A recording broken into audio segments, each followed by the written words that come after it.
Rich M! Congratulations, you won a shirt. FU2 Air Marshal.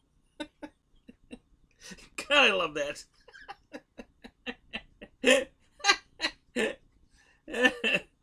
No, that's still funny.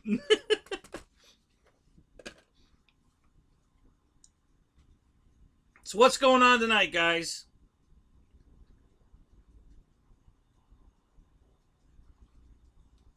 Shadow Ops, what's up?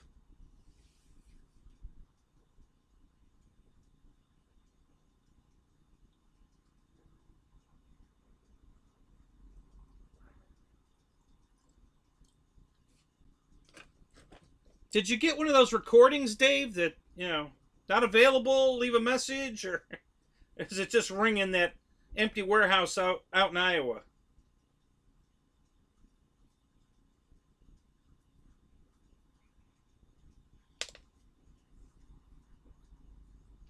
JCB, what's up? Oh, cool, Rich.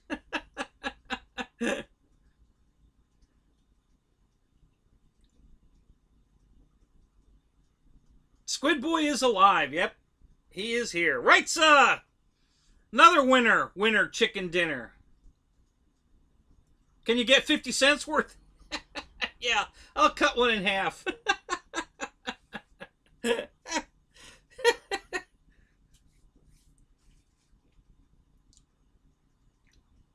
Oh, you sent an email. Oh, okay.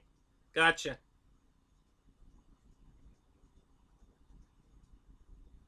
Jeff in Lower Alabama, what's up?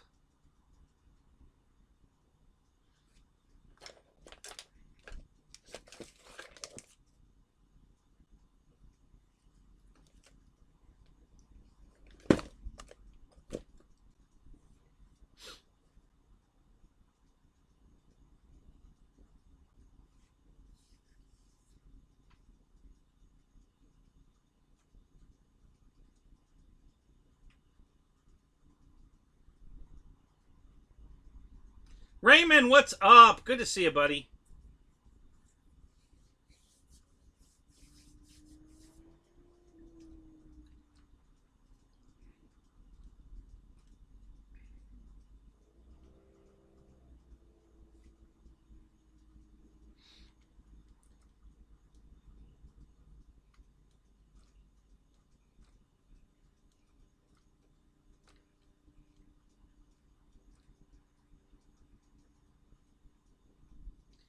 What's going on? What's going on? Let's see. George Watts, what's up? Good to see you, buddy. Paul McNeil, hey, what's up?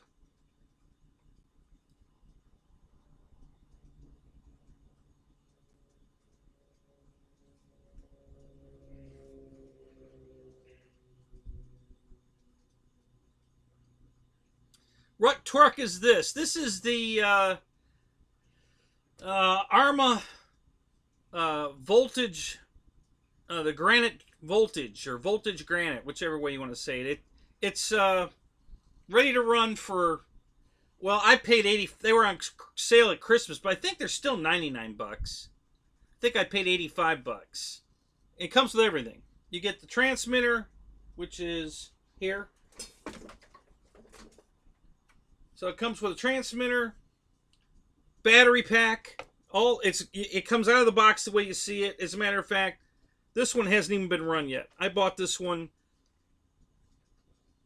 So my other body melted in the car. Let me see if I can find that. I'll show you what I'm talking about. It's usually laying right here somewhere, but I haven't seen it in a while. I think it's here though. It's got a pile of garbage here.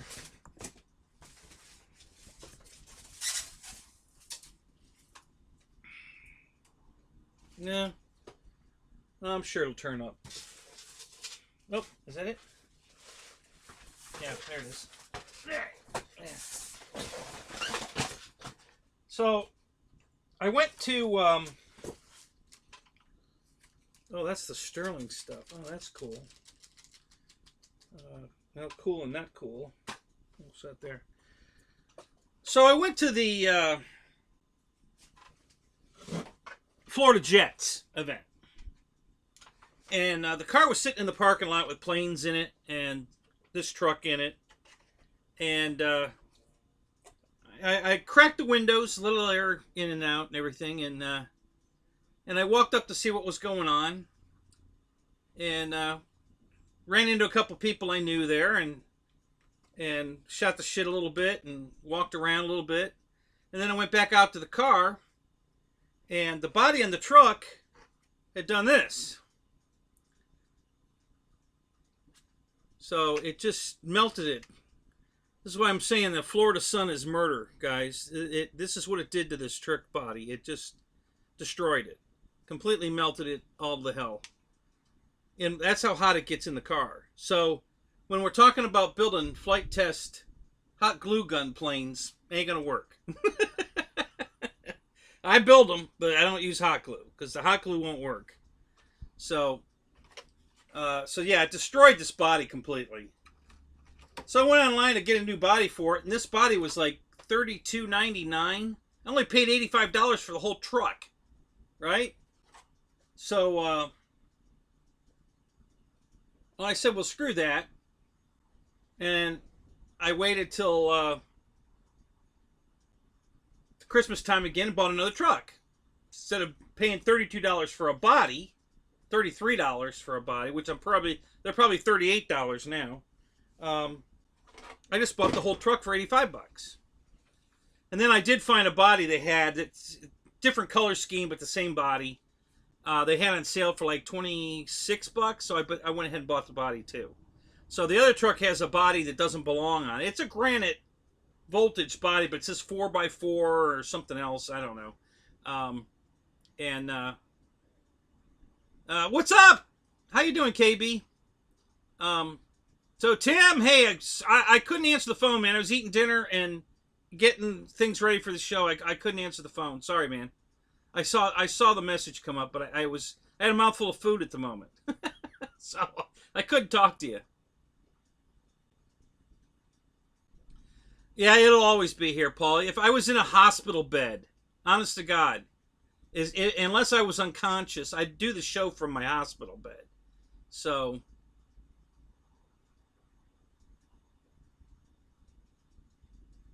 yeah, exactly, Air Marshal. $170 for the body?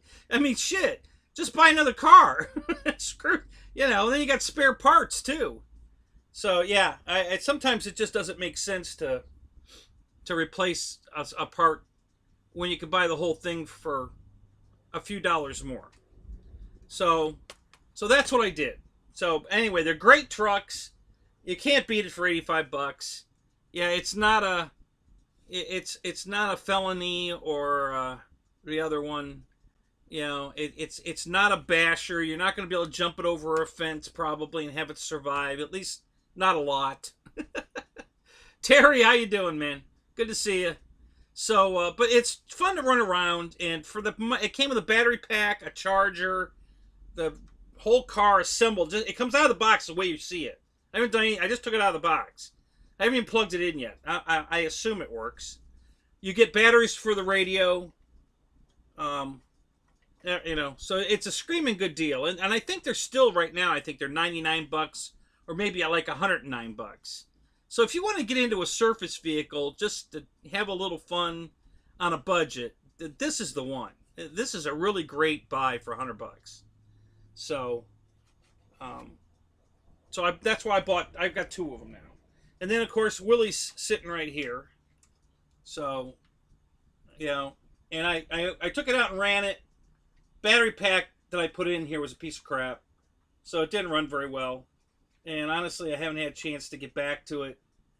But I'm gonna change the plug. It's got a Tamiya plug in it, and I'm gonna change it to an XT60. And then I'll have the versatility of running nickel metal hydride batteries, or nickel cadmium batteries, or lithium polymer battery. I can run any kind of battery pack I want as long as it's this configuration. It has to be shaped just like this because the tube that the battery pack goes into is shaped like this. So even a hard square pack won't fit in the battery. It's got to be this. And this is a nickel metal hydride. So you can get nickel cadmium, nickel metal hydride, lithium. You can get them all in this exact configuration. And so that's what I'm going to do with that. So yeah, I'm still playing with my Willy. Yep. Doesn't everybody?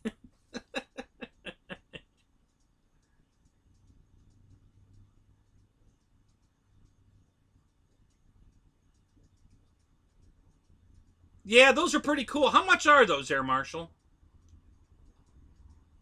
Now that's a little tiny thing. I mean, that's like a 1/32nd or 1/24th scale. Um, but still, a lot of fun.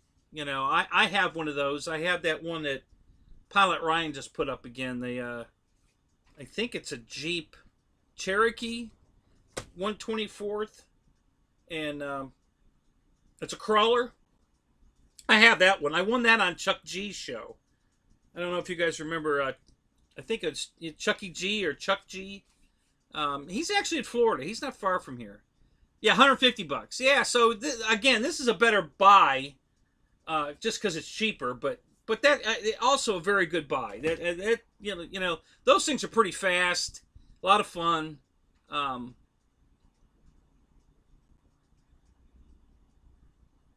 Right. If it's got low-C on it, it's not going to be cheap. Yeah, basically, yeah.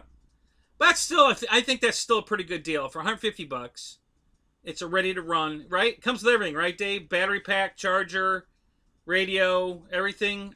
It's you know, it's one of those 3-hour chargers, you know, but whatever, it works. It'll get the job done. So this is a battery pack that I used to make these a lot back when I was racing these cars. So I made this pack, and again, it's the same exact configuration as this pack. These are nickel cadmium batteries, NiCad for short.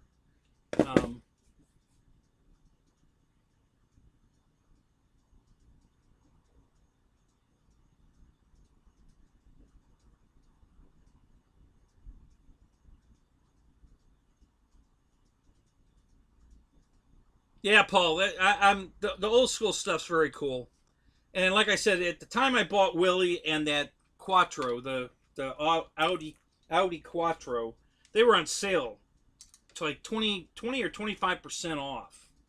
So I ended up getting the both of them for like, I think this one goes for like 169, something like that, I think. Or maybe it was in the 180s, and the Quattro was in the 160s. I know the Quattro was a little cheaper. No, the hard case pack will not work, Tim. It won't fit in the bay. The bay is actually shaped rounded, just like this. So yeah, the hard pack won't fit in this car. Now I think it will in the Audi. I think the Audi is a open top drop-in battery pack, so I think it'll work in that. But in this particular vehicle, the battery holder is a tube shape, the shape of this battery, and so yeah, that's the only kind of battery I'll fit in it. I have a bunch of these batteries, so I'm not worried. I think I have 2 or 3 lipos. One of the lipos you gave me, Tim, is this shape. Actually, I think this is the one that came with the truck. Yeah, this is the Arma that came with the truck, and there's another one in the truck. This is the one that probably was in the other truck.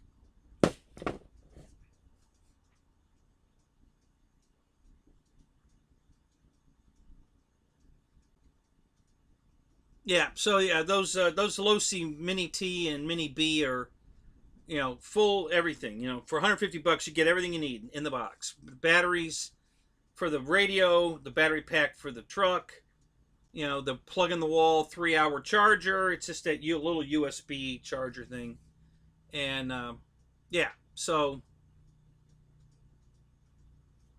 tonight's show is, I hope we talk about airplanes.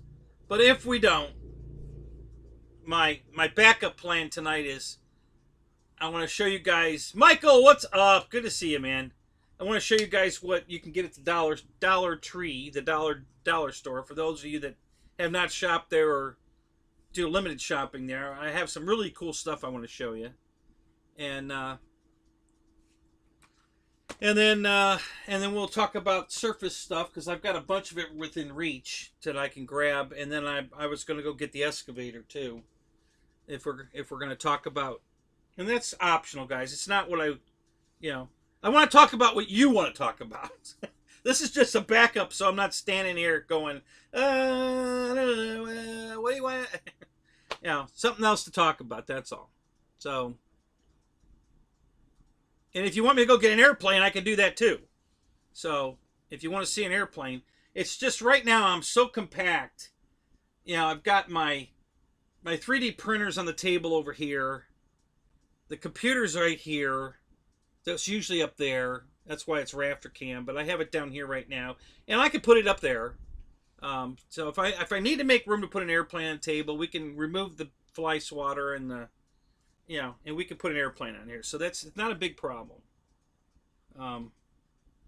Very flexible. So, but I just thought I'd share some stuff tonight.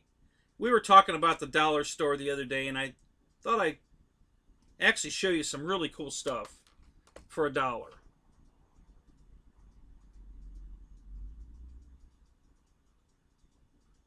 Yeah. Sir Wright says, after Spencer sells me a warranty on my truck for $800. How true that is.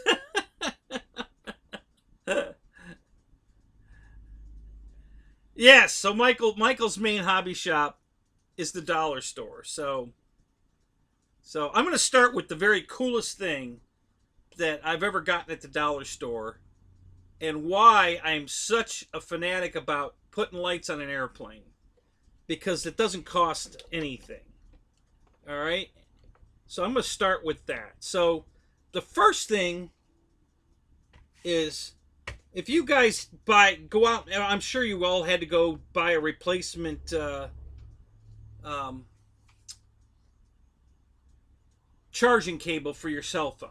The wire broke, got tugged off, whatever, and you went out and bought a replacement battery charger for your phone. And they come in the mini USB and the Type C, and they're all the different ones now. And so, let me grab this. And this is, like I said, I'm going to start with the best. This is the coolest thing I've ever gotten. Probably at the dollar store. Besides a lot of good food, but...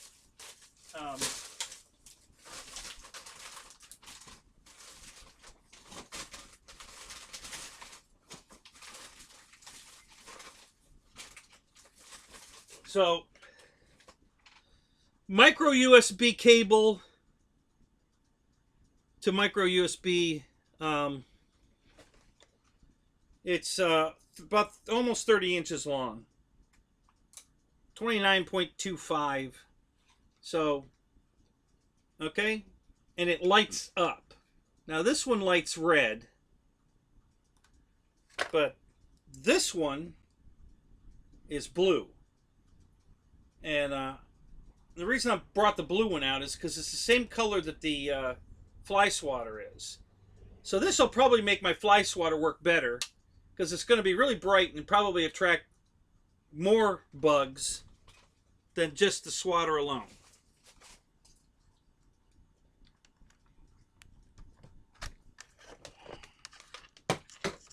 So here's the one that came with the swatter. And this is the one I bought at the dollar store for $1. You see how much longer it is?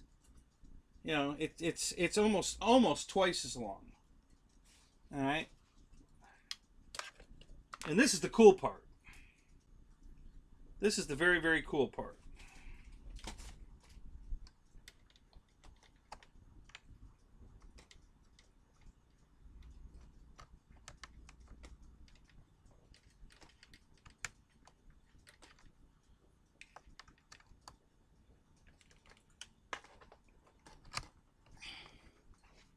Okay.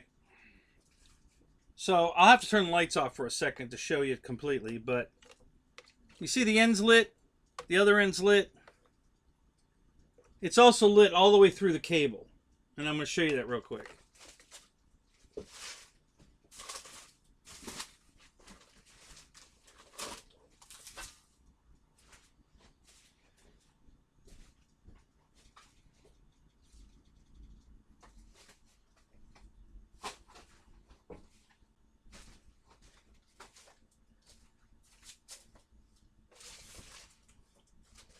Okay.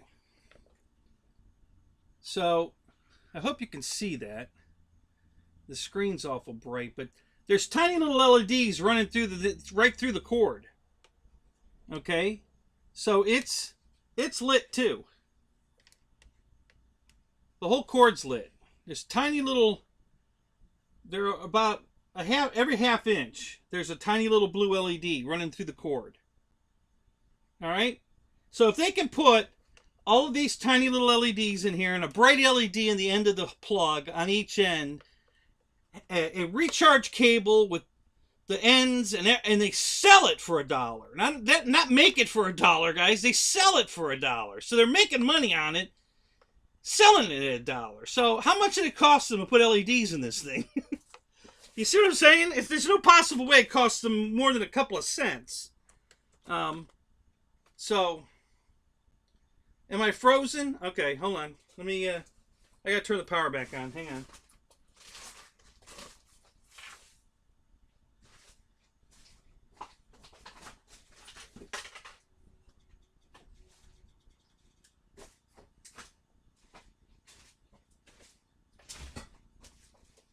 Yeah, I've been getting messages from my provider all day today that, you know, it should be resolved by 11 a.m. and then it went on again, and they keep text messaging me. So it's the providers, which is really screwing up my wife's work because she works from home and she has to be online. And we keep losing connection, which is really screwing up her work. So whatever they got going on, I hope they get it resolved soon because it's really a pain. Yeah, I see where I'm frozen. Just try refreshing your screens, guy, because the scroll's running. So, oh, you know what it's got to be? It's got to be the camera. Yeah, probably I wiggled the camera. Okay, so let me fix the camera. Hold on. Oh, that sucks.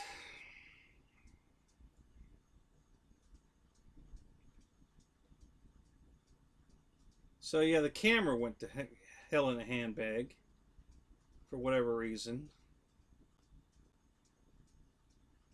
Okay, so we're back.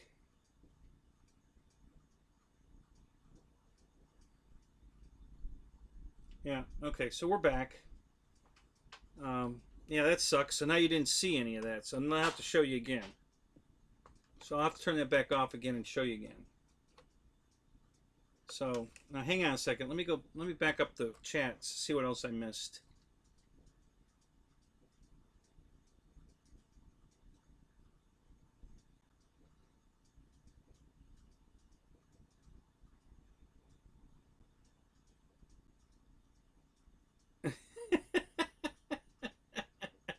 Jeff, we can only see shit.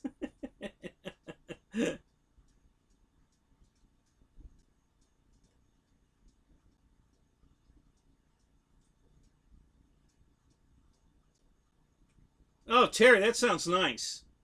You got to update us on that one, man. I want to see that.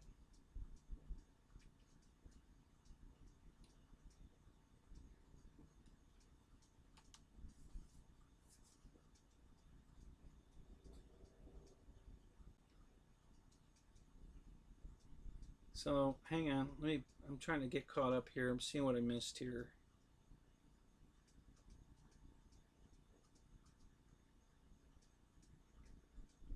So, David Snyder, if I didn't say hi to you, good to see you, buddy. Pilot Jerry, what's up? Good to see you guys, man. Thanks for dropping in. Right, Marshall, right? For $1? I mean, can you beat that? Now, did you guys see the cord lit up, or do I need to go back and turn the lights off again?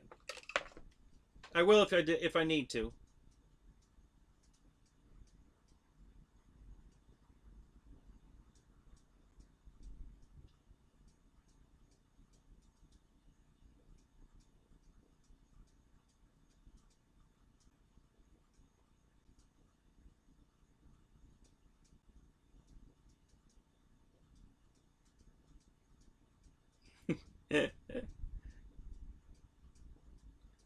Yeah, I'm getting all the messages that I was frozen. Thank you, guys. Appreciate that.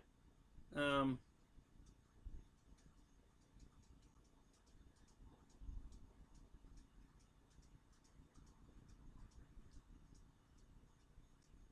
yeah, the camera.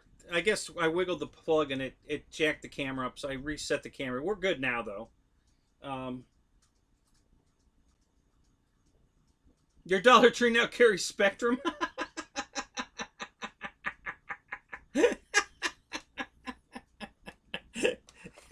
That's funny.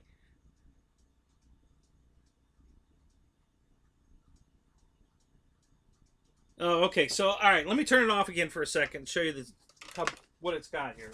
Hopefully, they'll come out.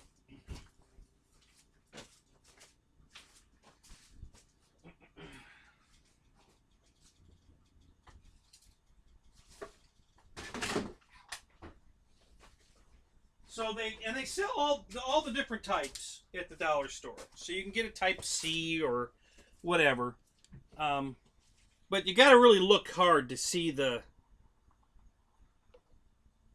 find the light up ones. They're usually buried behind because people don't know that there is a light up one. They're just fumbling through looking for the type they want, and they end up burying the light up ones behind other ones. So yeah, so you can see the end here, how bright that is. And then, I don't know if you're going to be able to see the TV monitor's too bright. Let me, hang on a minute. Let me try something. This might work. Let me, now I'm not going to be able to see the chat for a minute, guys, but this might work.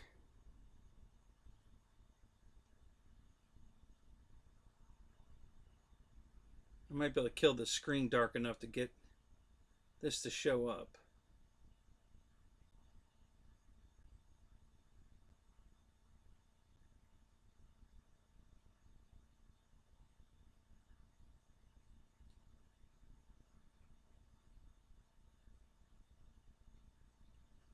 Okay, we'll try that. Yeah, that might work now.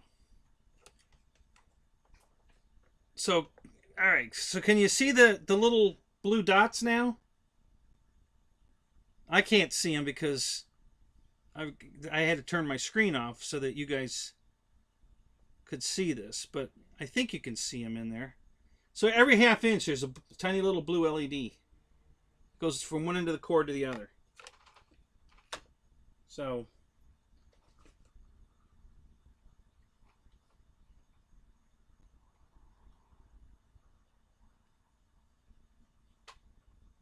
Yeah, I don't think they're showing up, are they?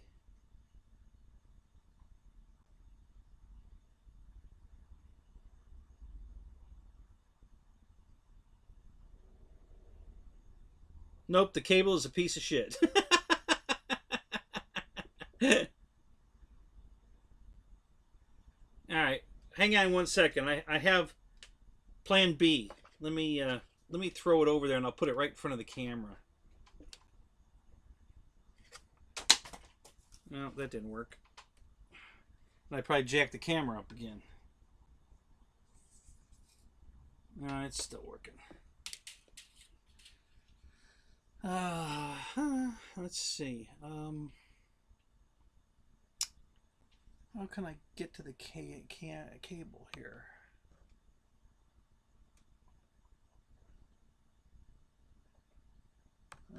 Maybe I can reach. Well, that's not going to work either. All right, I'll just throw it over there. Well, all right. So stand by. I'm going to walk away for a second. And then I'm going to put it right up to the camera.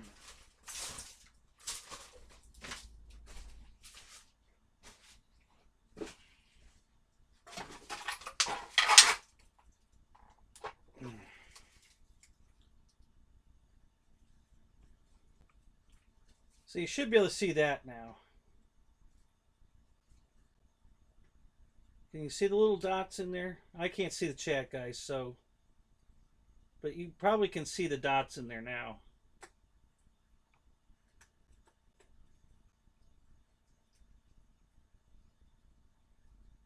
Okay.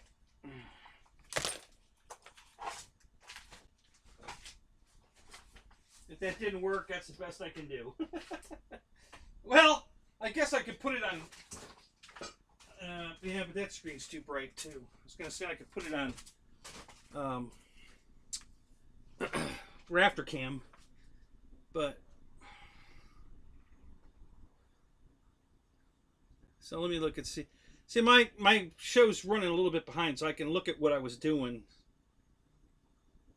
while I was showing you. So let me look at that real quick.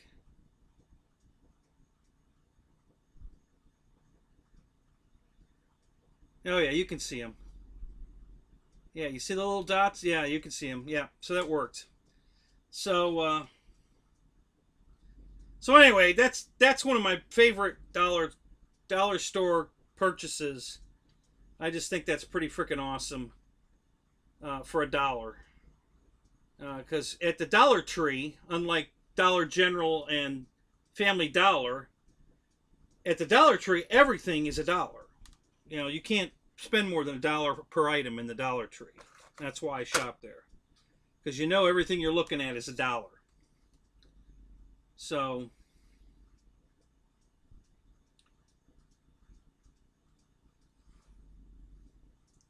yeah, don't step on my little Willie. No chance of that happening, Jeff. No way I'm stepping on my Willie.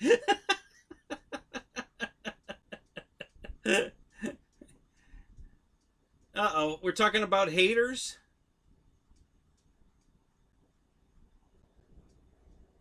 Yeah, I'm about to break some shit. Yeah. No. Most of everything that's on the floor I could break is off the floor, so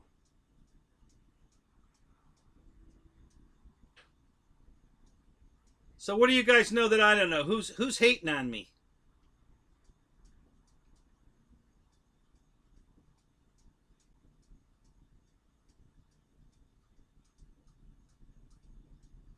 Yeah, I light up the garage with it, Michael. No. So what I'm going to do tonight with it is light up my bug zapper with it. So this should get more bugs' attention in the light because of this bright blue. You know, so now that's lit and this is all lit. So maybe we'll get more bugs with this lit. We'll try it and see what happens. But now we got the blue light here to get their attention, the blue light up here. So maybe we'll get their attention. We'll see. Okay, so next.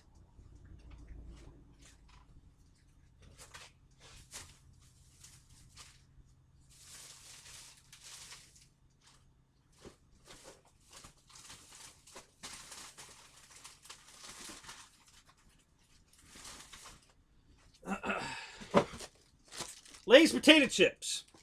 Not off-brand, guys. Lay's potato chips. In the tube. Exact same size you can buy everywhere else. $1.59, $1.89. I think Walmart's as close as $1.09, $1.19, something like that. $1 at the Dollar General. I'm sorry, at the Dollar Tree. So a full can Lay's potato chips, brand name, for $1. Not bad. Okay. Then we have some off-brand stuff. Ocean Spray drink. Okay, so this is 64 fluid ounces. So it's a half gallon. And this is apple cranberry diet. So it's healthy. It's got very low calories per serving. I drink a lot of this because it's cheap to drink. It's low cal. So Yeah, Eric, but some of the stuff at Dollar General is not $1. Um, but there's still good deals there. Don't get me wrong. I shop at Dollar General too. But I get, like, my Cokes I get at Dollar General because they're usually three 12 packs for $10, which is a very good price. So I shop at Dollar General also. But yeah, so here's another one of my favorites. This is a really nice diet cranberry drink that's $1 for half a gallon. Okay.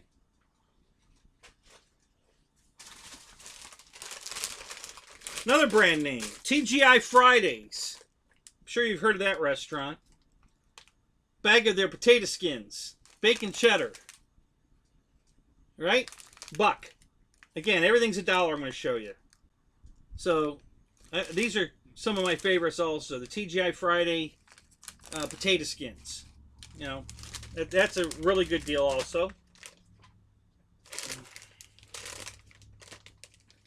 That shit is loaded with sugar. No, this isn't loaded with sugar. Sugar counts very low on this. 1 gram of sugar.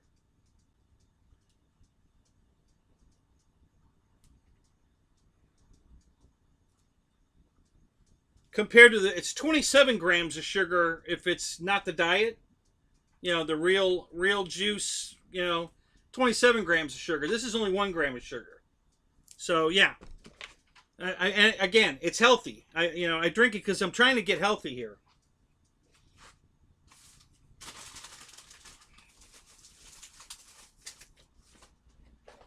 Fiddle Faddle. You guys have all heard of that. Pretty much everybody sells this for $1. I think that you can get this pretty much at all the stores. Even Publix, I think, sells this for $1. But just one more brand name that you can get at the dollar store. At Dollar Tree. So, got the caramel flavored Fiddle Faddle. They also have the other brand too. I can't remember the other one now. Something Munch Crunch and Munch or something. They have both brands at the Dollar Tree.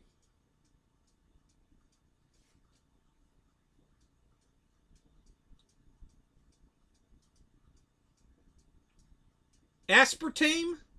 No, I don't think there's any aspartame in this. Maybe. Let me look.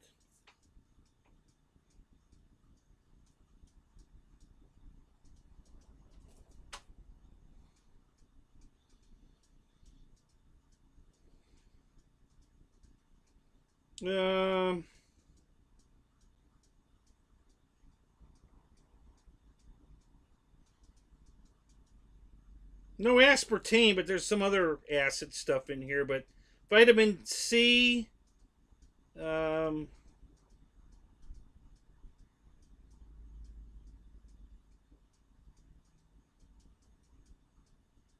juice concentrate, citrus acid. Well, that's Christ. Anything citrus fruit has citrus acid, so that's not really an add-on.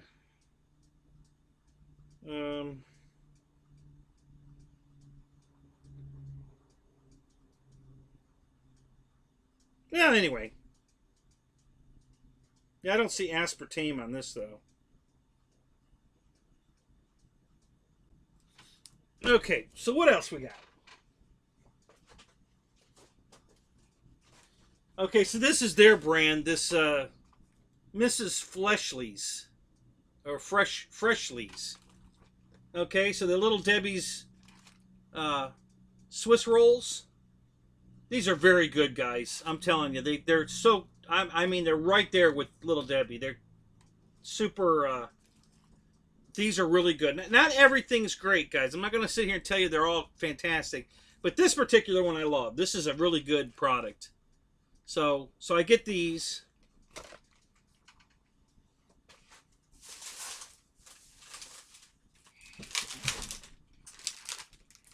Fudge covered graham crackers. These are big round discs. It's about this big around. So they're fudge covered. Those are really good.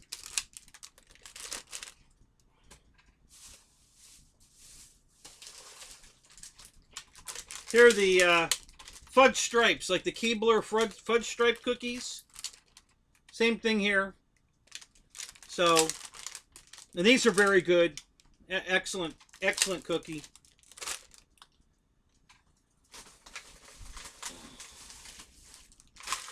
These iced oatmeal cookies are the bomb. I love these. So iced oatmeal cookies, really good. Very. This is a very good. My ex even likes these. She don't like anything, but she likes. I buy these for her because she really likes these. I mean, I eat them too, but we really stock up on these because she likes them. So that's a really good one. And then I've never had these. Tonight's the first night I bought these. I was wanting to try something new. Cheddar sour cream baked puffs. So basically cheese puffs. And they're cheddar sour cream flavored. I don't know what I didn't even look to see what the calorie was or. So it's 140 calories per serving, and there's only 3 servings in the bag. So that's a crap load of these per serving. You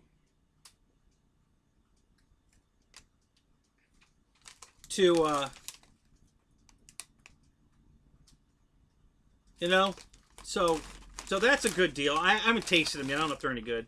I'll let you know. I think that's all I have tonight to show from the Dollar Tree. Oh, one more thing. I was trying to get a lot of variety for you guys. So here's a can of flying insect killer. All right. And I don't know how many ounces this is. Let me look. Not a super big can, but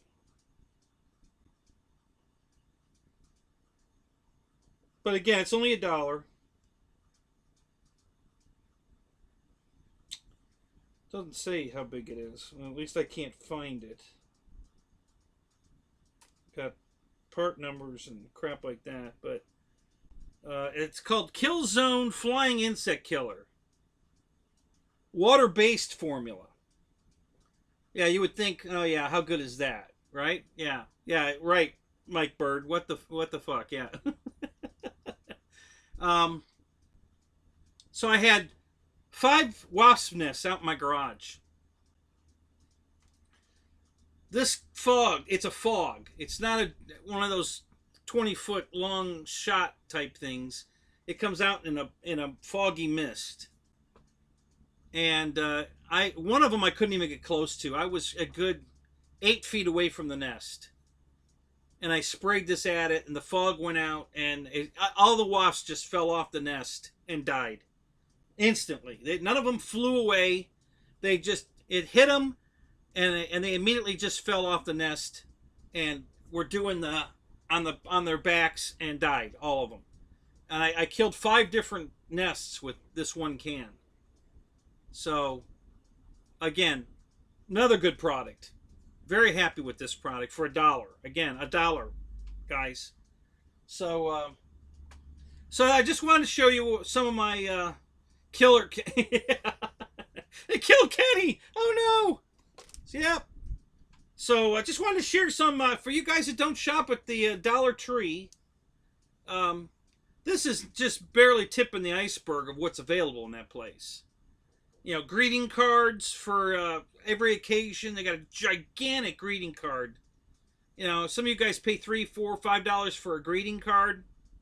I think they're 2 for $1, I believe, at the Dollar Tree. Some stuff is 2 for $1, but most everything's just $1.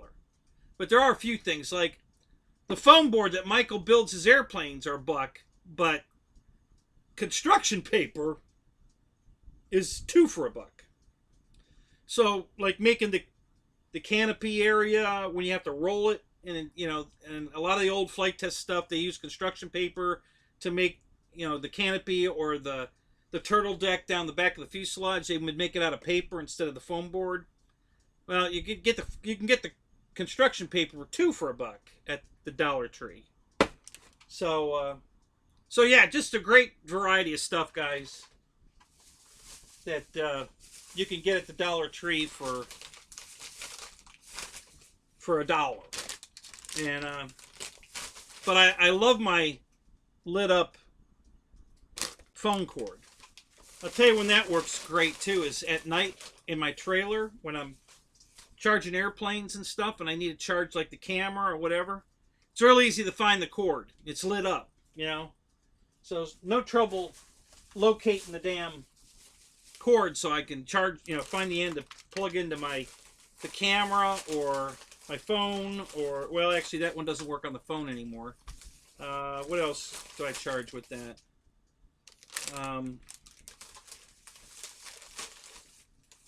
Something else I use for the RC stuff that uses that plug. I can't remember what at the moment.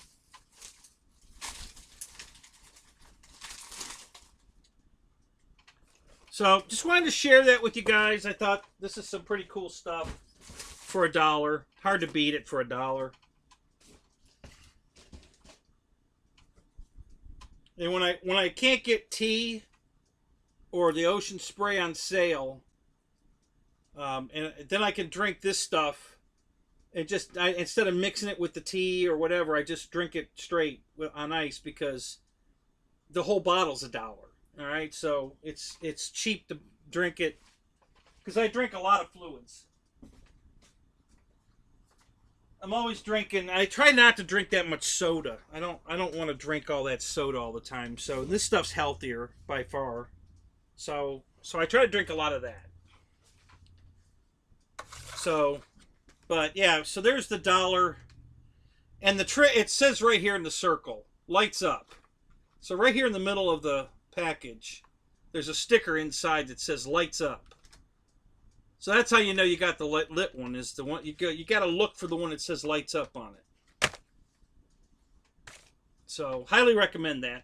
Great product. Makes it so easy at night when you're out night flying to find a cord to plug your whatever in and charge it back up. I think that might even, there might be a plug on the Smart Checker that has that plug. I think. Not positive. So let's see.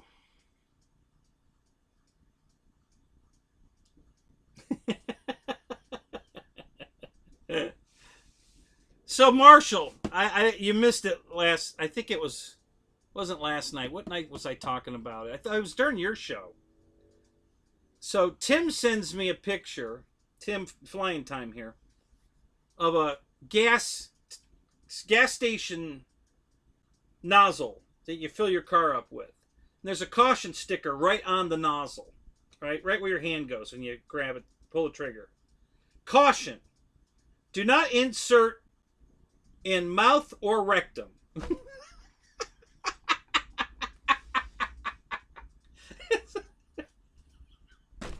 I swear to God. So I asked Tim, I said, does Marshall shop there?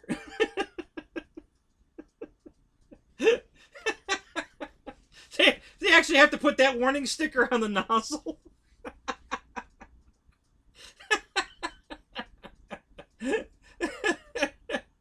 Oh my God, I thought that was hilarious.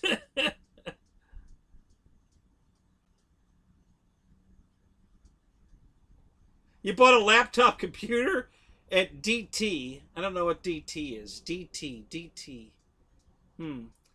For $1, it sucked. Well, yeah, I guess if you're buying a laptop for $1, yeah, that probably would suck. Right, exactly. I mean, Dennis, who else? Who else would they have to put that warning label on the pump handle? It can only be one.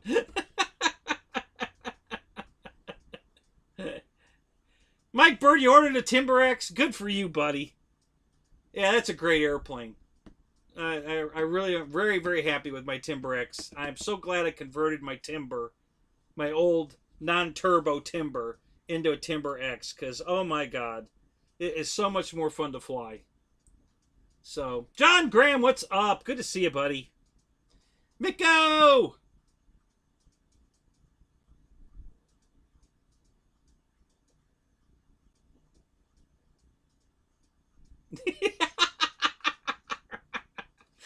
Nico says, the fact that there's a warning for that gives me little faith in humanity. Exactly.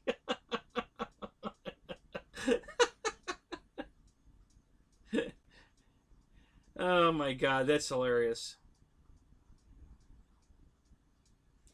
Exactly. If you're dumb enough to need that label, then we can afford to be without you. That's the Darwin Award. You gotta hand out more of those. Oh my God.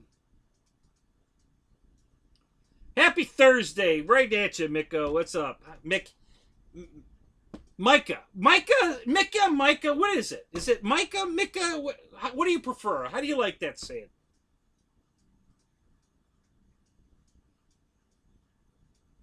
You sent that to me. Yeah, so yeah, and then Tim put in his own caption, I have no words. Yeah, exactly. I don't either. It's like, if that caution label really needs to be on the handle, then yeah, yeah. There's there's no hope for us. You know? Micah. Okay, gotcha. Thank you. And that was a great way to type that so I would understand. So perfect. Good job. Thank you, Micah. So yeah, it's good to see you, man. So yeah, I'm a big fan of the Timber X. I'm really glad they came out with that. It does everything that the original Timber does and a lot more, I think. For me, I love flying it. GB hated it and got rid of it. I have not figured out why. You know, he hates that airplane and he hates the EC 1500, and I love both those airplanes. So I don't know what GB doesn't like about it. Honestly, I'm just dumbfounded on what there is to not like about either one of those airplanes. But yeah, GB's made it clear he hates both of those. He had a Timber X and got rid of it. He had an EC 1500 and got rid of it.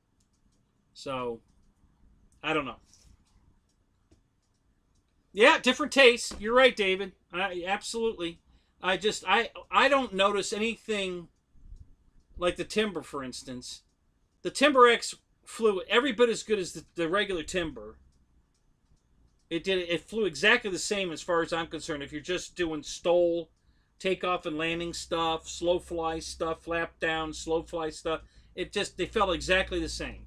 The difference was that the Timber X has a twice the roll rate and is easier, in my opinion. It's easier to 3D it, hanging on its prop, all those things. So it's a Timber plus. It does everything my Timber did plus all this extra stuff. So that's why I like it better. I'm really, really happy with the Timber X over the Timber. So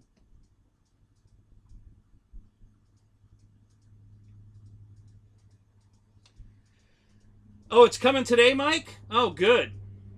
Yep.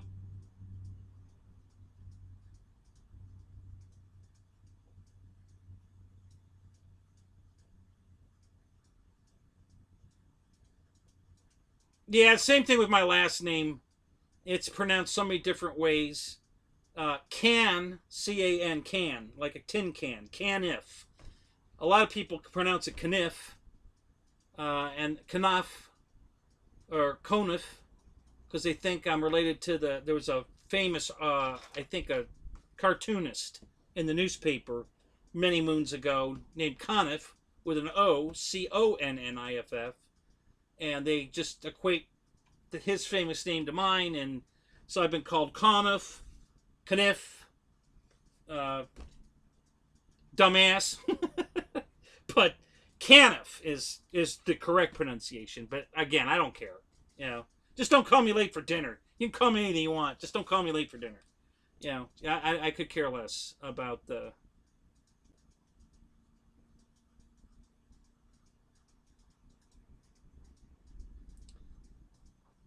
I have never gotten my EC 1500 to drop a wing. And I've done everything with it. I fly it around inverted. I fly it slow. I do all kinds of nutty shit with that airplane. I've never got it to do anything stupid. That's, to me, it's just a great flying airplane. I love the way that thing flies, and I love the fact that I can drop crap out of the back of it, because when I bring that out to the field, you wouldn't believe how many old fart senior citizen guys my age can't wait for me to put a paratrooper in it, drop it, so they can chase the parachute. 60-year-old guys want to chase the parachute. It cracks me up. Hey, you gonna drop any parachute? Sure. You know, if you guys are gonna chase it, oh yeah, drop it. Okay. So it cracks me up every time. So, but yeah, I love it. I love both those airplanes.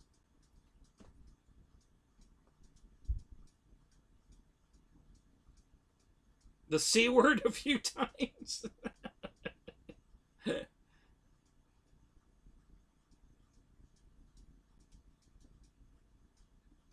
Yeah, who, me?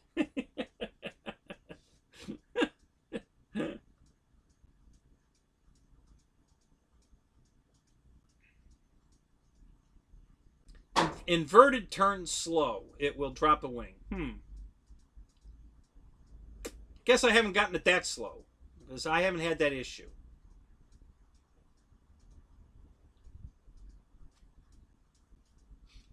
But the simple fix for that is just don't go that slow. A little more throttle when you're inverted. You know, that's all. Just speed it up a little bit. But yeah, it's I love those airplanes. So I bought a second EC 1500. I love that one so much. When they put it on sale, you know, it's normally $399, and they had it on sale for $277. I was like, oh yeah, I'm getting another one of those. There's no way I'm letting that sale go by. So I grabbed a second one of those.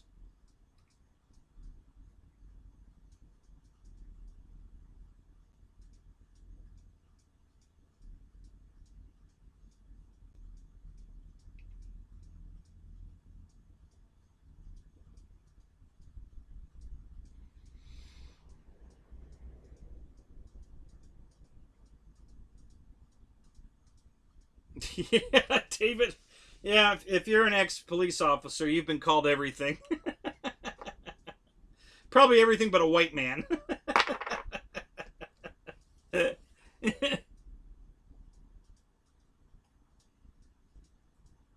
No, Roy, I have the little flaps on mine. I set it up for the big ailerons, so it had a faster roll rate.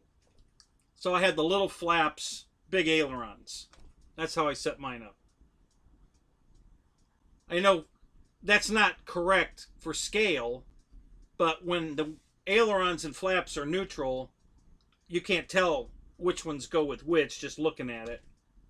And so yeah, and my folding wing Corsair, it's the same way. You know, the flap panels, there should be 3 flap panels that fan open as they go down on the wings, and to increase the roll rate, it came from LX models with the outer flap panel as an aileron. So you've got the aileron and the outer flap are ailerons, and only the 2 inner flap panels are flaps.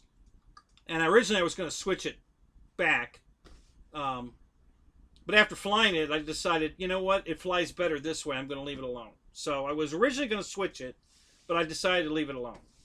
So that's another one that has the configuration wrong, you know, for scaleness. But if it's sitting on the ground there with everything neutral, you can't tell that it's set up wrong. Everything looks normal. So, and it just flies better that way for me. Anyway, I like the faster roll rate on both planes. Basically, if especially the Corsair, if I put the Corsair back to stock with just ailerons, it's going to have a roll rate like a Timber, which is almost non-existent. I mean, it rolls so slow. I mean, if you're just doing banks, it's fine, you know. It's when you try to roll it all the way around, and it's going so slow that you get it inverted and it starts the downward, you know, and you're trying to get it all the way back around so you can pull up, and you know, you start going, oh, and, you know, so yeah, it's the roll rate's just too slow. So I left it one flap panel and aileron on both airplanes, and I'm very happy with that configuration. But it's an option, so you can certainly change it if you want. On both planes, you can switch it. It's not that hard to do. So it's actually easier on the Corsair because you don't have to move that little connector. It has its own servo, so all you have to do is just unplug the servo from flap and put it in aileron, or vice versa, and then it's one or the other. So yeah, it's pretty simple to change it. And the inner panel, the two inner flaps are the ones that fan out as they go down, so it doesn't affect the fan out portion. They still fan out like they're supposed to.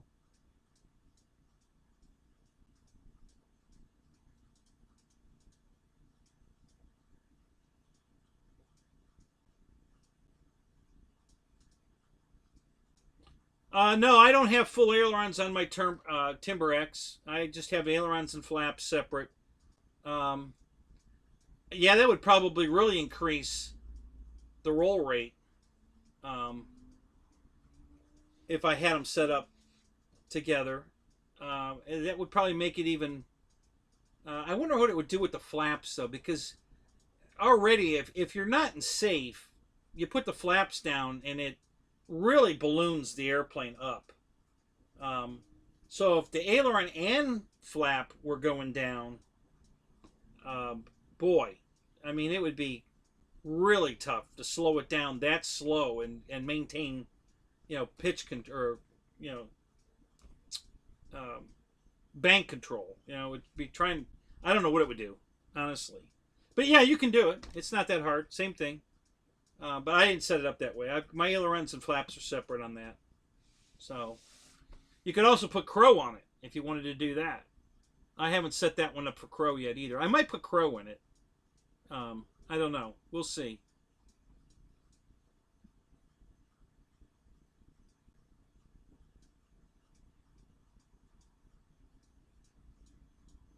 So you've tried it the other way, David? Okay.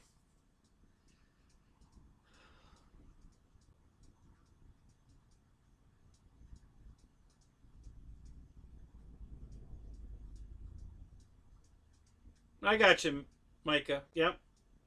Yeah, and that's what you'd have to do. Or put a little more weight in the nose, move the battery forward a little more, to compensate for all that. But yeah, that's all doable.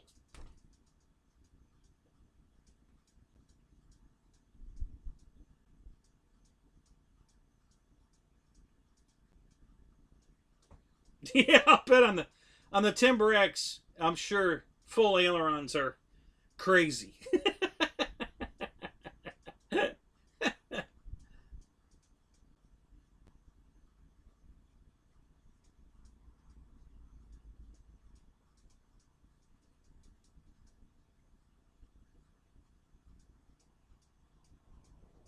Yeah, if I had a bighorn, I probably would do the full aileron on that, honestly.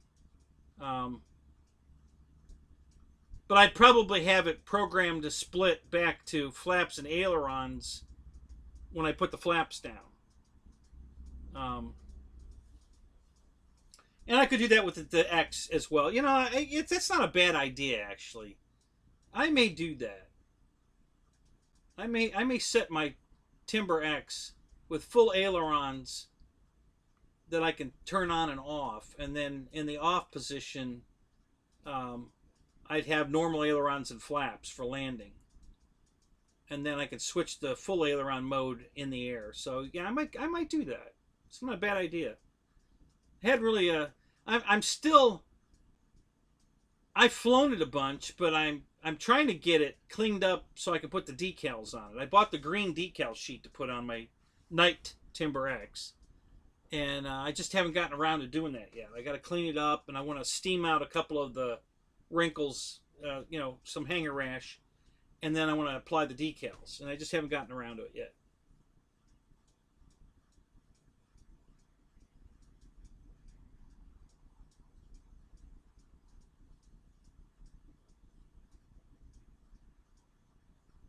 Go to Loose Nut RC. Oh, I like the name of that. That's cool. Loose Nut RC. Oh, that's cool. So, did you paint yours different, Tim? Did you do like a gray military scheme on it?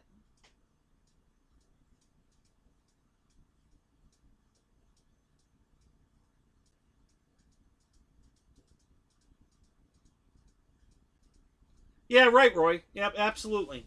Yep. Yeah, be able to different flight modes. Yep.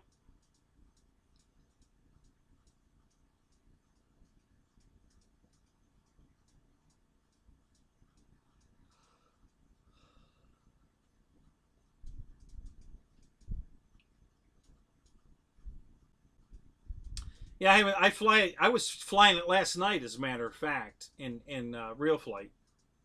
I was flying my Timber X last night, fooling around, and yeah, I haven't done the full aileron mode yet. I guess I could try it there too.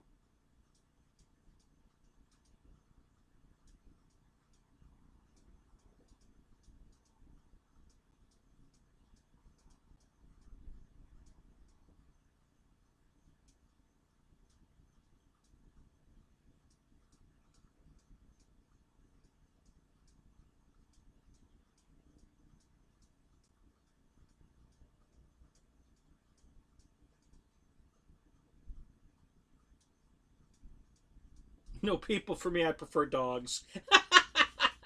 Me too. Except you people. This show wouldn't be any fun if I had a room full of dogs. So,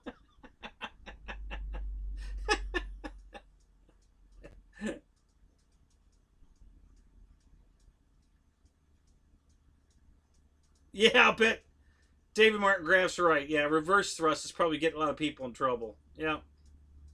Either they're accidentally switching it or they're trying, hey, hold my beer and watch this. And then they flip the reverse while they're in flight.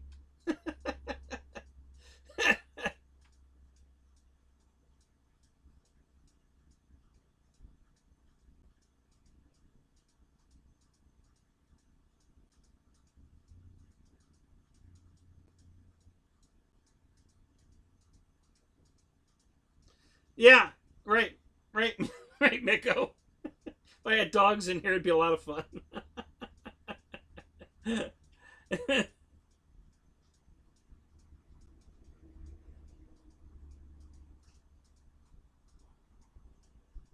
Yeah, exactly. Yeah, the reverse thrust is right in line with the do not insert in mouth or rectum.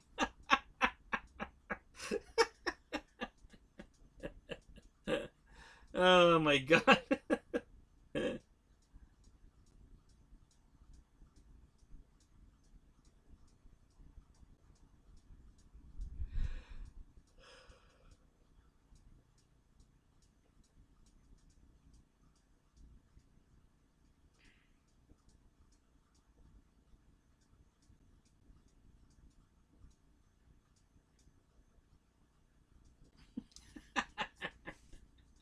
No, they're just showing you some love, Roy. That's all. They just, they're in your face to show you some love.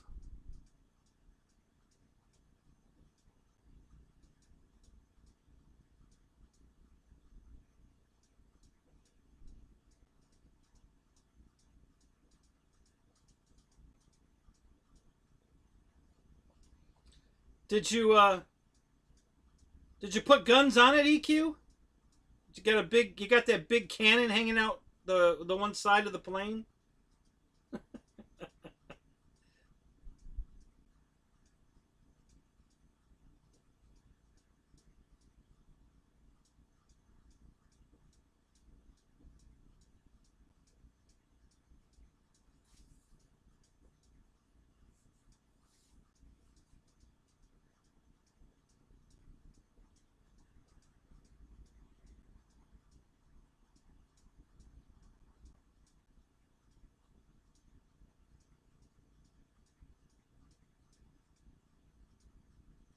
Yeah, Roy, I bet it would. I bet if you know, you hit the reverse switch on Draco, it'd just stop. Which isn't a good thing. Because it's only going to stop for a second, and then it's going to go down.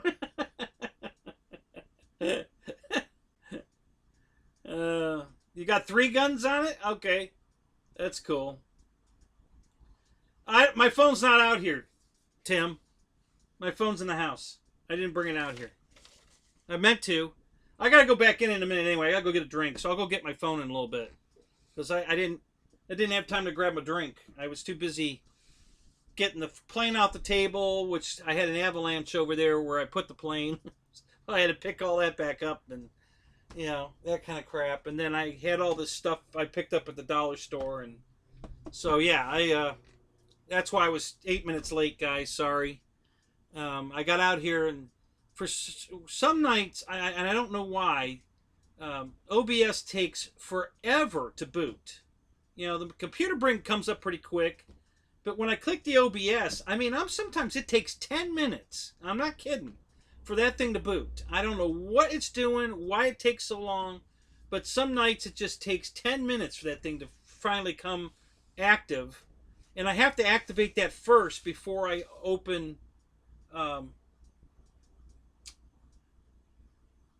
my Chrome browser, because if I don't get RafterCam. I don't get RafterCam.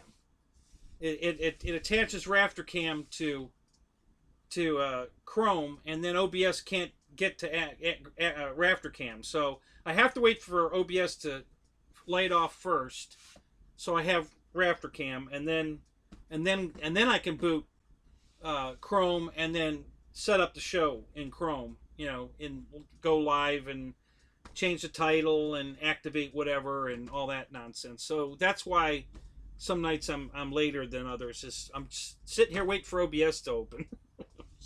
Drives me nuts. And I've been fiddle farting with like the battery again. Let me see where we're at with the battery on this thing. I'm trying to break the memory in the battery in my laptop. It's at 64% plugged in, not charging. So I don't know why it's not charging. I think the battery's getting hot. And that's why it's not charging. But usually if I unplug it and plug it back in, and I think it has a lot to do with, honestly, the zapper, I think, is what's causing that issue. I think the zapper is plugged in. Okay, so now it's charging again.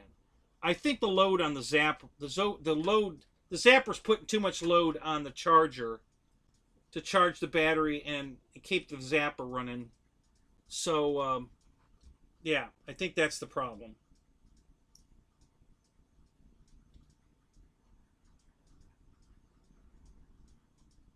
Yeah, Dollar Tree changed his RC life. Mine too. Yeah, Roach, we're buying our Dollar Tree foam board to build flight test planes at the Dollar Tree because they're $1. And so you go there and buy all your foam board and bring it home, and I've got sheets and sheets of it in the house. I usually buy them 10 sheets at a time. So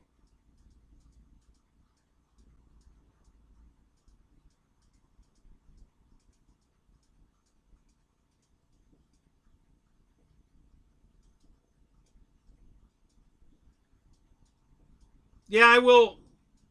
Tim, when I go in the house to go get my soda here, I'm gonna go do that in a minute here. I'll check my phone. Yeah, I don't have it on me. It's in the house. I ran out the door to go get stuff out of the car and get out here and get the battery charging in the laptop because I let the laptop die last night.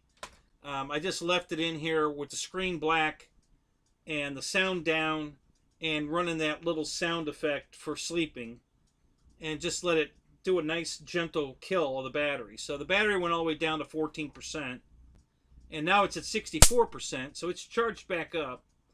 But because I'm running the zapper at the same time, it's overheating the charger.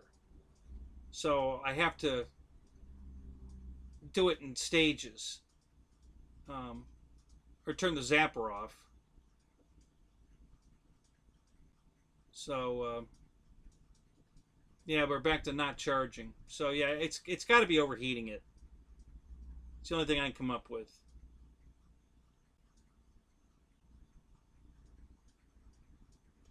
You know what? I'm going to test that theory right now. Let's turn the zapper off and unplug this so it's not trying to charge that battery. Let's see if we can do it without killing the camera. Okay, we got it. All right. Okay, so we'll see.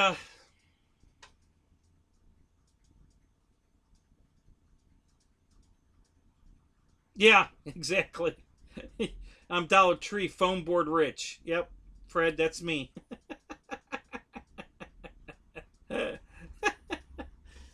So, yeah. All right, so I unplugged that. We're going to see if the charger comes back online by itself here. And then I'll reset it again and see if it comes back on. Yeah, it's still not charging. So we'll give it a minute.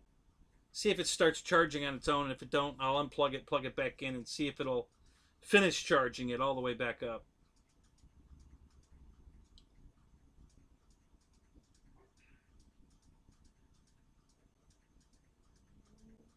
No, it's not pulling a lot of current, but it's just pulling enough that the laptop is running, okay? So it's powering the laptop. It's powering, everything that you run takes more power, right? So I've got a couple of windows open, got a live stream running, and then I've got the USB plugged into a 4,000 volt bug zapper, and it's trying to charge the bug zapper and run it at the same time it's trying to charge the laptop, run the laptop with the video running, live feed running. So it's just a load that I think we're exceeding the capability of the charger. I think the charger's overheating and it shuts itself off to protect itself. Now it's maintaining the charge. When the charger's not charging, it's still running off the power supply. So whatever charge I get it to, it maintains that charge. It just doesn't go any farther. So right now we're sitting at 65% charge, plugged in, but not charging. So it'll maintain the 65% because the plugged in is running the laptop. But it can't run the laptop and the charger at the same time and the bug zapper. So I think, like I said, if it cools off enough, it may restart charging automatically. And if not, I'll unplug it, plug it back in, and then we'll see if it'll maintain the charging until it gets it all the way back up to 100%.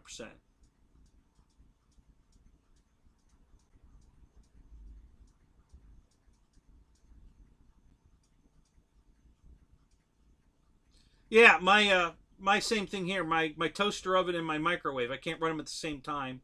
It pops the breaker. So yeah, similar to that. Yeah, sometimes I forget making dinner, and I'm, got some frozen vegetables in the microwave, and cooking some fish or chicken in the toaster oven, and then it pops the breaker, and I go, oh crap, I forgot. So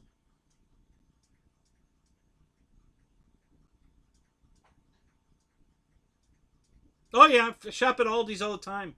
I buy the big thing of peanuts, cashews, and the honey roasted peanuts from Aldi. And what else do I buy at Aldi? Right now, it's hard to get anything at Aldi. My Aldi's out of everything. They're just they can't keep anything in stock because they can't get a truck. So it's been hard to get anything at Aldi. But yeah, and listen, I bought enough junk food for, I spent $20 on junk food tonight. And that's over a month's worth.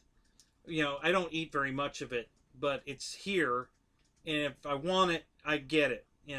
Sometimes if I know I'm going to go out to the flying field, for instance, and spend the night out there, I'll probably take a bag of cookies with me or a bag of chips, and just so I have something to snack on while I'm sleeping in my tent all night.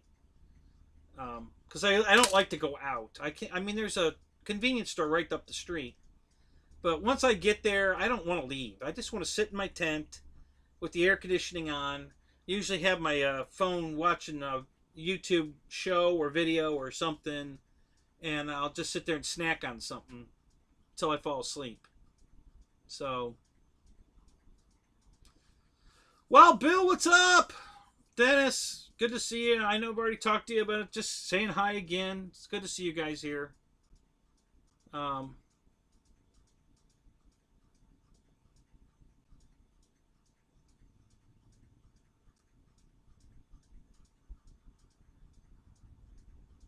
which one are you talking about, EQ? Which wall plug are you talking about? So, and I listen. What I have plugged into this wall plug here is either stuff that's not powered up. It's just plugged in, like 3D printer, for instance. It's plugged in. It's not on. So there's no load on that circuit from there. There's nothing going on. So there's a lot of the stuff that's plugged in is either not plugged in or not on, or it's a battery charger for one of those 3-hour battery chargers that's only taking milliamps. So yeah, there's no danger of a fire going on here with any of my multi-plug strips, because I purposely don't plug multiple things into it that are on at the same time. I'm very conscious of that, because I don't want a fire. I could not afford. I was so worried that because this battery is having issues in the laptop, I thought about coming out here earlier and flipping the switch on, the light switch on, so it would charge that. But I didn't want to do it while I wasn't out here because I was afraid it's going to catch on fire. Because there's an issue maybe with the battery, and I didn't want to find out the hard way. You smell something burning, and my garage is on fire. So yeah, I wouldn't even turn the light switch on so this would charge until I was sitting out here with it. So very very conscious of that.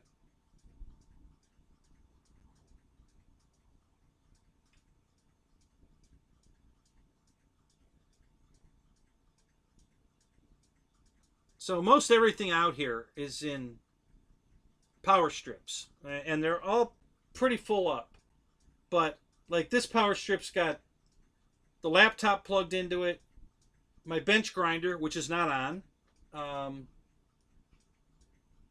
the second charger for my tennis racket, which is not on.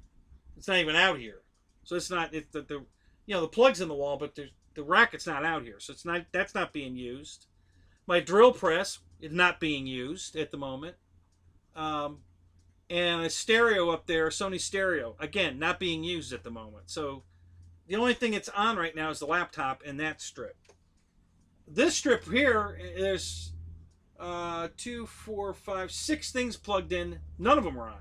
Nothing's on right now of all the plugs in this strip. So I haven't got anything powered on over here. The TV monitor I'm using to watch the show is plugged into that strip, which my lathe is plugged in. Again, not on. And my big screen television that's sitting on the bench, again, not on. And then, let's see, this light. What's this light? Oh, there's a wasp. Where's my wasp spray? Where are you going? Are you making a nest inside my stereo?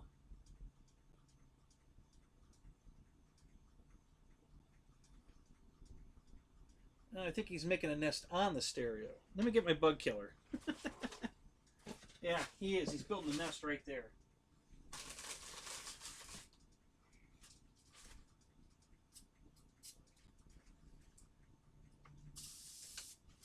Oh, yeah! And I'm out of it. Come on. Yeah, I don't have any left. Shit. I ran out. I don't know if I got enough of him to kill him or not. He definitely didn't like it. John, what's up? I said hi to you already. Somebody else is saying hi. Roach Coach, what's up? So, Fred the Baron. Yeah, use the zapper. Yeah. It's a good idea, actually. It won't kill him, though. It'll shock the hell out of him. He'll be He'll be trying to sting himself for 10 minutes, but it won't kill him. You know, the bugs that big, it zaps the hell out of them. You know, they're having convulsions while they're laying there, but it doesn't kill them. Yeah, that was a good dance move, wasn't it? I'm gonna get on America's Got Talent with that one.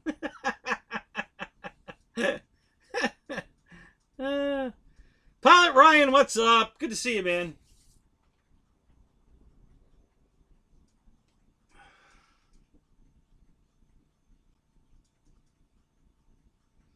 What's the temperature down here? Right now, it's a little muggy. It's probably about 81-ish. But it's cooling down. So later on, it'll probably be in the mid 70s, and the humidity's supposed to go down tonight. So it's gonna get really comfortable out here tonight. You know, just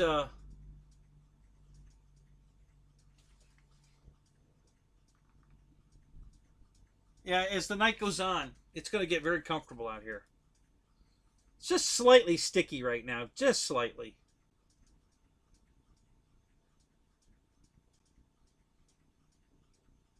Yeah, exactly, boss. Until he comes back around and stings my ass. Yep. Yeah, that's the.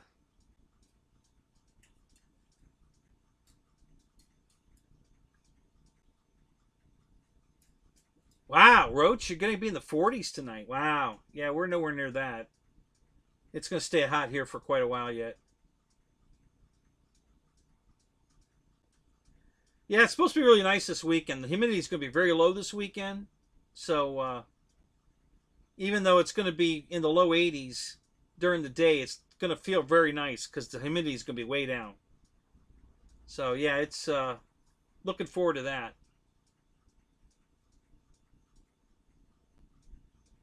You're already down in the 50s. Oh, wow, yeah. Yeah, no, I'm sure we're still in the 80s right now. Low 80s. I'm sure it's 80, 81, 82 maybe. And the humidity's probably about 80%, I'd guess. But I suspect it'll be, you know, the humidity will be down in the 60% range in a few hours. 58 there, boss, yeah.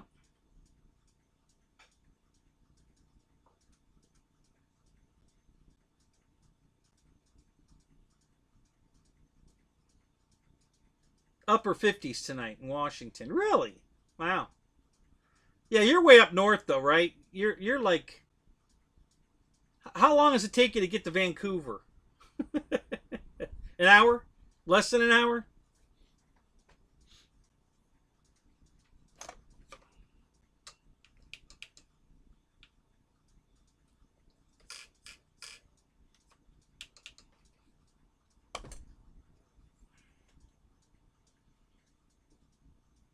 So I have something else to share with you guys. This is a radio I bought from Hobby King about 6 years ago.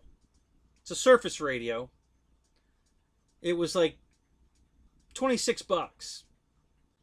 Came with a receiver and telemetry 6 years ago. It's a 3-channel. So got a screen right here.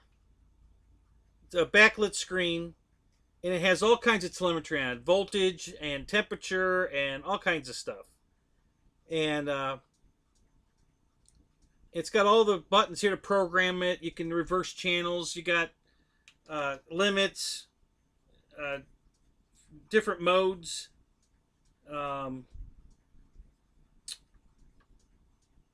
expo, all that. Endpoint adjustment, throw adjustment, expo adjustment. You know, it's a fully operational. Channel 3 is this button on the button right here on the handle. So you would use that for probably a turning the lights on and off on a truck, maybe. You know, something that would be an on-off kind of thing. So it's a 3-channel. It's a really nice radio, and it was super cheap. And it came with what looks like 2 receivers. The one receiver has an antenna coming out of it. The other one is the telemetry module. And and it's plugged into the receiver when you get it. And so right now I have the battery voltage of the receiver and the battery pack. I've got voltages for both of those and the transmitter. And then and I think the battery temperature is on there. No, no, I don't think. No, it doesn't. It's capable, but you need a particular battery for that. But yeah, just pretty cool. Very happy with that purchase. I've had this for 6 years. I finally got. I put it in Willie. I never had anything to put it in. You know, I haven't. You know, all my other RC cars are still on their other radios. No reason to change them. But yeah, so I bought this radio and I never had anything to put it in. And then finally I got, because all the Surface stuff I buy comes with radios. So, you know, including this, you know, it came with its own radio. So I never have to put a radio in anything because everything comes with a radio. But Willie did not. So it was the perfect opportunity to finally use this radio and put it in Willie. So that's what I did.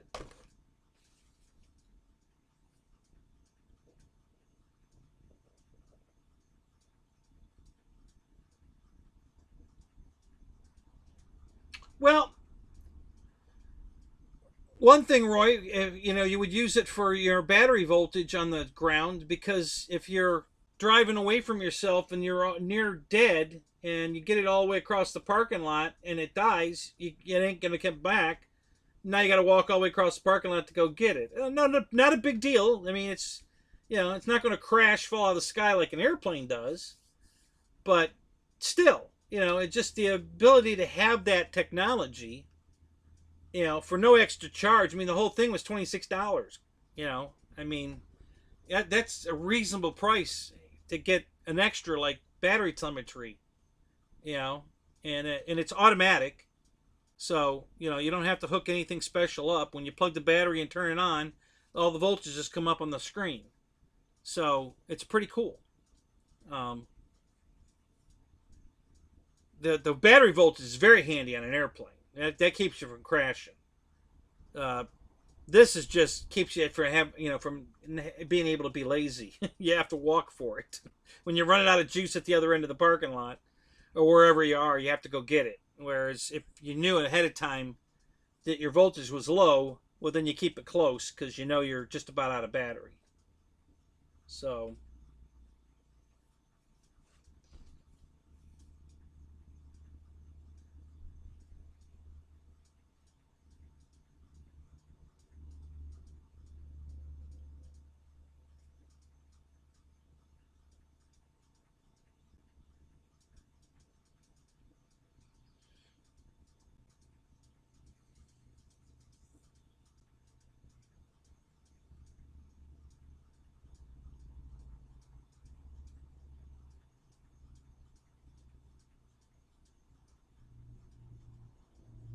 yeah, Roy. Yeah, I've been so with all the trees I have on the property, it's a constant fight between picking up the 3 acres, limbs that just fall out of the trees. Then you know limbs get heavier as they get older and stuff, and then they drop down in my face while I'm trying to cut the grass. So I come rolling along, and then a branch slaps me in the face. Cause so yesterday I went out and cut all these branches out of the trees. So that the North 40 right now, the north end of the property, it's got limbs down all over because I cut them all down last night. And if I don't go flying tomorrow, which I think I'm gonna take my trailer and go up there and throw all that wood I cut down on the trailer to drag it over here to burn it. And there's a crap load of it. I got a ton of wood down now. So these trees are just a constant. I mean, constant maintenance. It never ends. The second I go out and pick all the wood up, you know, the very next day, all the trees have dropped new wood. You know, more and more branches fall out of the trees. It's constant. You know, And then I've got 3 pine trees. So pine cones are falling out of those things all year round. Last year's, batch are still falling out of the tree. And the new ones are already growing. So starting in 2 months, November usually the end of November is when the new batch of pine cones start falling out of the tree, which starts that all over again. So then you got to go out there and pick all those up, and you pick them all year, because right now I'm still picking up last year's. As the new ones grow in, they're pushing the old last year ones that never fell out, and so yeah, it's a year-round thing with the pine cones.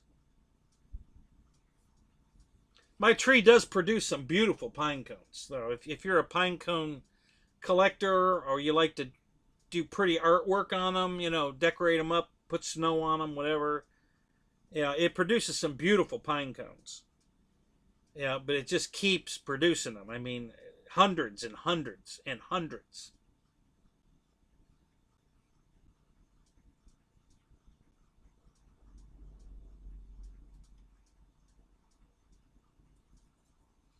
I have a 6x10 utility trailer that I completely filled last year with pine cones, 3 feet tall, a mound of cones in that 6x10 area, 3 feet high.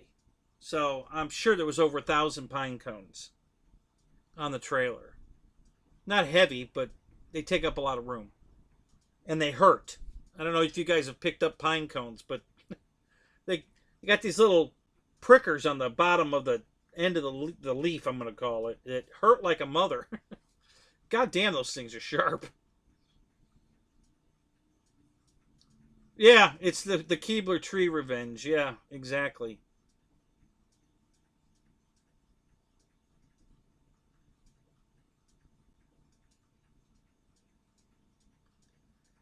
Right, Chrissy, and I was going to do it here. I mean, I've already collected a bunch to sell, and that was kind of my thought, was to start selling them.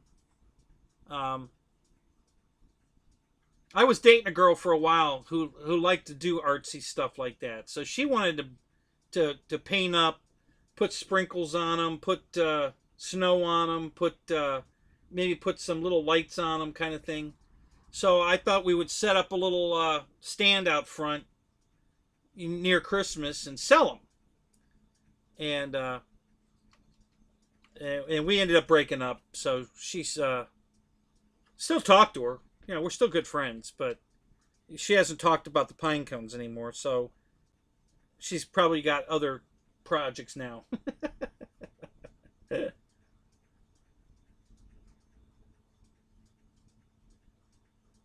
Yeah, they do. They burn well. I'll tell you, they create a lot of heat.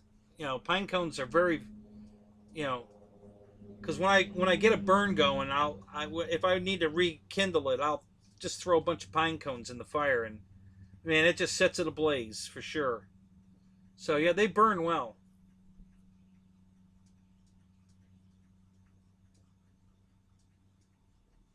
Oh yeah, they make good bird feeders. Yeah, that's interesting. I hadn't thought of that. Yeah, exactly, boss. I'm such a stud. Who doesn't love cones?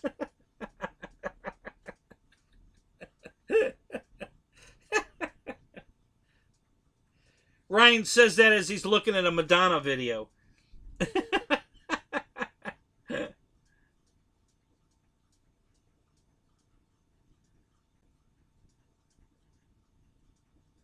Peanut butter and bird seeds. There you go. Hey, there's an echo in here. Look at that.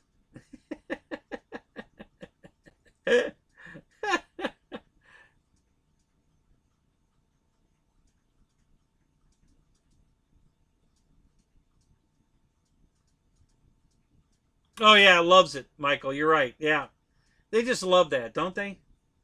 Yeah. And there's a word in the English language. I think it's called. I think it begins with a T. Um, God, it's right on the tip of my tongue. Yeah. Yeah. If we had a little more of that, then we'd have a lot less of that. If we only had that. Apparently we don't. Can't figure it out.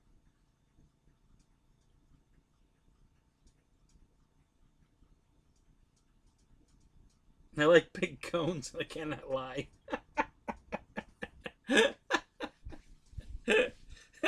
Yeah, isn't that a song?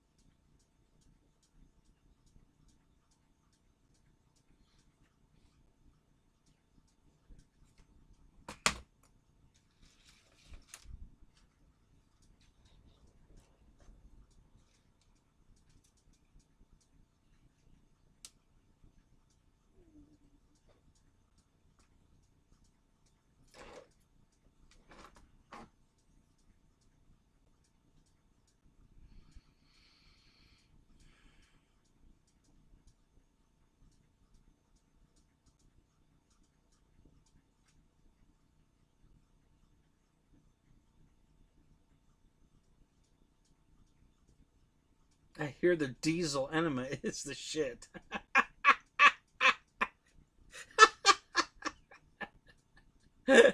Oh my god.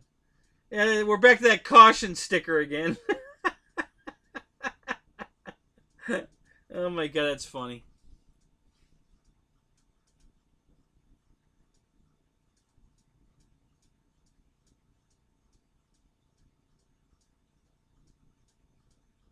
Yeah, Roy likes big drones. He says he spells it a little different.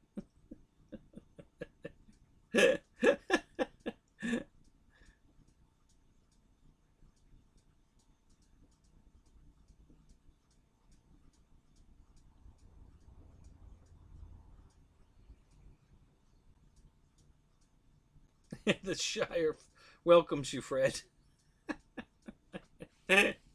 Oh my god.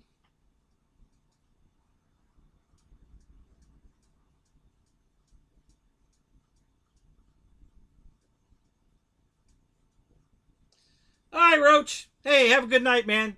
Thanks for stopping in. It's good to see you tonight.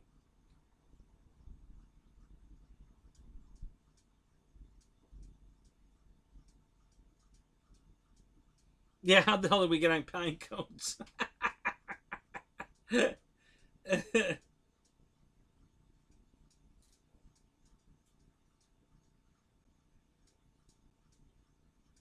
Oh, that was my fault. I was talking about how much work these damn trees are.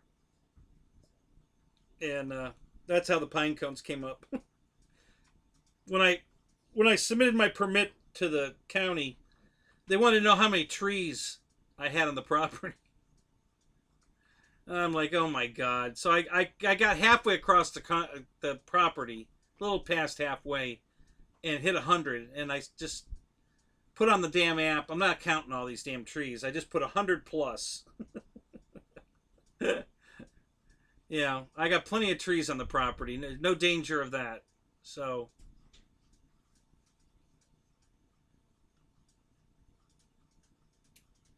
Oh, Mike Bird, it's all right. Well, when you wake up in a couple hours, we'll still be here. So come on back. Thanks, Mike. Have a good night, man. Get some sleep. We'll see you later.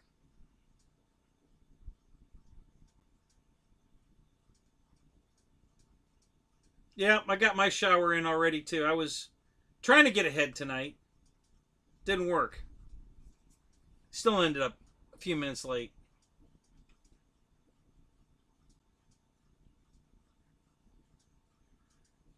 Yeah, I think, well, there is a thing about cutting trees down here. If the tree's bigger than, I think, 5.5 inches diameter at shoulder height, if it's under that, you don't need a permit to cut it down. If it's over that, you're supposed to get a permit to cut it down. Um, a lot of the trees I've cut down have been under that size. There have been a few over that size I've cut down. Um, Mostly because they're dead. You don't need a permit if they're dead. At that point, they become a safety hazard.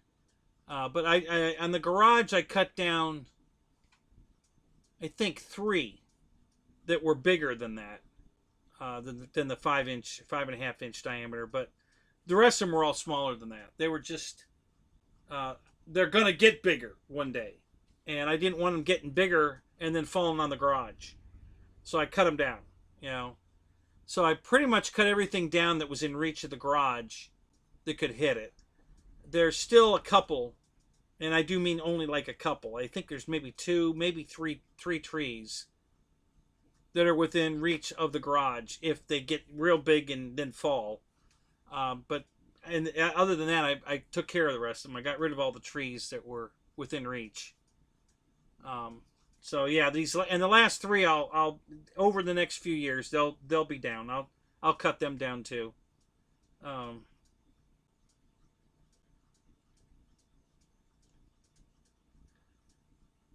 What am I selling?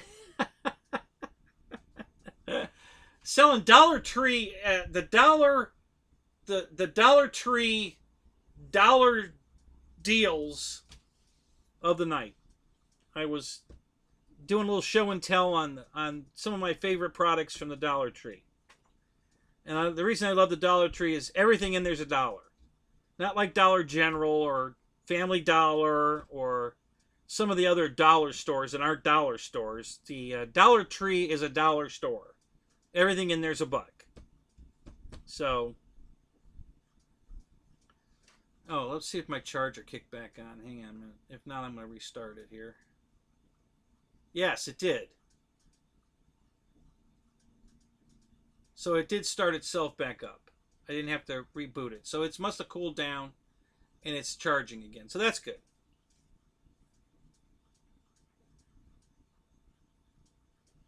$1 make you holla? Yeah, exactly. I like stuff you can get for $1. $1 make me holla.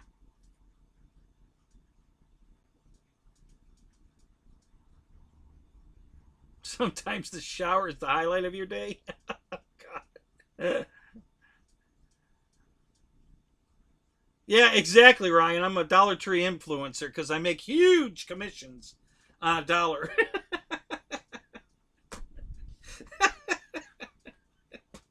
That's hilarious. When you put it like that, it's like, yeah, that's not even really worth it, is it?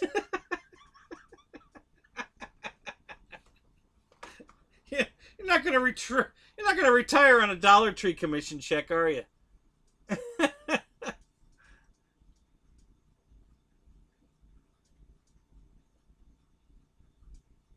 Yeah, we're gonna start auctioning it off now. I need $1. I need $1. Who give me $1? Give me $2.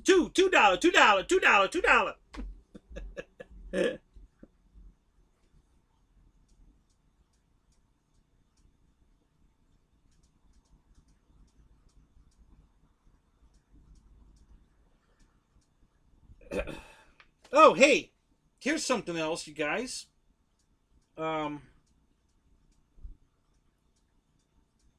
You ever need a container to maybe mix paint in, or and then have a way of dispensing it?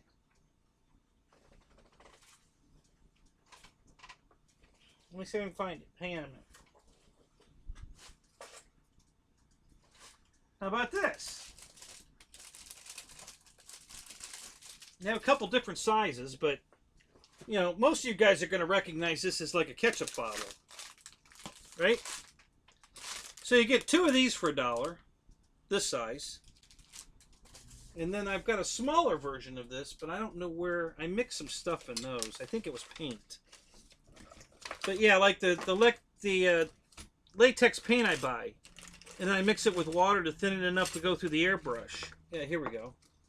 I think you get 2 or 4 of these for $1. This has the pop-off cap, and this one has like a glue bottle, has the screw cap. So you get these, and then you can mix up paint or glue, whatever. You know, take some white glue, thin it down a little bit, put it in here, shake it up, and now you got a glue bottle. You know, same thing here. So here's a couple of other nice things you can get at the dollar store. Or if you need ketchup.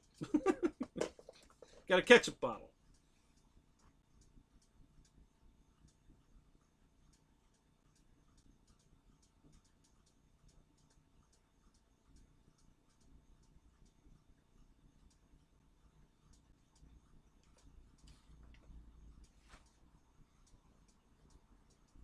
Yeah, please, someone. Someone, give me $1. Someone. Anyone. Please.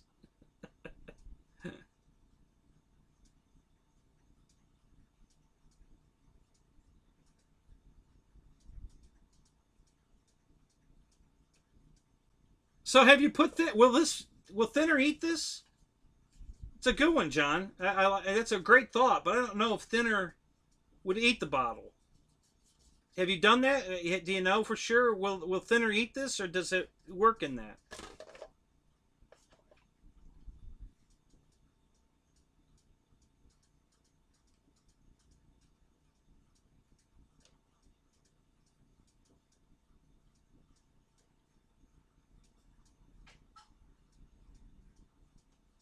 Yeah, they were on sale. They were a penny off.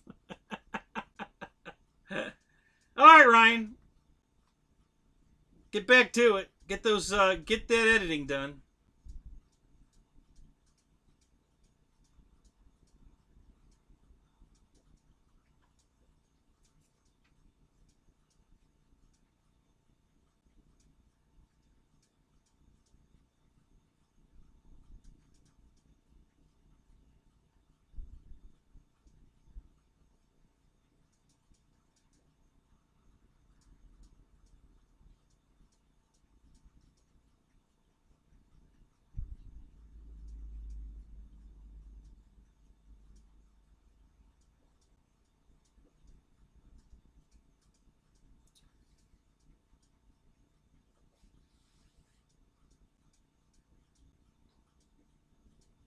Yeah, so send them to the Dollar Tree, Christy. They can get, like I said, I think you get 2 of these for $1. I can't remember if it was 2 or 4 of these for $1.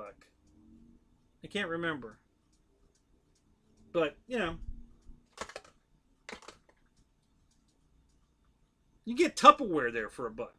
You can get real porcelain dishes there for $1. Real glass glasses. A real glass wine glass for $1 at the dollar store, at the Dollar Tree. It's amazing. Hell, they have a big really oriented um, decorative glass cookie jar.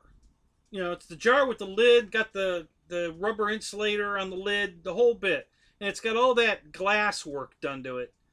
$1. I'm just amazed at the glass stuff you can buy for $1. Real glass. It's crazy. Lyndon, what's up, sir? Good to see you. I was wondering when you were going to show up tonight. Was just thinking to myself, where's Lyndon tonight?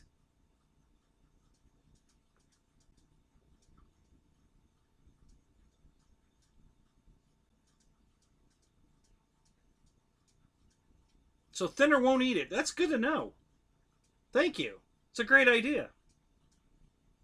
I hadn't really anticipated using it for Thinner, but now that you say that, I actually have the mate to this big bottle is sitting on my lathe there. It's full of oil, and I use it for tool oil when I'm making like Wright's pin. I had to keep oiling it down to cut it, and I put the oil in this bottle, and it's over there on the lathe right now. So that's where the mate to this went. I don't know where this one is. I don't remember what I used it for. I think I put wood glue in it.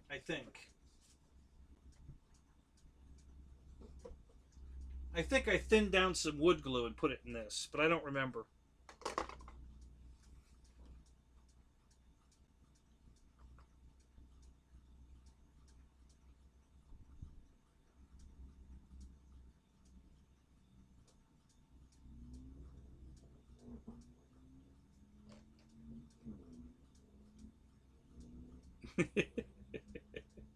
So Ray's eyes are this big, huh? I don't know why. That Ray's got the big eye look like, huh?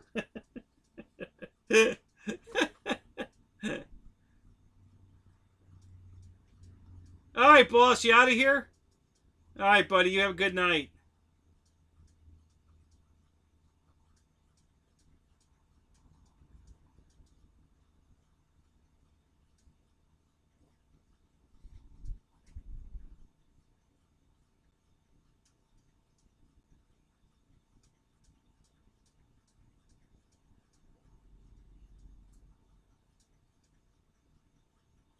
Hey, John, that's a great idea. I like that. So the you got your student guys with paint for cleanup, and yeah, great idea.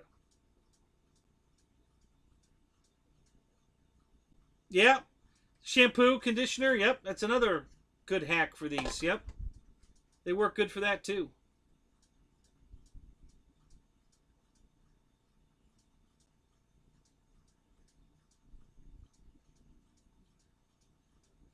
Oh, you're looking at one of Bobby's jet crashes. Oh God, which one did he crash, Lyndon?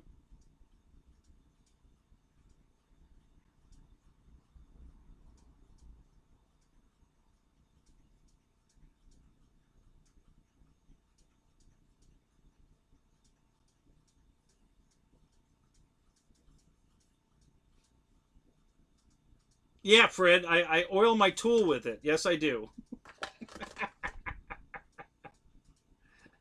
It gives me more control. You know, I can I can get the right mix. You know, not too little, not too much. You know, it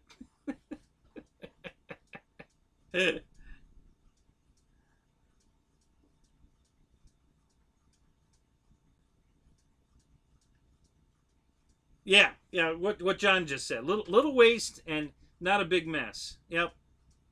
So absolutely, oiling my tool works perfect for that.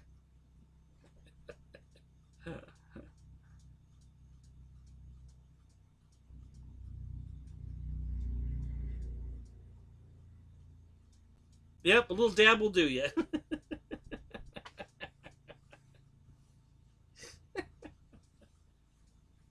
Are we still talking about the bottle? Oh my god.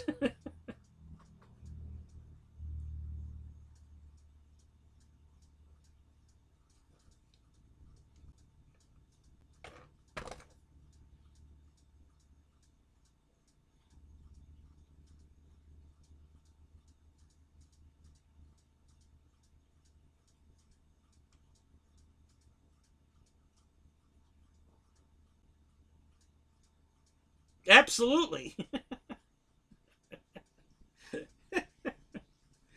Oh gosh.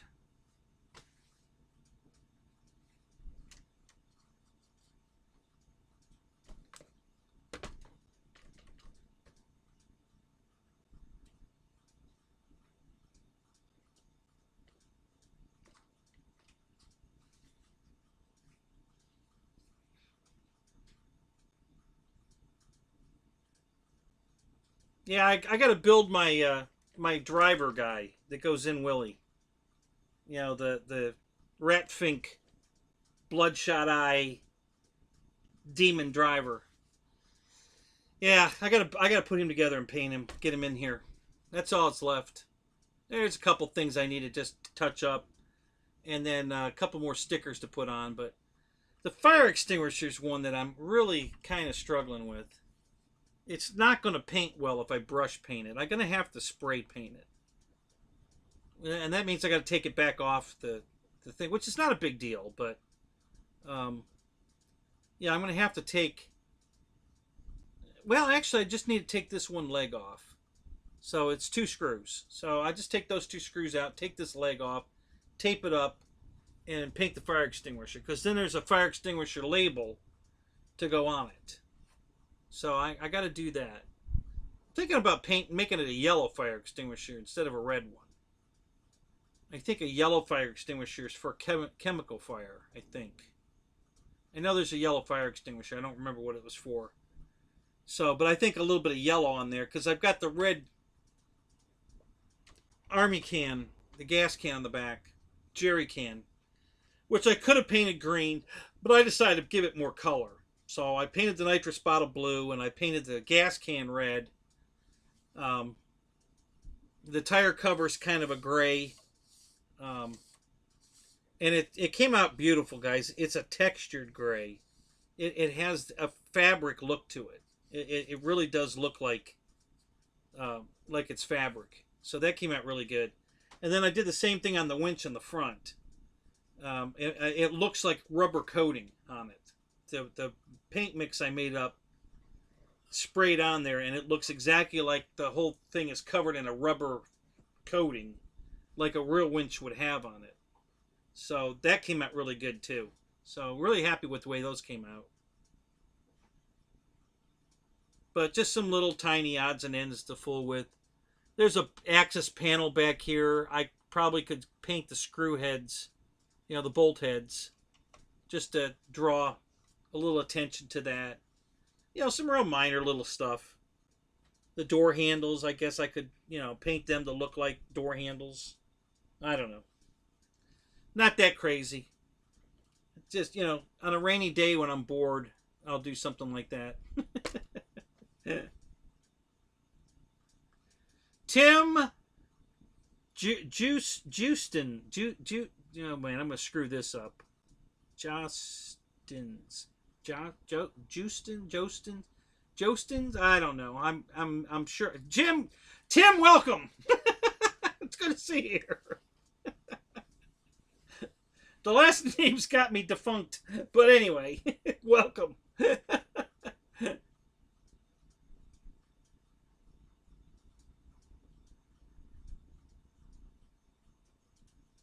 Oh, he crashed his Raphael, huh? Yeah.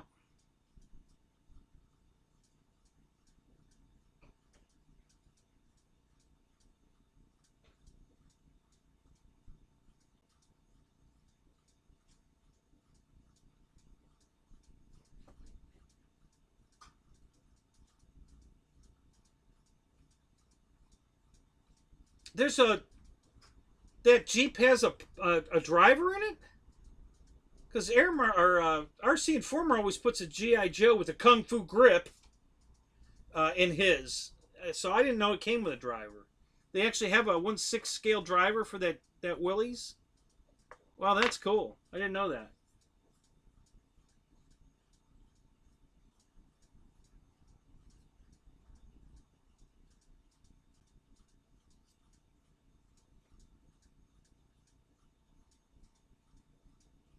Victor, what's up?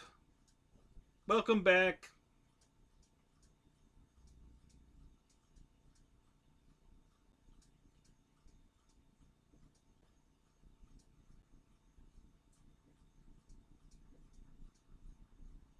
Like the Ring Company. Jostins? Or Jostins? Kind of no E. I'm guessing Jostin. Jostins. I'm guessing. I'm probably wrong, but English was not my best subject in school.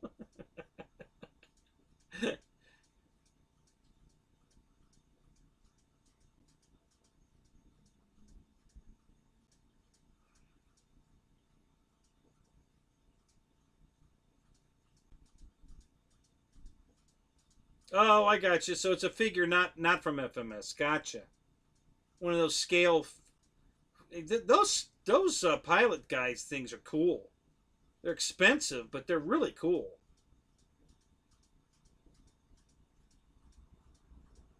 Thank you, John. Yes, thank you, guys. Yeah, hit the like, guys. Thank you. Thank you, John. Appreciate that. Justin. Ooh, Justin? Justins? Is that right?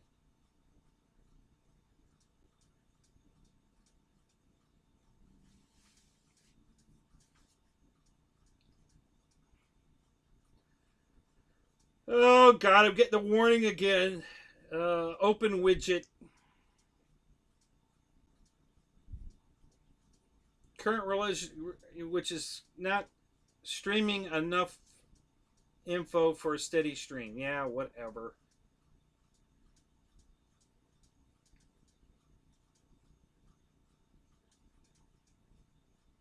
My 1/10. What, Hasbro 6-inch figure fits perfectly in my Jeep. Oh, okay. Oh, did Matt just pop in?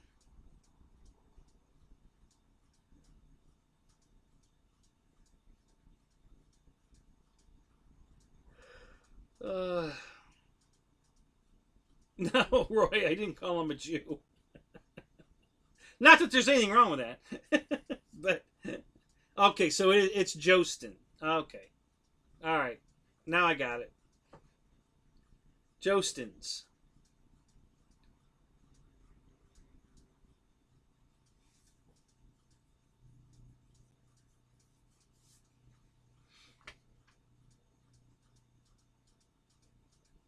My stuff went nuts. How come your stuff went nuts?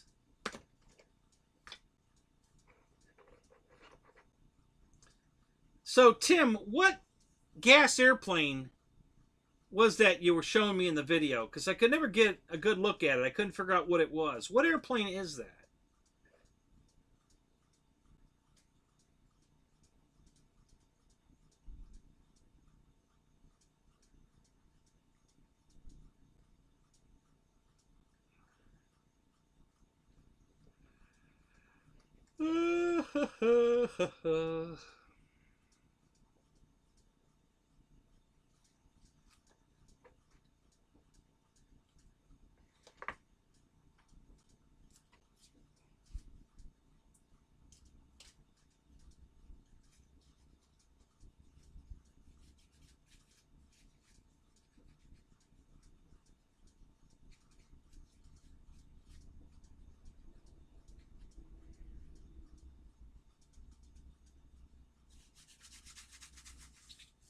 Oh, an Edge 540.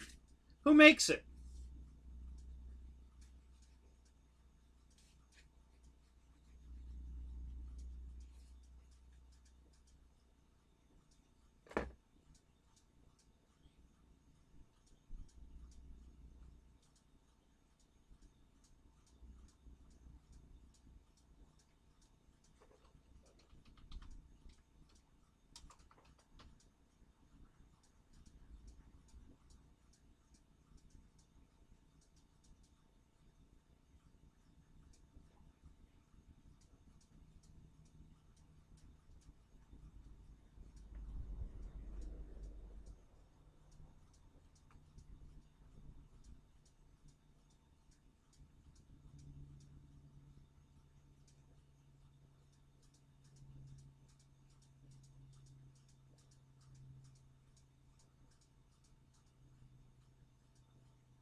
Oh, it's a Phoenix model. Okay, cool.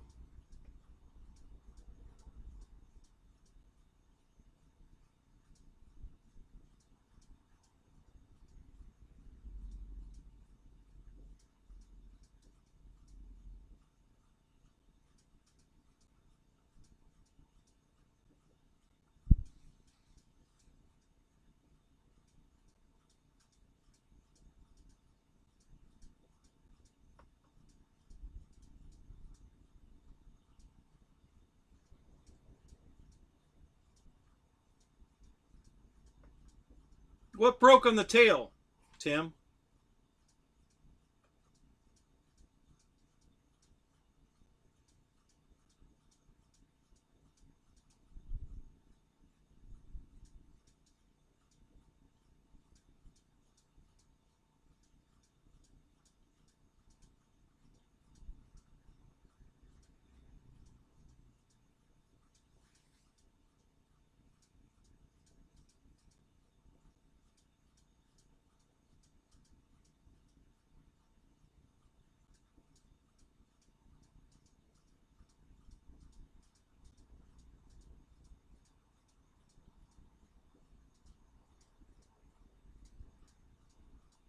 Oh, do they have them back in stock, Michael? I've been trying to get those tires forever.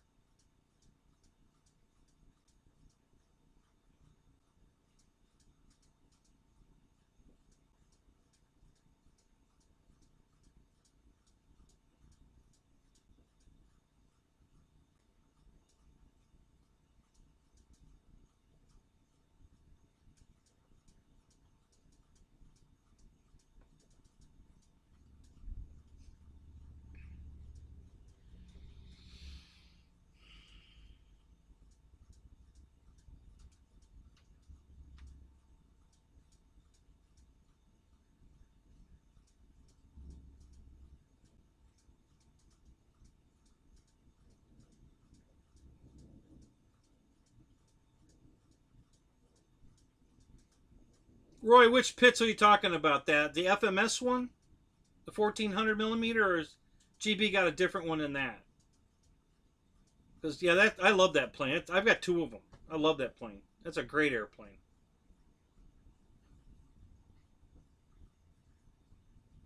Yeah, I'll order them tonight, Michael. Because you're right, they'll be out of stock again. You know, I keep going to the website and they're still out of stock, driving me nuts. Been trying to get those forever.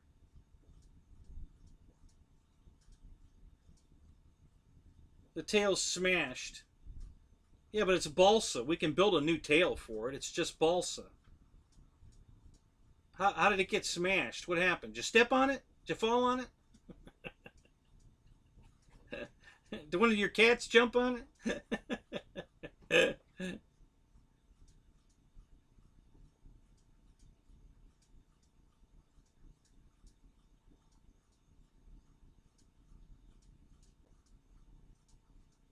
Yeah, Roy, that's an awesome airplane. It really is. Got you're just not going to believe when you take it out of the box that it's a foam airplane because it doesn't look like foam. It looks like it's plastic. The paint on that thing is perfect. It literally looks like a plastic airplane. The paint is absolutely perfect on that thing.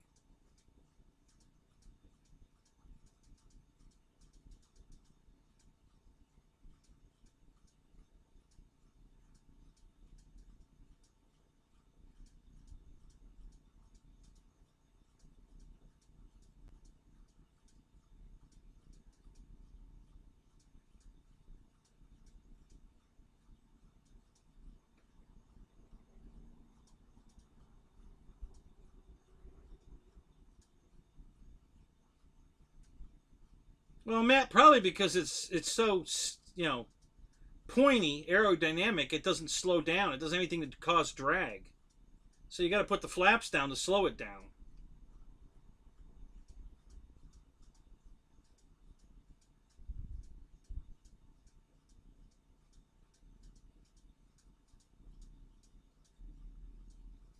Yeah, Michael, I'm going to order quite a few sets of them myself. I just think it's because of how soft they are. I think they just make a good all around tire for a lot of the planes I fly.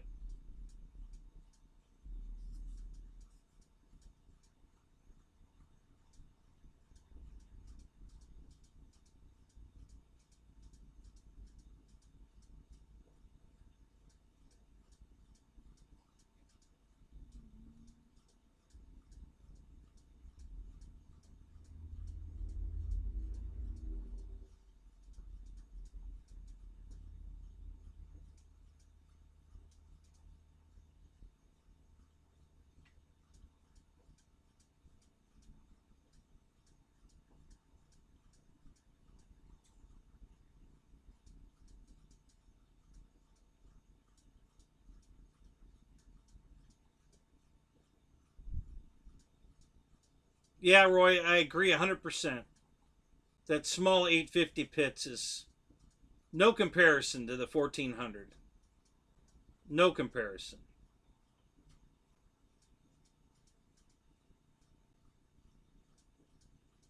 Right, Michael. They're only $10 a pair. You know, they're a good deal. So yeah, I'm gonna grab. As a matter of fact, I think I'm gonna go put them in my cart right now because there's a couple things I want to get at Hobby King, and maybe they got all of it back in stock. I can get it all in one shot. That'd be awesome.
Now, which wheels are you going to put on that, Michael? The ones from the Tundra, or the Grand Tundra?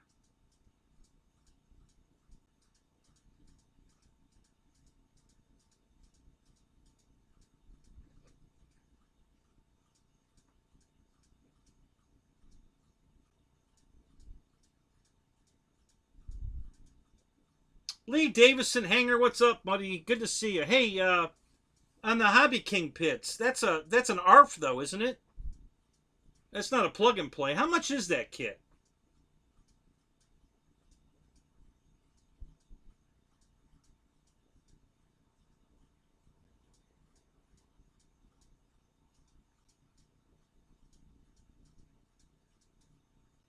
Oh, I freeze again? No, I'm all right. I'm not frozen.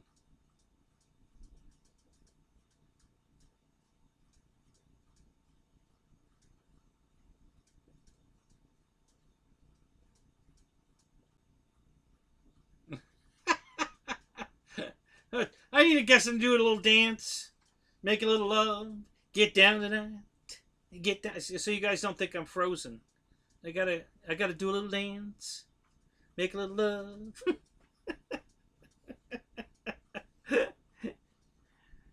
Just the standard tundra. Okay.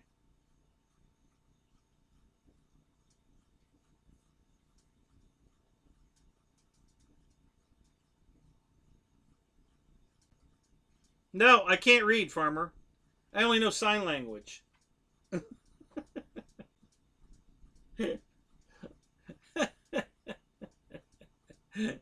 Cheeseburger. That'll get my attention.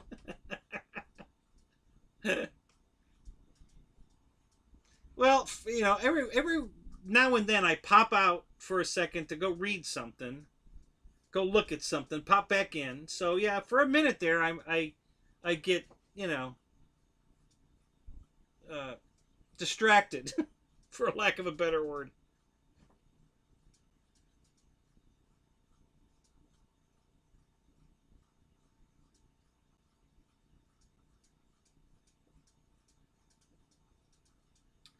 So Michael, the Scout, that looks a lot like a Cub, doesn't it?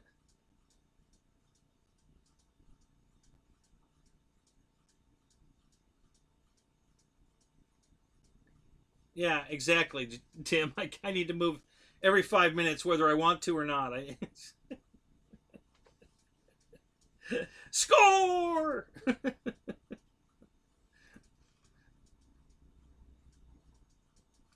Welcome to Moe's.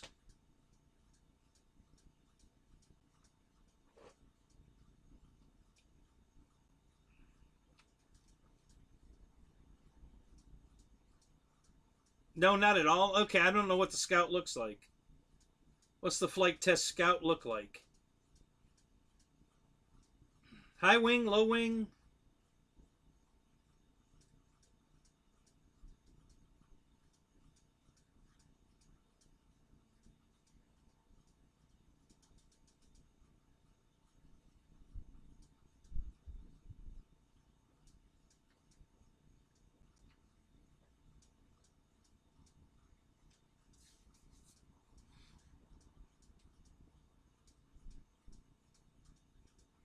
Oh, the Scout looks like a glider.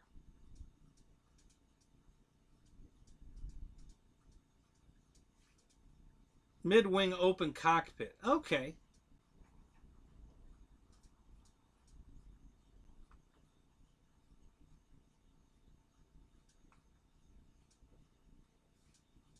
All right. I know what you're talking about now. So your 140%er, what's that wingspan going to be at 140%?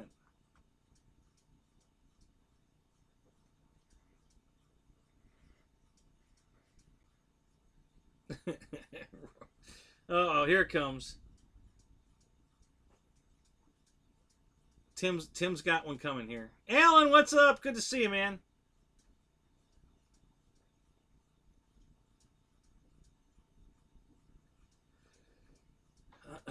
61-inch. Wow. Nice. That's good.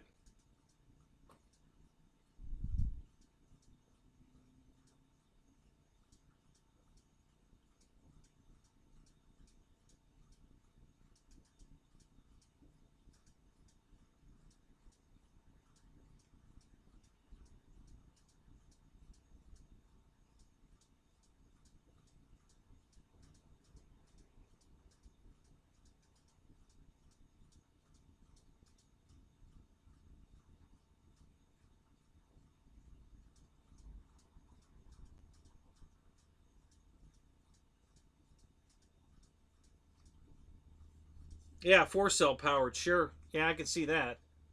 It's 61 inches. Yep. Out flying tonight, are you, Alan? Good for you, buddy.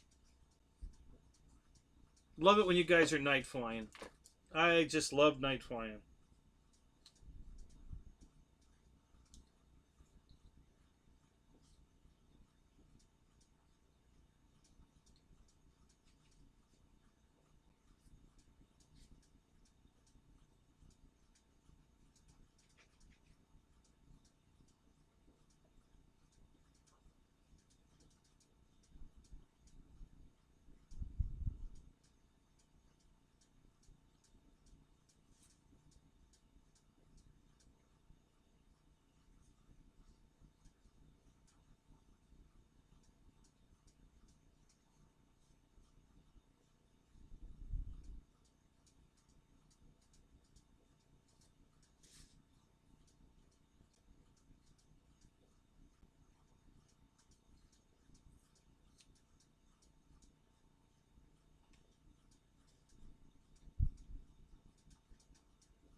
Oh yeah, yeah. All those foam board plates don't weigh anything. That's one of the things that makes them fly so well. The wing loading's so light. You know, they're freaking awesome. Uh-oh. I dropped one of my floats. Mm.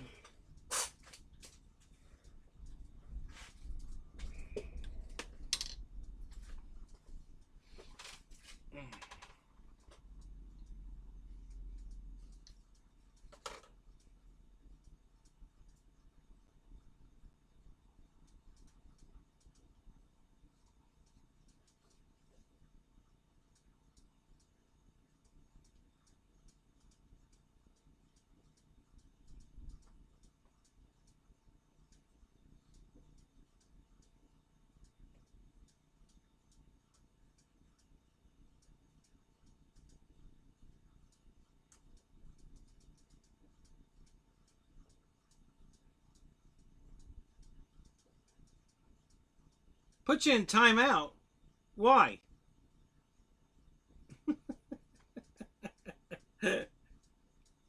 What'd you do? Why do I have to put you in timeout?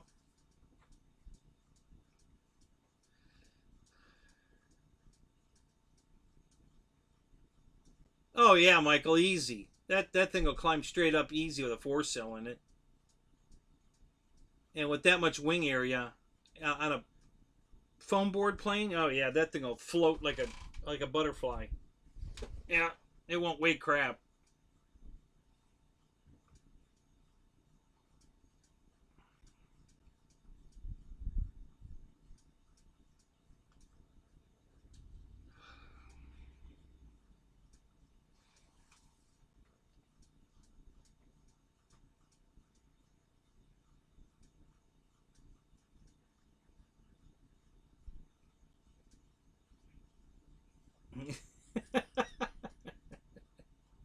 Well, now you said it, Michael. Now I got to put you in timeout.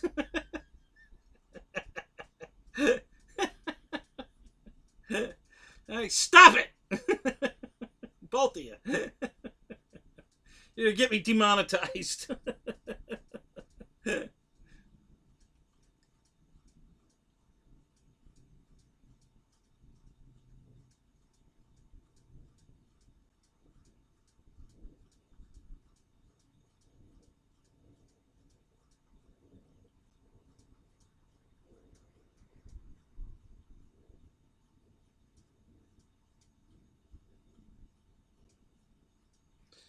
Well, hi Brian, how you doing tonight? It's good to see you, man.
Mine's a 67, Alan.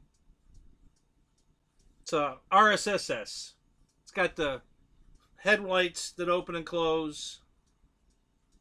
Got the wing windows. That's exclusive to a 67.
Yeah, I bought the car in '79 from my neighbor that I lived down the street from.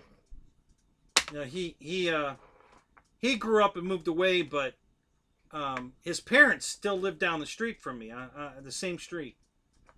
And I ran into a grocery store one day, and I just said, "Hey, whatever happened to that Camaro you used to have?" He says, "I've still got it.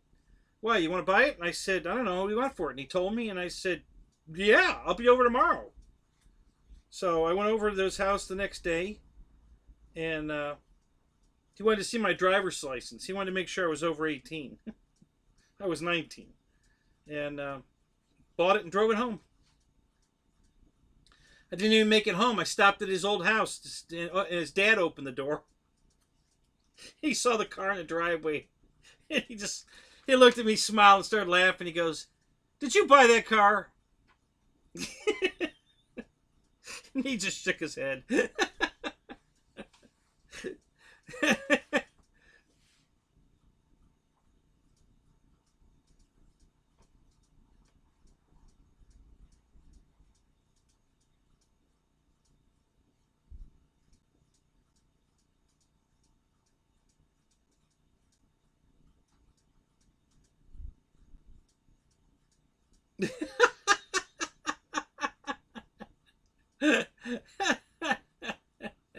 So, Brian, you got all the jokes from earlier.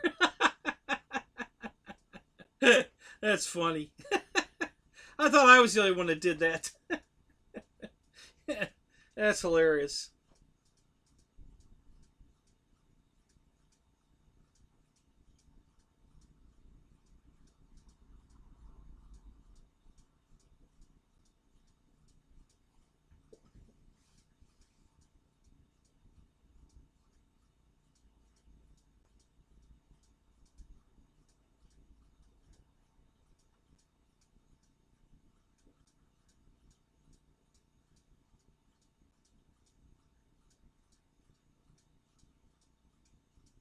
All right, you guys, hang in here for a minute. I'm going to get a drink. I'm thirsty. I got out here too. I'll grab my phone too while I'm in there, Tim. All right, so guys, just talk amongst yourselves for a minute. I'll be right back.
I'm back.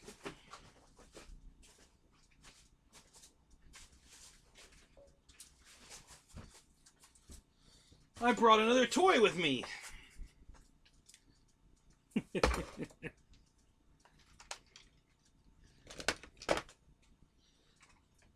Ta-da! My excavator. Pretty cool. For you surface guys, we don't have to talk about it. Or I should say for you non-surface guys, we don't have to talk about it. I just thought I'd bring it. Let's see, if I put this here, I can put this here. Yeah, that works. Alright, let me get my drink.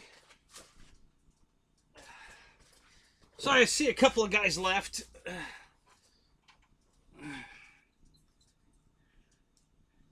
Must be a massive crap. Huh? Are you trying to say crop? Cop?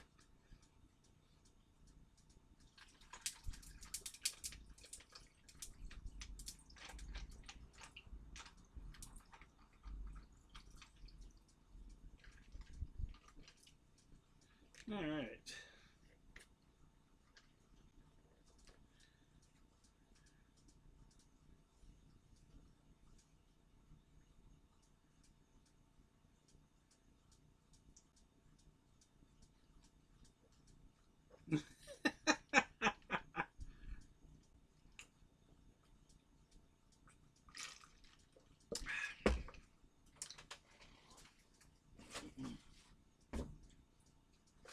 Thank God I haven't had to do that yet. My buddy used to get kidney stones all the time. Oh my God.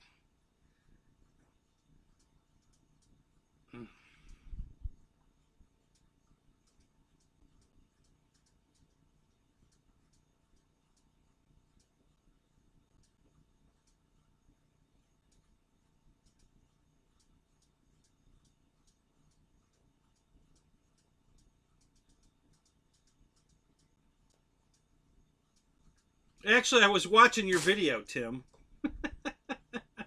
I decided to watch it while I was in there going to the bathroom. And your video was longer than my pee, so I just sat there and finished watching. So what was the chase plane? The guy videoing behind you, what kind of plane was he using?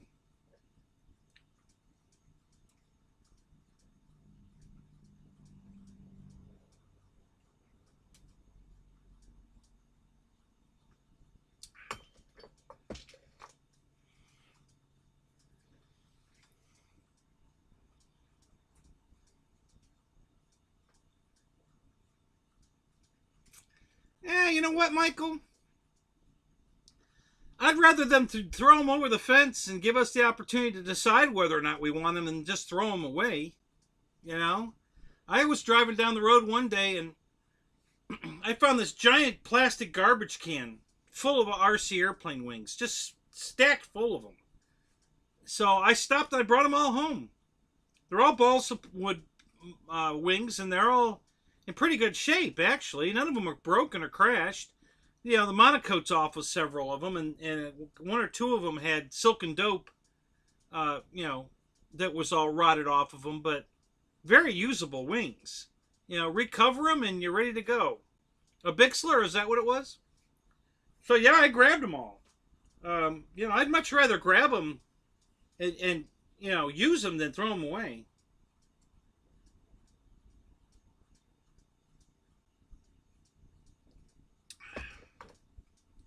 Play on stream?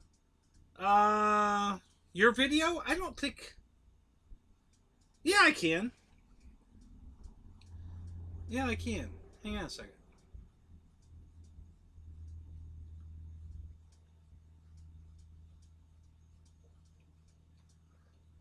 Let's go,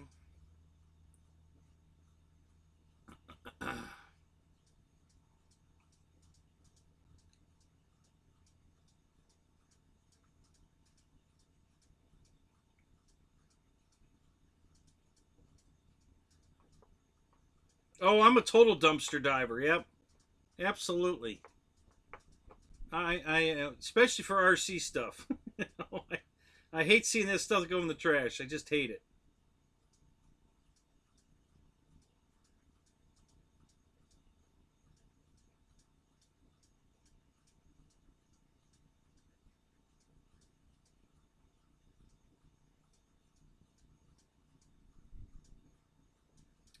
Tim, what was the name of that website? Something nut.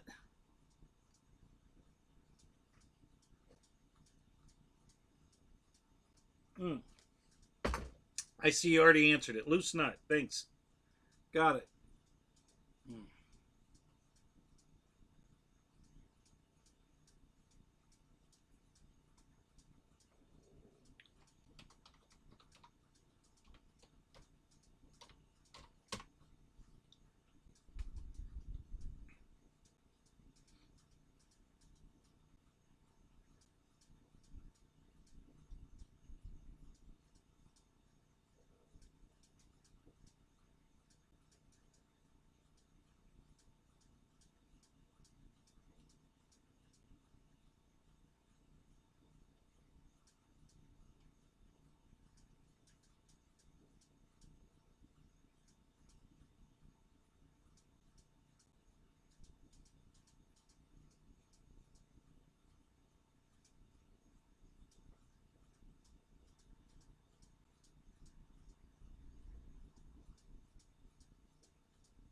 Wow.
All right, I got the wrong. I got the wrong page here, I guess, because this loose nut. Oh, Night NIT loose night RC. All right, let me try that.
All right, Tim. Have a good night, man. Thanks for stopping in. Um, Tim, it's not coming up. The loose nuts are a surface bunch of Jeeps videos, not very many, and the other one doesn't come up at all. The loose NITRC.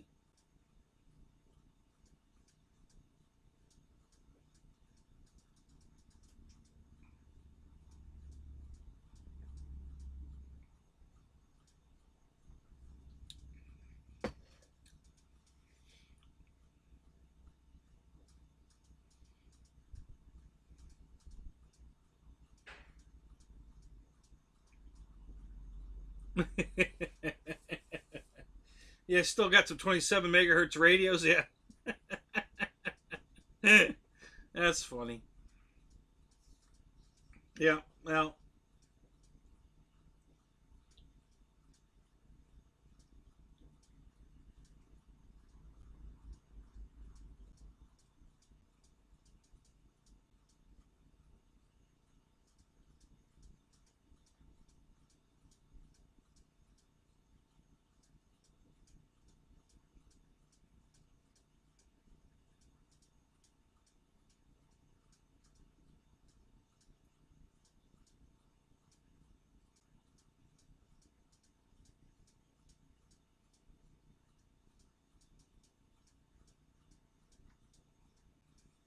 why don't you put a battery tender on it, Fred? You know, they make one that just plugs in. You know, you attach the leads to the battery, and it has a pigtail hanging off of it. You just plug into the pigtail, and when you go to drive it, you just unplug it. And if you forget to unplug it, it'll unplug itself. As you're backing out, it'll just pull the plug off, and no harm, no foul. And when you come home, you plug it back in. Super easy.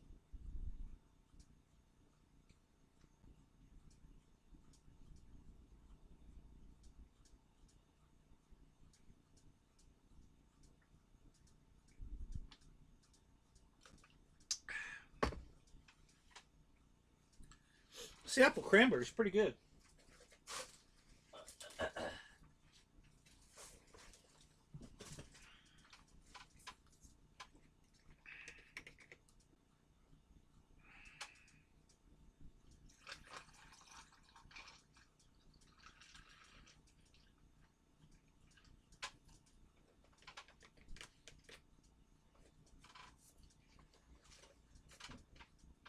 Hey, there's that pin. Son of a bitch.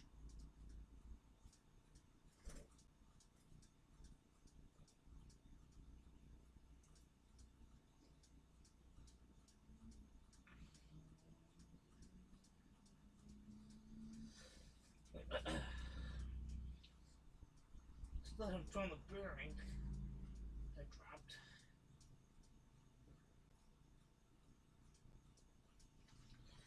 But there's my pin. That's awesome. Let me fix that. Got to do a little repair work here while I dropped one of the pins for the axle that the hub locks into, and I couldn't find it. I just found it on Willie. So let me unbolt this wheel and put the right pin in there.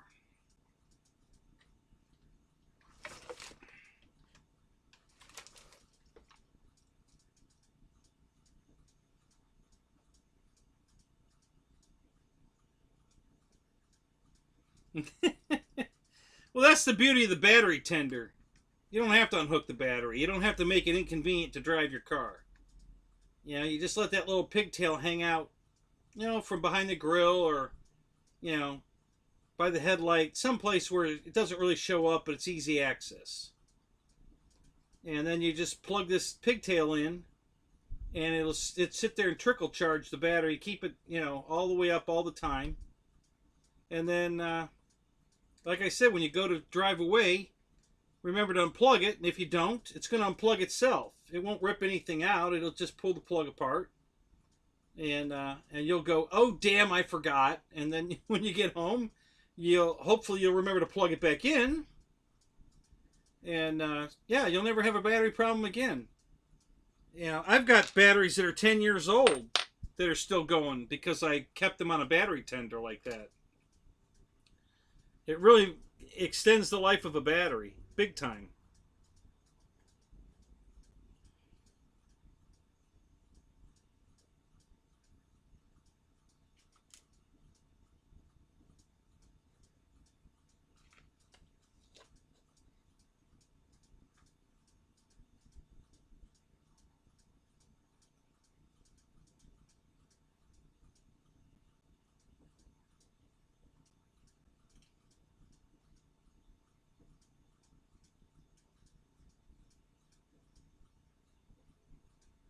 Sawyer, what's up? Man, I haven't seen you in forever. How you doing tonight, man?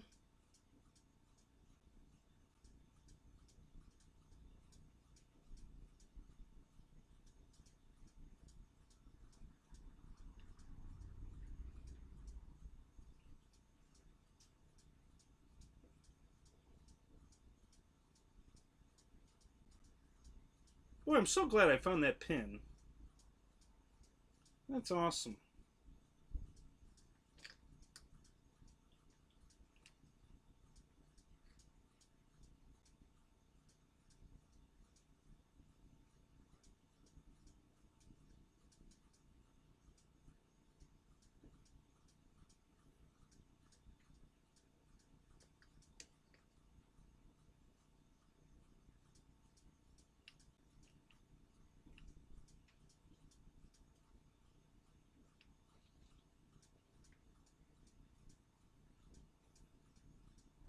Been working 100 hours a week. Oh my god.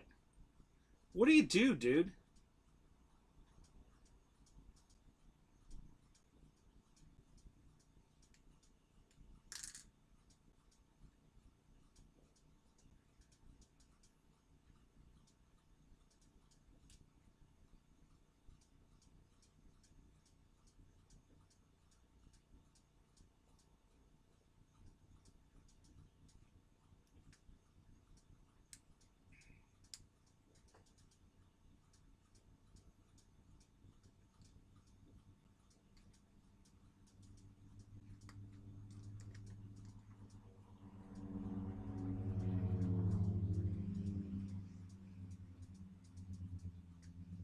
You're going to bed.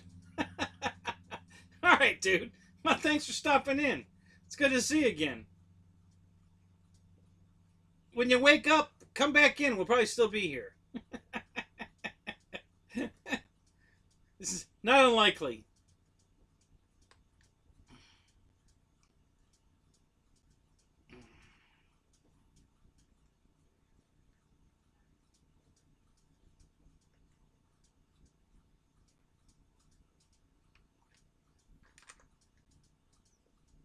There we go. So, we all better now? Yep, there we go.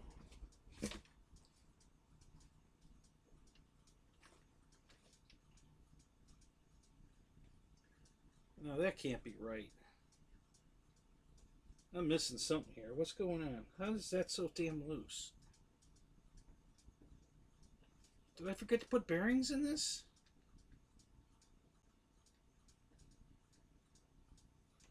No, that can't be right.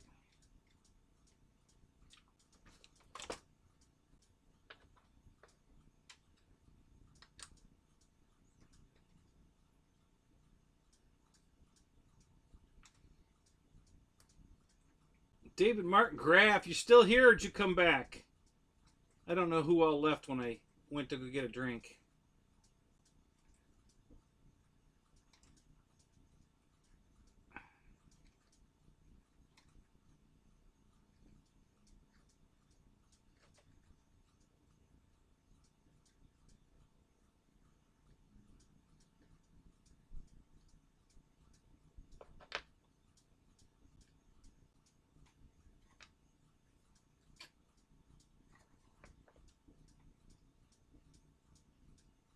Well, no, the bearing. Why is that so damn floppy?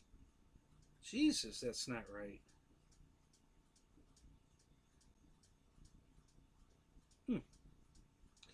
Yeah, that's not floppy at all. Weird. Very weird.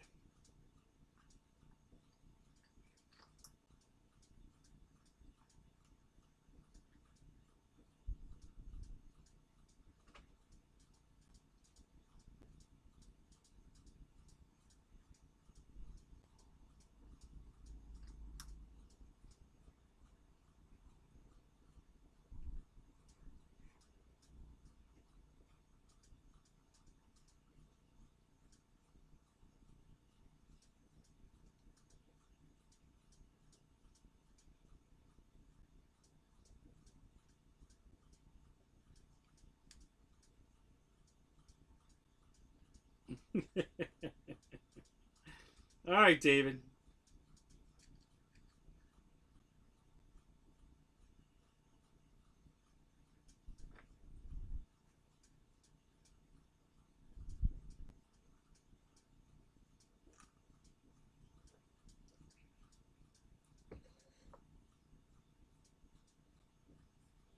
Oh, no leading edge slats, huh?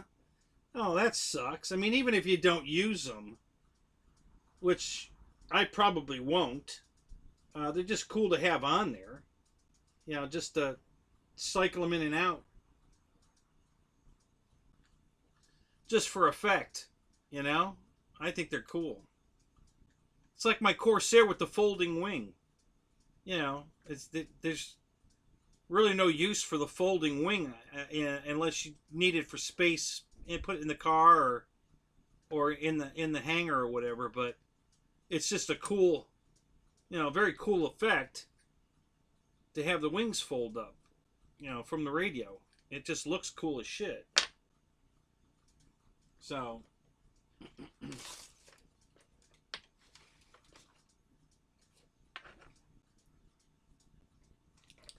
it's like a guy at my field has that plane and he insists on landing it with the air brakes out. Like, dude, you don't need the air brakes. Hey, they're on there. They must be on there for a reason.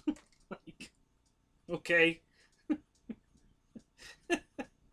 uh, your logic just is uncanny. Yeah. So yeah, they must be on there for a reason.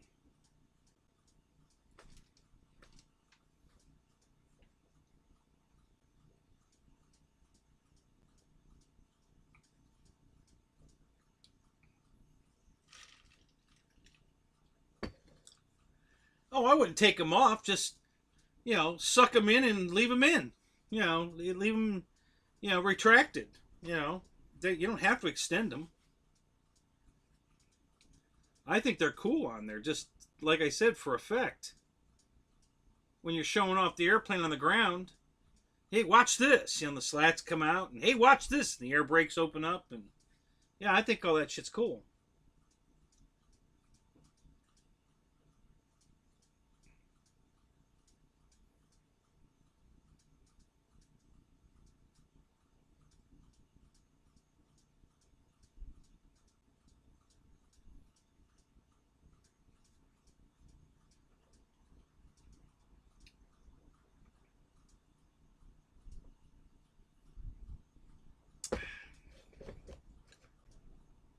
Folding in the air. You mean folding up like wings folding up, or you mean, you know, retracting or extending in the air?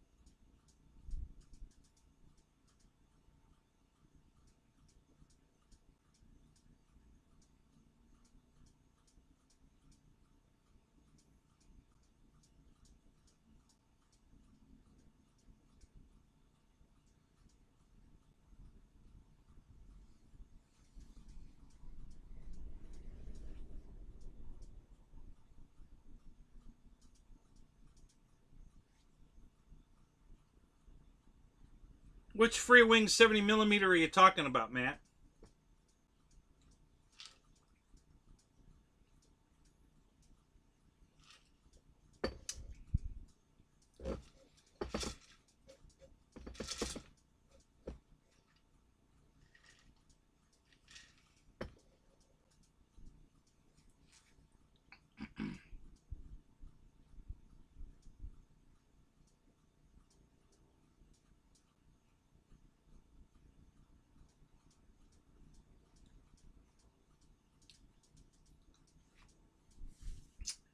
None of them come apart.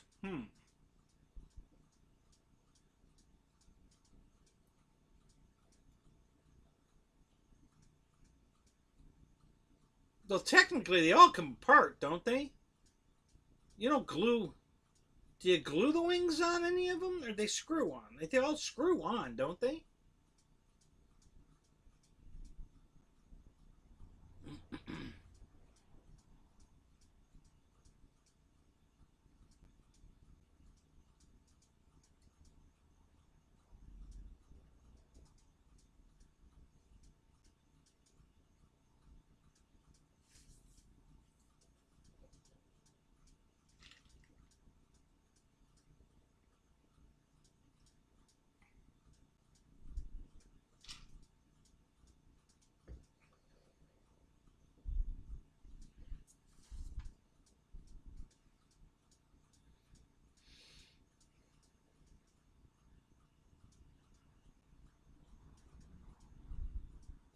They screw into plastic. Well, yeah, that's true.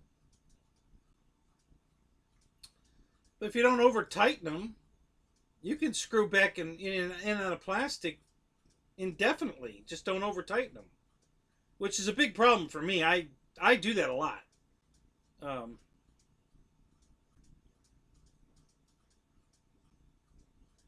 yeah, man. See that F-35? I still got one. You know, if you come to the event, you know, in November, I still got one. Got an F-35 here, still in the box. Haven't even opened it.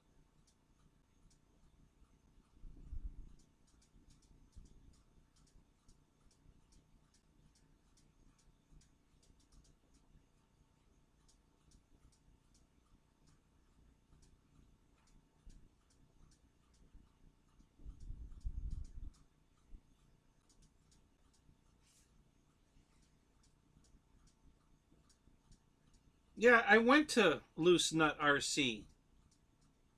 It's a surface.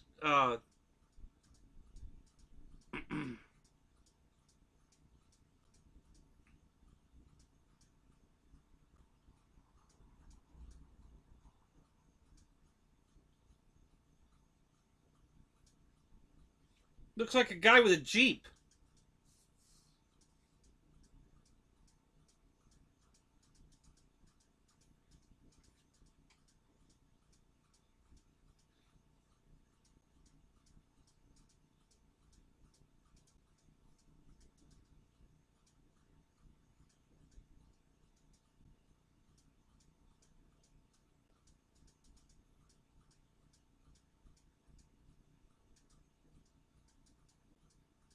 Yeah, mine was tighten it down till it breaks, not cracks.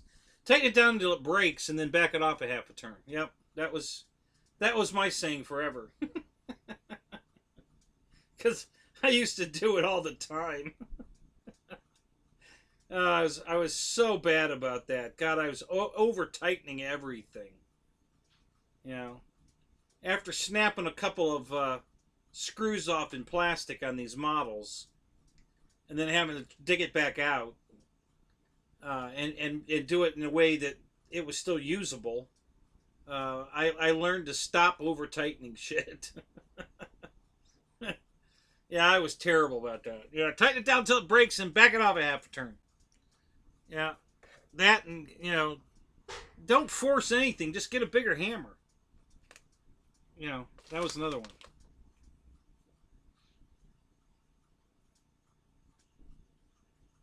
I did search Loose Nut RC. It didn't come up.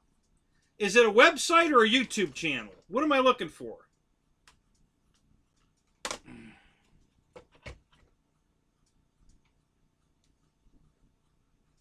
Scott, what's up? Good to see you, buddy.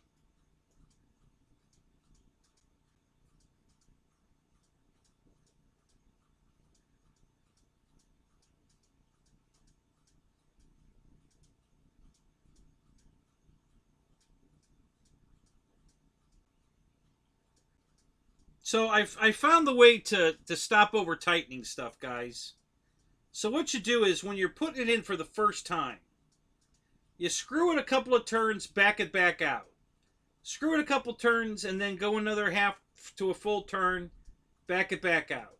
Then screw it back in again, go another half a turn, quarter turn, screw it back out. And keep doing that until it seats. because when it seats, it's going to be a real positive seat. It's not going to just like get tighter and tighter and tighter. It's just going to stop, and then you stop. You know. So if you've cut the threads and then cleaned the threads and cut the threads and cleaned the threads 3 or 4 times, when you finally get all the way in and it stops, it's a solid stop. It's not a tighten up and then, you know, where you're still cranking on it. It'll just come to a stop, and that's when you stop. You know, when it finally just hits bottom, boom. I've never had a problem since I started doing that. So try that. The next time you put one of these together, doesn't matter if you're screwing into wood or plastic. Just screw it in a little, back it back out, screw it a little farther, back it back out, screw it a little farther, back it. You don't have to back it all the way out, but back it out several turns and then go back in again and just keep working it in little by little until you finally hit the stop. And you'll know it when you hit it, because it's gonna, there won't be any, you know, getting tighter kind of feeling, and then you keep on cranking. It'll just go boink, and then you just stop. As soon as you hit the boink, you stop. And it works great.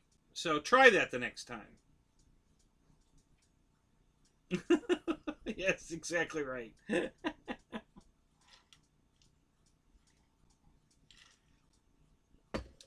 Yeah, Scott, I'll be probably bringing my my Wild Willie and the voltage that's sitting on the table right here. I'll bring that, and I'll probably bring my big Toyota pickup truck. Yeah, I'll bring some surface stuff.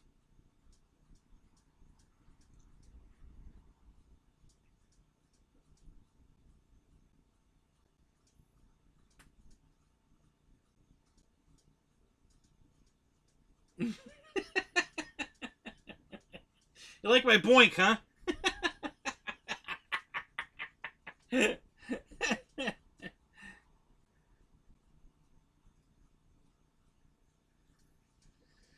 And don't forget the lube. I'm just kidding. No lube. Roy likes it dry anyway.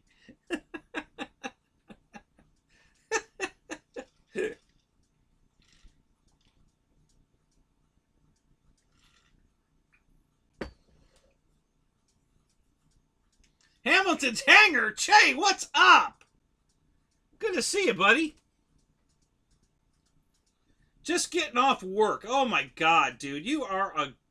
Oh my God. What do you do, by the way? What's your job? Where do you work? What do you do?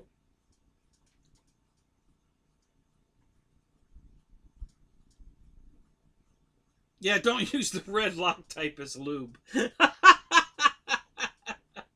Yeah, that's good advice. That's awesome, Nick. That'd be a very bad idea. Oh my God. Oops. Hold the bus.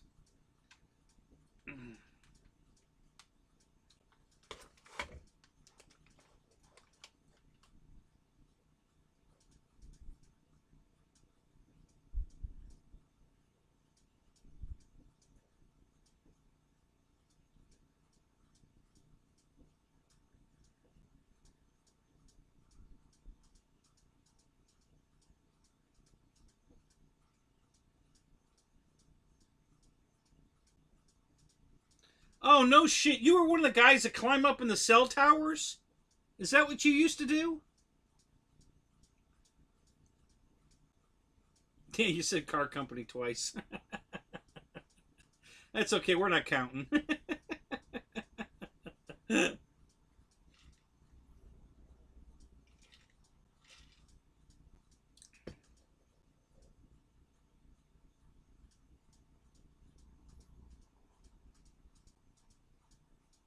So what do you do at this new car company? Car company.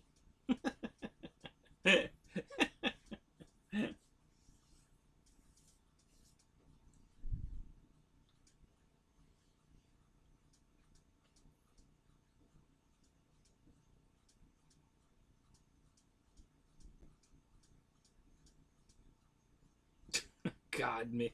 Scott, really?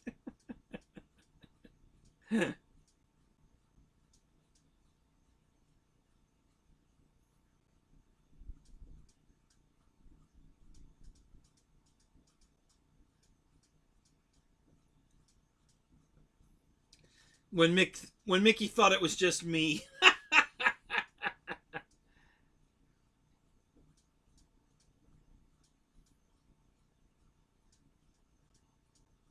Oh, so it's an assembly plant. Nice. Well, good for you, man. So, do you like this new job? Is it do you like doing it? Yeah, fun, easy work, but late hours, I guess, huh? So, usually it's the light, easy jobs are the ones you have to do over and over. You know, long hours.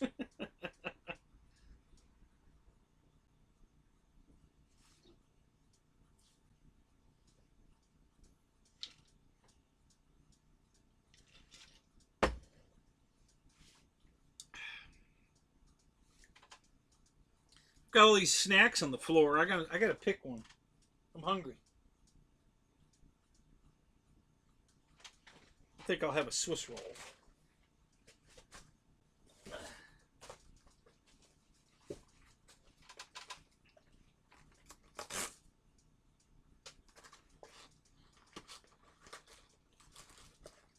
So I've never heard of this electric car company. What Riverin?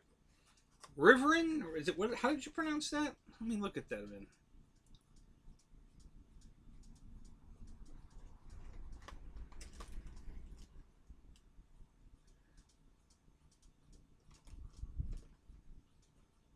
Rivian? Never heard of them. Is this something new?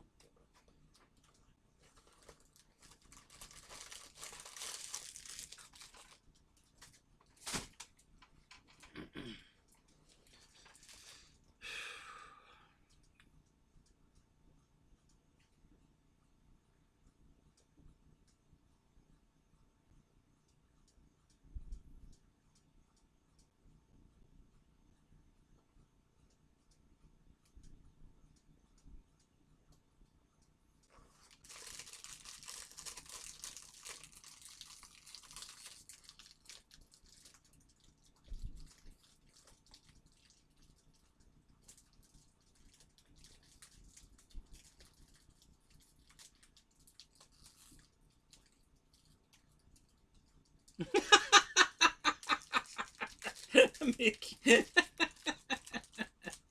2 minutes and you're done. That includes a cuddle and a smoke. Oh my god.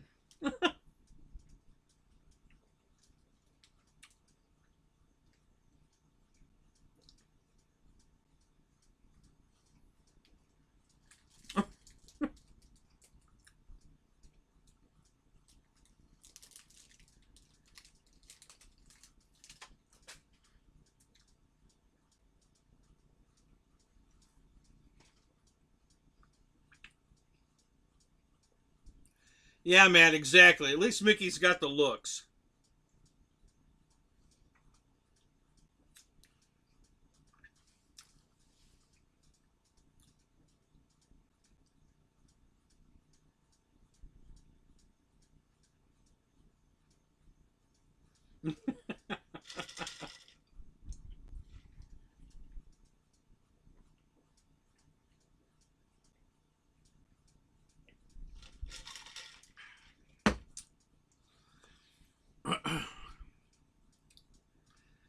Ah, Mickey, just stick with the airplanes. You'll be fine.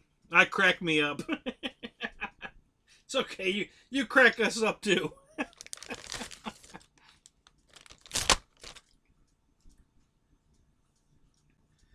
Hey, how am I doing battery wise?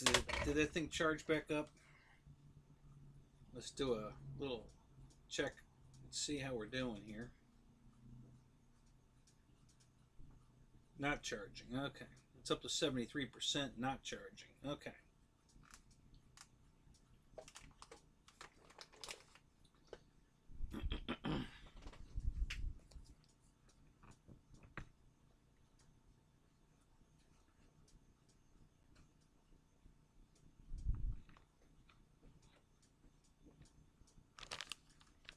Check something here.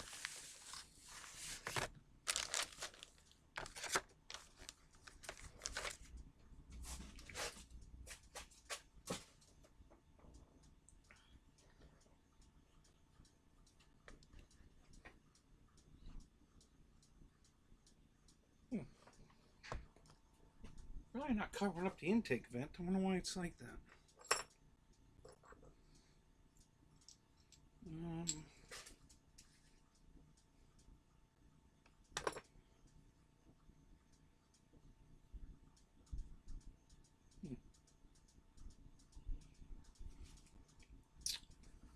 I've got to shim that for a minute, see if that helps. Let me shim it with. What's this? That's that.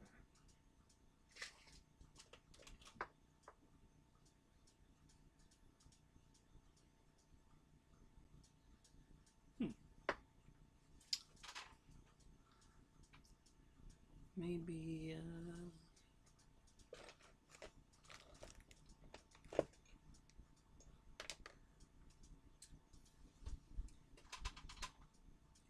yeah, that'll work. How about that? That'll work fine.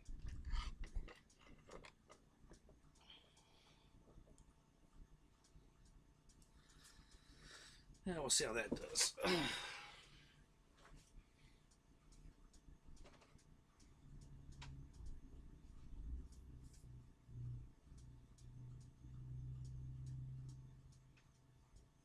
Oh man, I have no idea. Whatever it comes with, I have no idea. It's, you know, never took it out of the box. I don't know if the shipping box, you know, it's still in the shipping box. So I don't know if they have that information on the shipping box. But, you know, whatever motor comes in it. This one's a newer one, so I'm assuming it's got the latest motor in it. I don't think this thing's been sitting on a shelf for very long. But I don't know for sure. So I'm sure you know more about the plane than I do.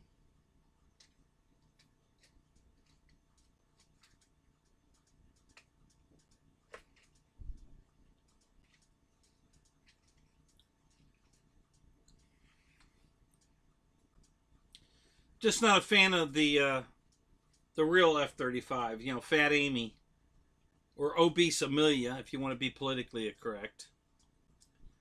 Yeah, just not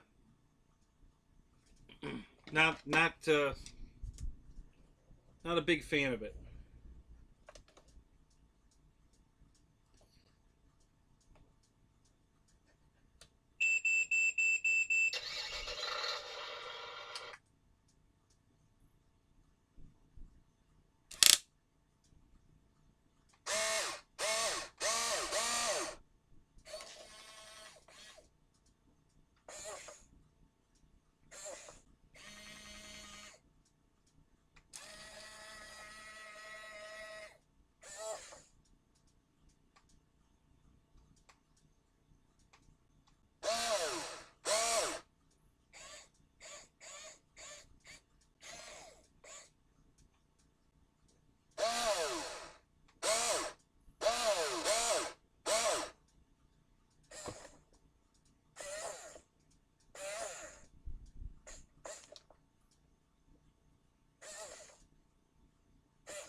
Fat Amy's growing on you.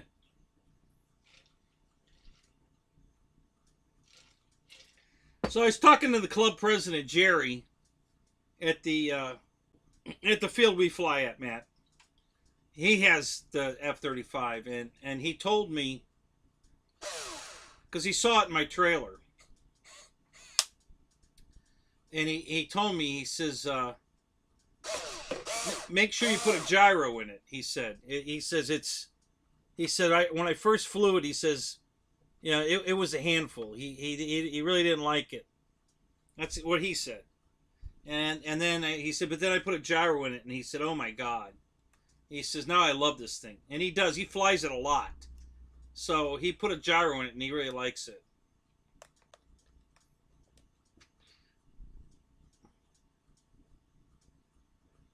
Yeah, Scott. It's excited to see me. It's excited to see you too. It's waving at you.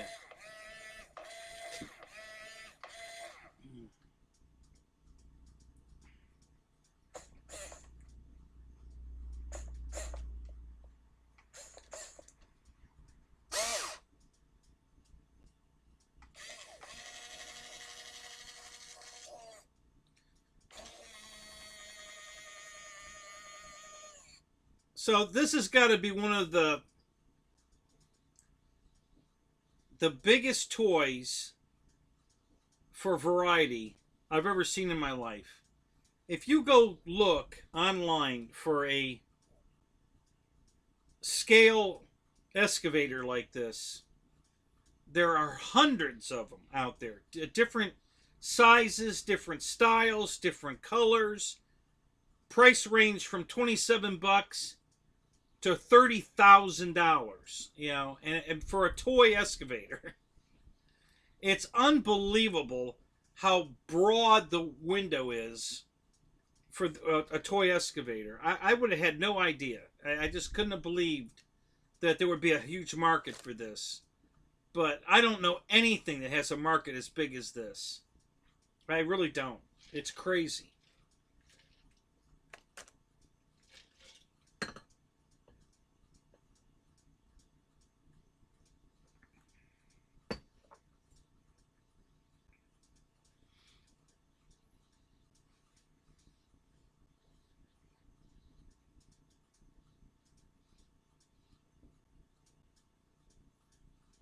Yeah, you have one of these at work, Fred?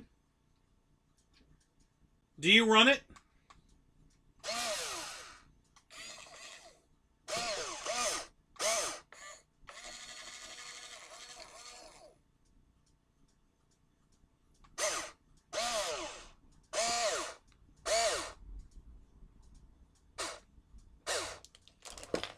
Yikes.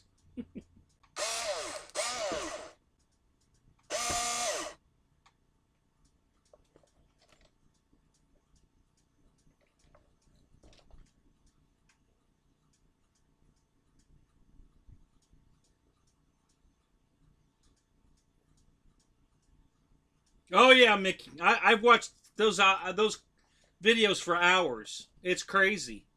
You know? So yeah, they have these construction sites set up in Germany, and they have all these cranes and excavators, dump trucks, loaders, everything. Everything's running at the same time, and they have to drive these things in, and the flatbeds deploy their little the feet, you know, the stabilizer feet, and then they run a crane up in the air. It's crazy. These guys, and what they do with these toy excavators and stuff. You know, that's yeah, it's just crazy.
Oh, is Bobby K getting a bunch of construction stuff into? That's cool. I can't wait to see all the stuff they're gonna do. I really can't. It's gonna be awesome.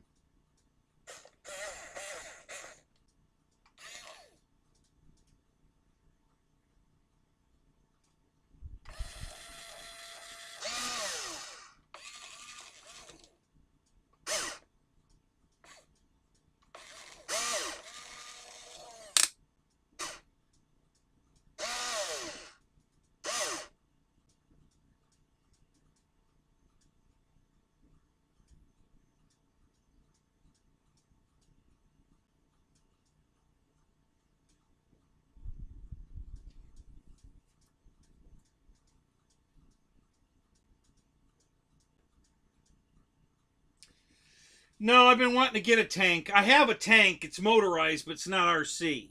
Um, and I love that tank. I've had it since I was a little boy. But I've been wanting the RC tanks, but Motion's been on of them forever.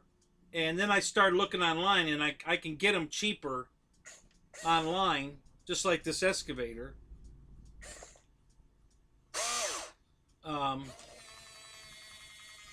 so yeah, I'm looking at the tanks.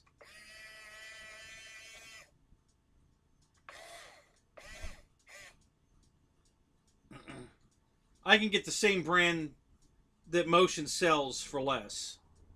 So I'll probably get the tank with the metal tracks and the what do they call that? The professional grade. Um, and it'll shoot the BBs, the little airsoft BBs. So yeah, I'll probably get one of those.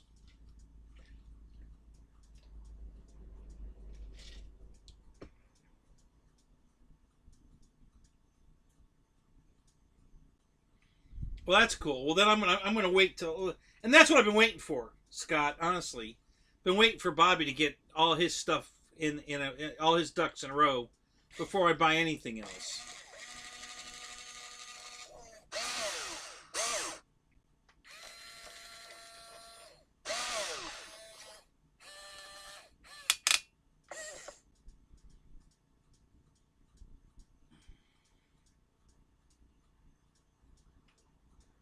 The one, this is not the one I was looking at.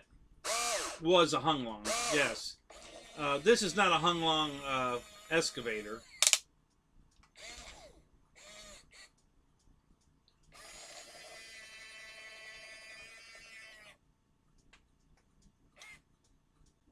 So this is a HUI space NA. So hi na I don't know. However you say that. And they make so many different versions of this. They all look exactly the same, and they're all exactly the same size. But they have, like this one is the cheapest version. This one's like $100. It's got plastic tracks. The the turret only goes 680 degrees, so it almost goes 2 full circles around. And everything's plastic except the bucket. The bucket's steel. Steel alloy. The next version up from this is, again, it's all plastic with a steel alloy bucket, but it's got metal tracks and the turret goes 360. It'll go all the way around and round and round and round and round. This one has stops, but the upgrade one. And then there's one upgraded from that that has more steel parts, weighs a lot more. This just has gearboxes that runs the arm. They have one that has servos that runs the arms. And then the next step up from that, $600-800, and it has real hydraulics on it. All this stuff now is metal, not plastic, and then they have a big one that would barely fit on this table that has all hydraulics and everything, and you literally, all these fake doors that are on the side of the excavator here, they all open, and inside there are hoses and filters and gauges, hydraulic pressure gauge. You wouldn't believe how crazy this shit gets and how big and expensive it gets. But at the end of the day, it's still a toy. To pay, $30,000 for an excavator that's still only going to dig a hole, the size of your hands, because it's a toy size, even though it's got the ability to dig, you're not going to take it to a job site and dig a hole. it's a toy, and I can't see. So for being a toy, and all I'm going to do is play with it like a toy, I thought $100 is plenty to spend. So that's why I bought this one. I don't need to spend any more than that. This is more than enough for what I wanted it for. So yeah.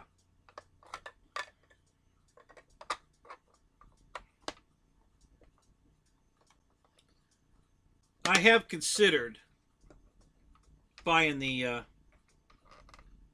more expensive one, but not the real the one that's got the metal tracks and all that is like it's about the $350 range, I think.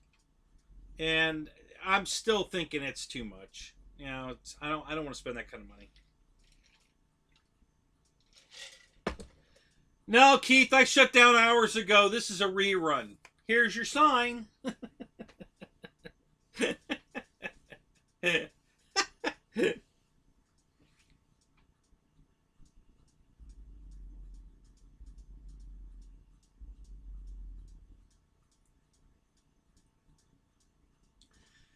It probably says that on it, Matt, on the side of the box, the high performance.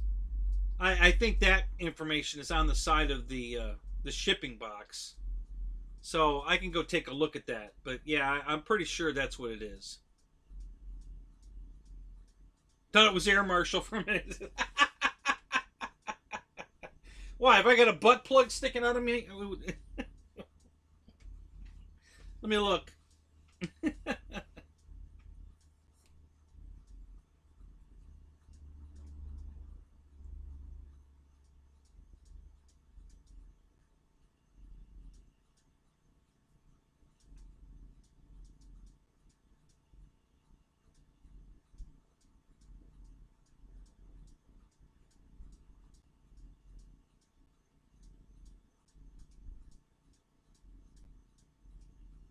And Mickey, what do you do with it now?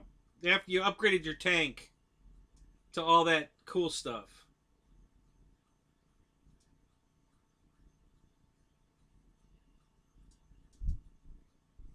Ronnie in the house. What's up, Ronnie?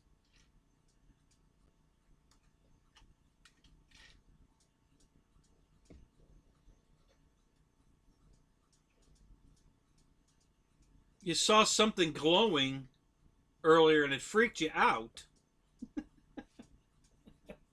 All right, I'll bite. What was glowing? Air Marshal's head? What? Of course I play with it, don't you?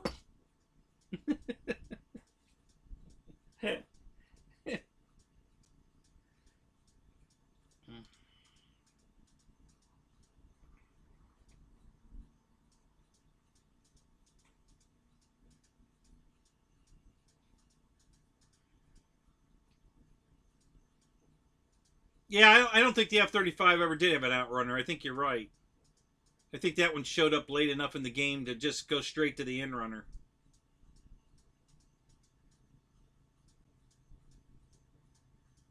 Oh, I had the lights off?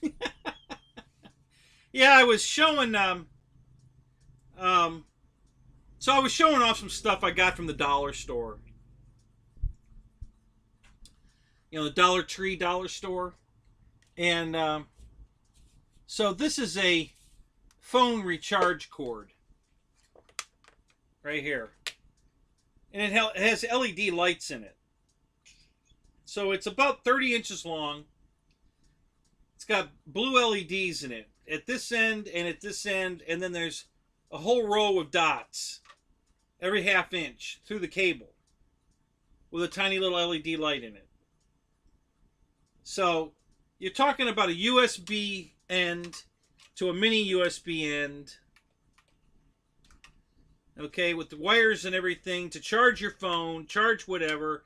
They put LEDs in it to light it up. And they sell it for $1. They don't make it for $1.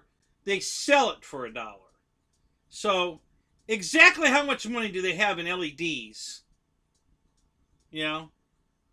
If they can sell this for $1 and make money on it. So why can't they put LEDs in these planes?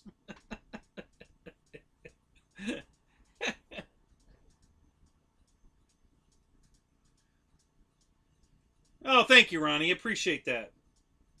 So that was what I was kind of. So I turned the lights off because you couldn't see the lights in here weren't showing up.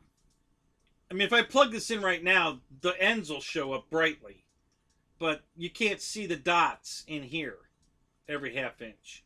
So I turned the lights off so I could hold this in front of the camera so you could see the little blue dots. And yeah, I just thought this for $1 was a screaming great deal. So I use it to, well, it charges my old phone. It charges my camera, so I can charge my camera with it. But it also charges my new fly swatters. And the blue light's going to attract the mosquitoes. So I decided to use this. I'm going to take this one out to the airfield because these blue lights are super bright. And that'll just draw more bugs to the zapper so that they'll fly into the zapper and die. So I was showing this off. That's why the lights were out. So where are we at now with my charger? Is this thing charging now? I think I got more airflow going now. It's probably running a little cooler. Yeah, it says charging now, right?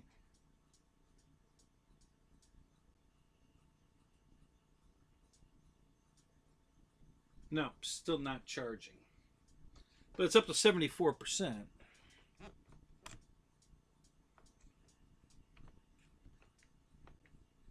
There's not a lot of airflow coming out of this fan on the laptop, but it's pretty warm.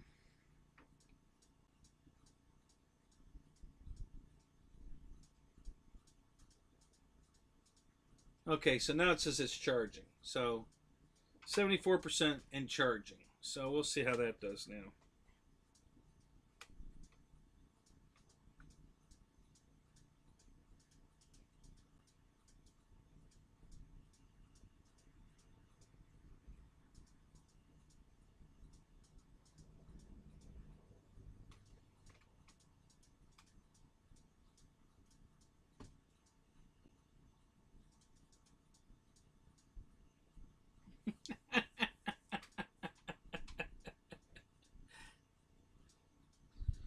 Right, so they said send it, right? Is that, when it's there fire, send it.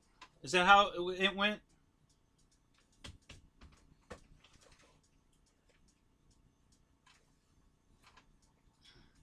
My buddy was a tank driver in the Gulf War.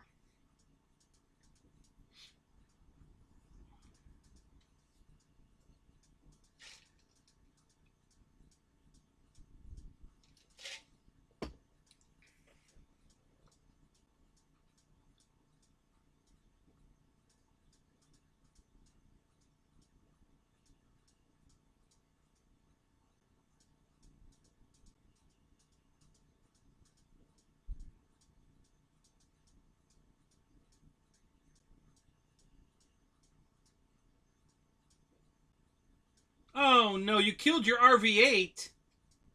What did you do?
So I just reread your message, Mick, that you like the tinkering more than the tanking.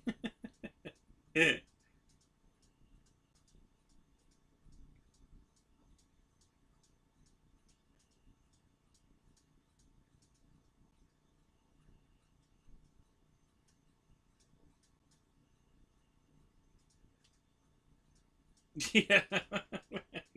Yeah, Matt.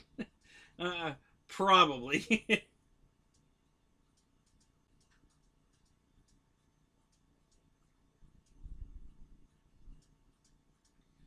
Didn't have transmitter on.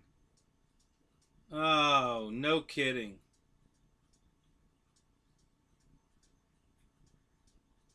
Wow.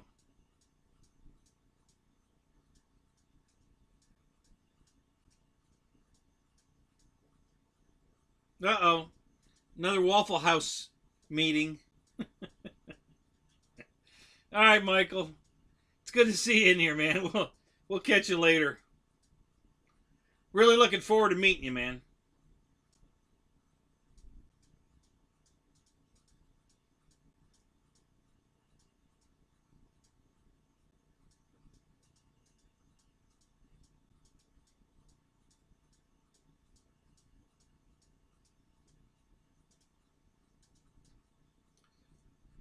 So, what radio were you using, Keith?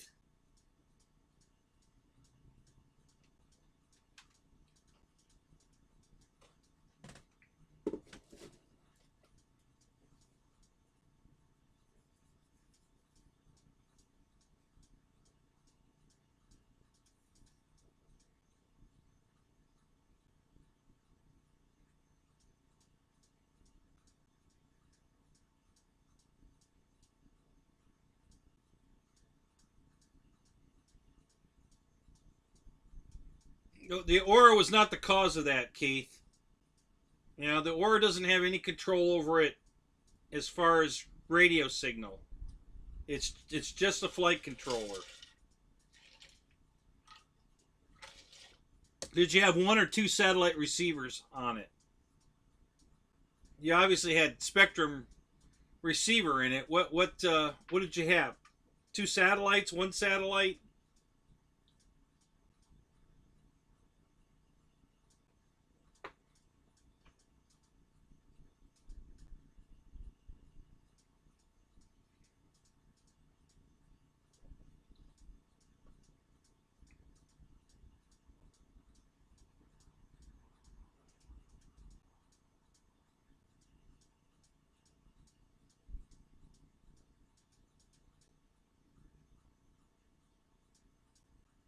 An AR-630. Is that the receiver with no antennas?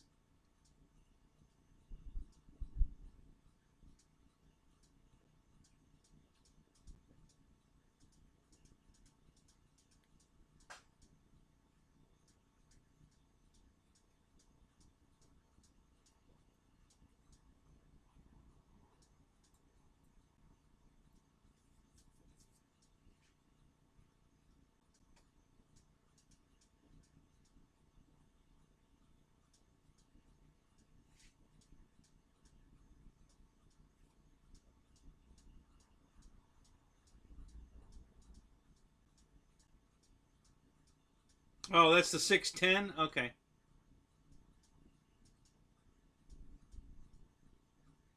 Yeah, you know, Keith, I had two satellite receivers in mine and flew it a ton at my flying field. I mean, you know, I had 100 flights on it for sure at my field. But then when I took it over to the Imperial RC field where Pilot Ryan's event was at, I lost it. Just lost control of it. It was flying along about 10 feet off the ground, straight and level, right side up, straight and level flight. Didn't even have my hands on the sticks. It was just flying along, you know, perfectly trimmed. And all of a sudden, it just did this glitch to a slight left bank. And I tried to straighten it out, and I had nothing. And it just did this very gentle descent into the ground, and I had no control of it. And it did about $350 worth of damage. So So I pulled the Spectrum out and put my FrSky in, and I haven't had any problems since. Now I have at least another 200 flights on it now since that, and not so much as a glitch.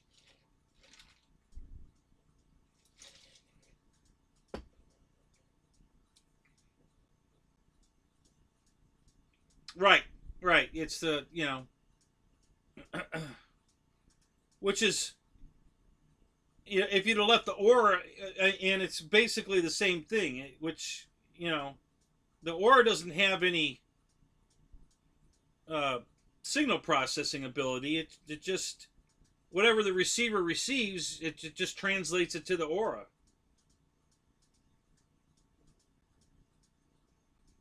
All the Aura is the AS3X part of any of the Spectrum receivers.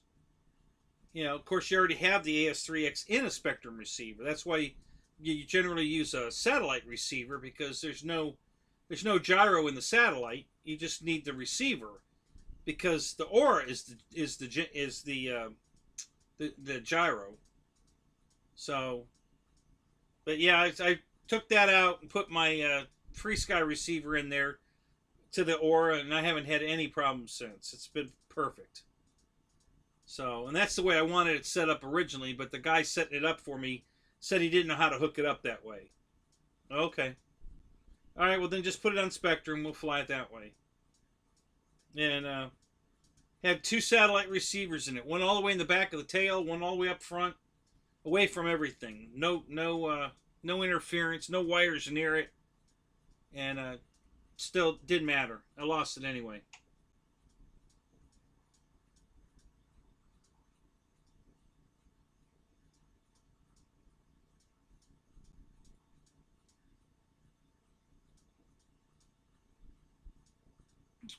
Well, yeah, correct. Yeah, the Aura does all the mixing, so you don't have to do it in the transmitter.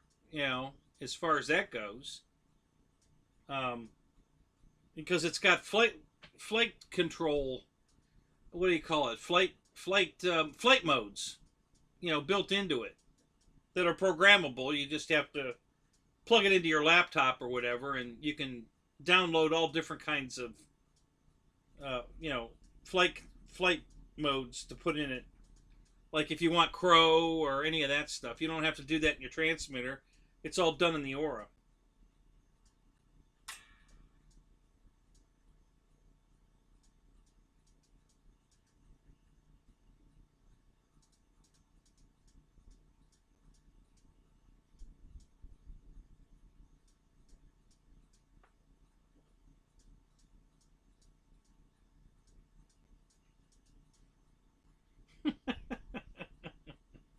Now, see, Mafia, the whole building will be up in 4 days. So there won't be a time when you'll see the roof. Nothing else. It'll be, by the time you figure it out, it'll be, the whole thing will be up.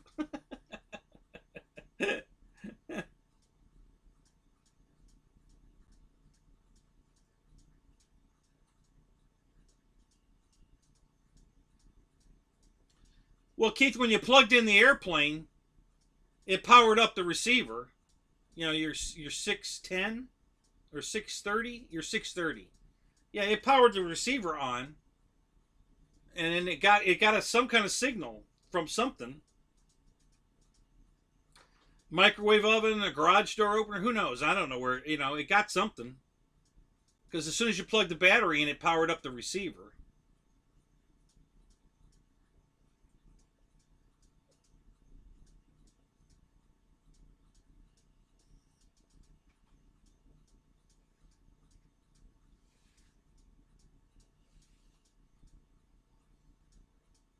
Where the hell did I put my keyboard? Oh, is that it? Yeah.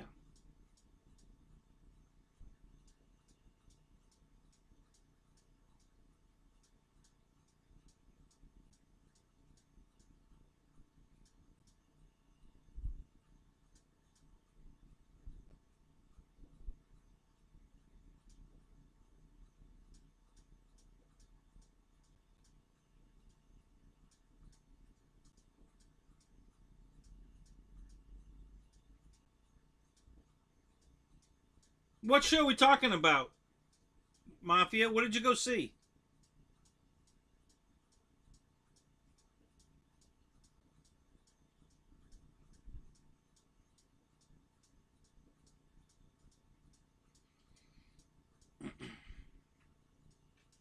Well, exactly, Keith. But apparently, it got some kind of signal from something. You know, my buddy did the same thing out at the flying field with his UMX Turbo Timber. He forgot to turn the transmitter on. He plugged it in the airplane and set it down, and then went to get his transmitter, and the plane flew away. It just took off, flew away. We never did find it. It flew away. It literally flew away. We never found it. um, yeah, he forgot to plug the, turn the transmitter on, and off it went.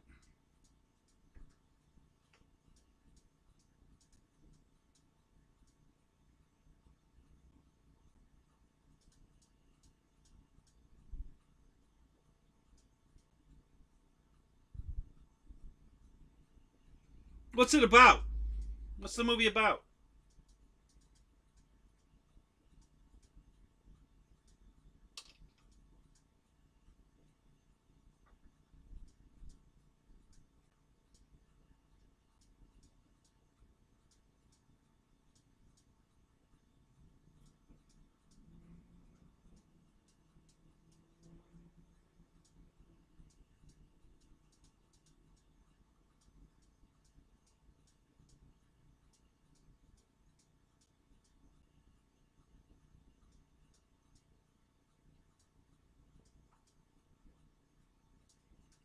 Right. Yeah, I've got three flex planes with Aura 8s in them, and I've never had any problem with the Aura 8. It's been perfect. I had two incidences, both with Spectrum. Um, the one I took off with my QQ, and I took off, and it went straight up, and I had nothing. I throttled it up. I mean, and I gave it the up command, but once it went vertical, I had nothing. So it went up, and then it flipped upside down and came straight back down. And I was like, and I had nothing. I was like, what in the hell? But I was on Spectrum, and then the other one was when I lost it at the Imperial. So my new QQ's on my Free Sky. I've had no issues with that. I haven't flown the old one anymore because I got the new one, and the new one's a night flyer, and the old one's not. And so I've been flying my QQ on the Free Sky and the RV8 on Free Sky, and I haven't had any problems with either one of them.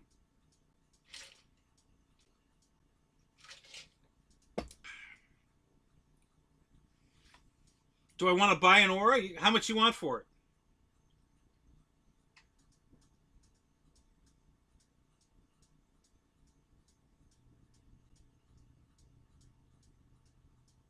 Got to make steel in the morning. All right, Fred. Have a good night, buddy.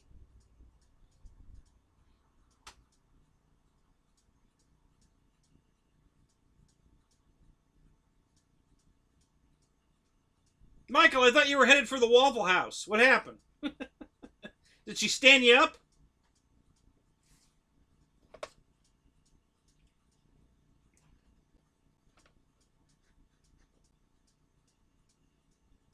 How much do I want to pay? Well, since it's dollar night here on Hangar 51, I'll pay $1.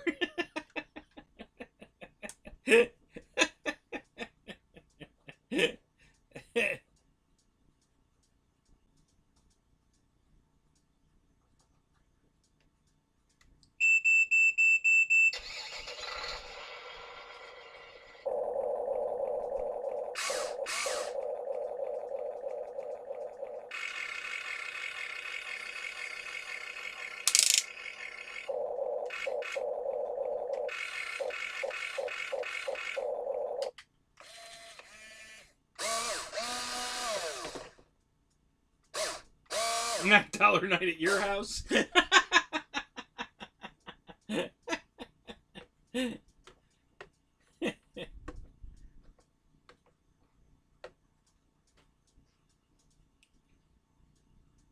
Wife woke up. Oh, I hate it when they do that, Michael. That sucks.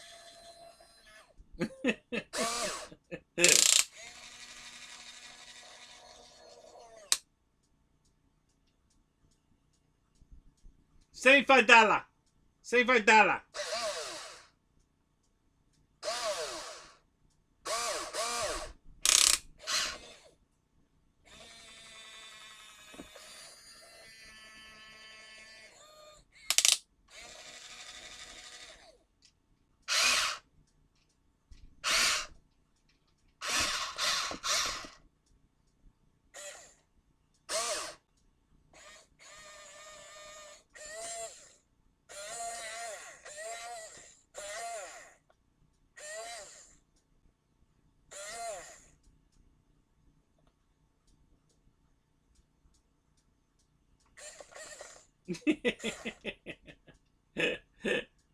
Yeah, that's why it says almost. reread the title of the thing. Almost everything.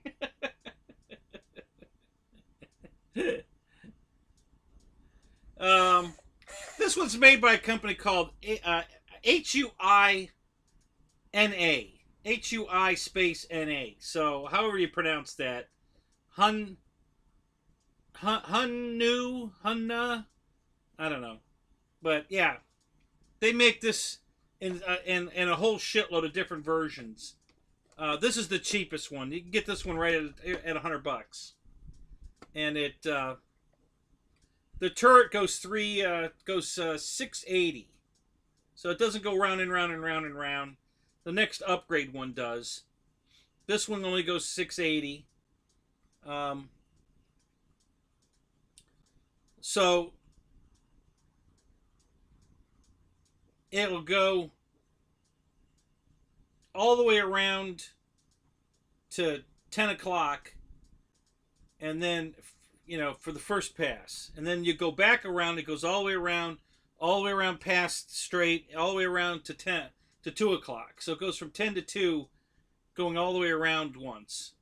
So that's how it's 680. You know, it's toy grade, but it's nice. Got plastic tracks, and it's got a metal alloy bucket. So the bucket's made out of some kind of an alloy, but everything else is plastic. And it's got gearboxes for the arms. The better one has these servos for the, instead of gearboxes in the arms, it has servos. Some kind of a torque servo or something. Gordon, welcome to the show. Good to see you, man.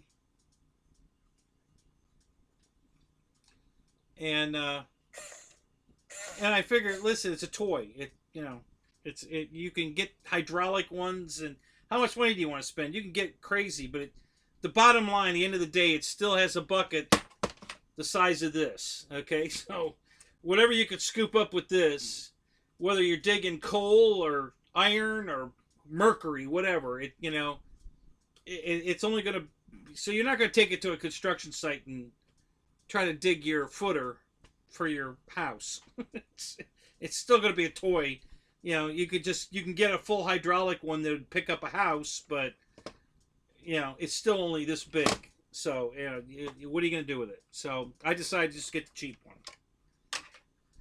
I have no regrets. I am thinking about maybe getting another one though, but just right now I'm going to wait till Bobby K gets whatever he's getting, because I want to see what he's going to get. I guess Bobby K is going to have a whole line of these he's taken on. So I'm going to wait till he gets his and see what he gets. Oh, I knocked over my...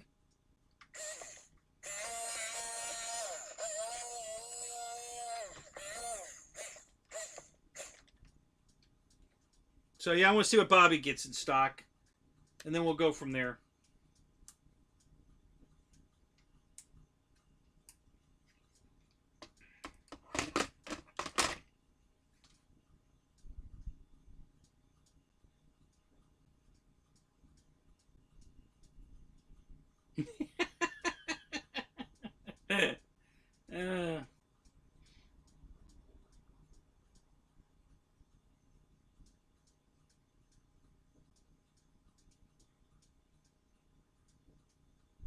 No, there's a lot of information out there, Keith. Are you looking on YouTube?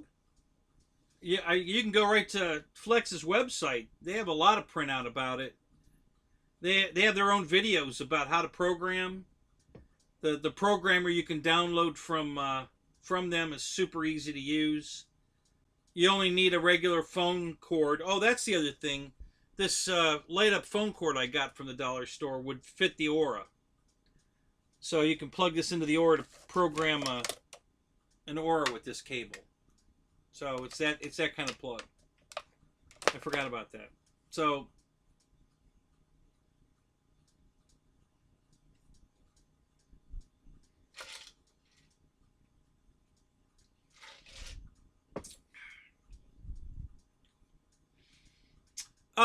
you can get them online everywhere. I bought this one from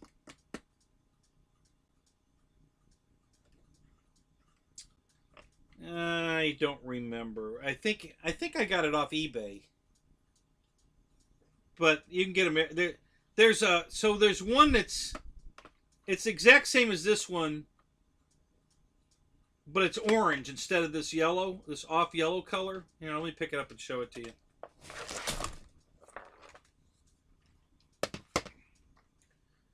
So this one's that off yellow, like caterpillar color scheme, and the one it's identical to this, but it's orange, and it's a little cheaper. It's the same exact one though. It's just a couple dollars less, but I think it also comes with 2 battery packs. It uses a 2-cell LiPo. I think a 2000, I think 2000 milliamp 2-cell LiPo. So if you just do a RC excavator search in Google, and then go to images, and you're going to see hundreds of pictures of RC excavators, and then go to the orange one and click on it, and it'll take you to the website that sells the orange one. I can't remember the name of it. So if you want to go cheap and you like the orange better than the yellow, I kind of do. I thought the orange one looked cool. Click on that, and if you just want a yellow one, you can click whatever one you want. You know, they have them on Amazon. They're cheaper on eBay. This exact same model. This is the 1593.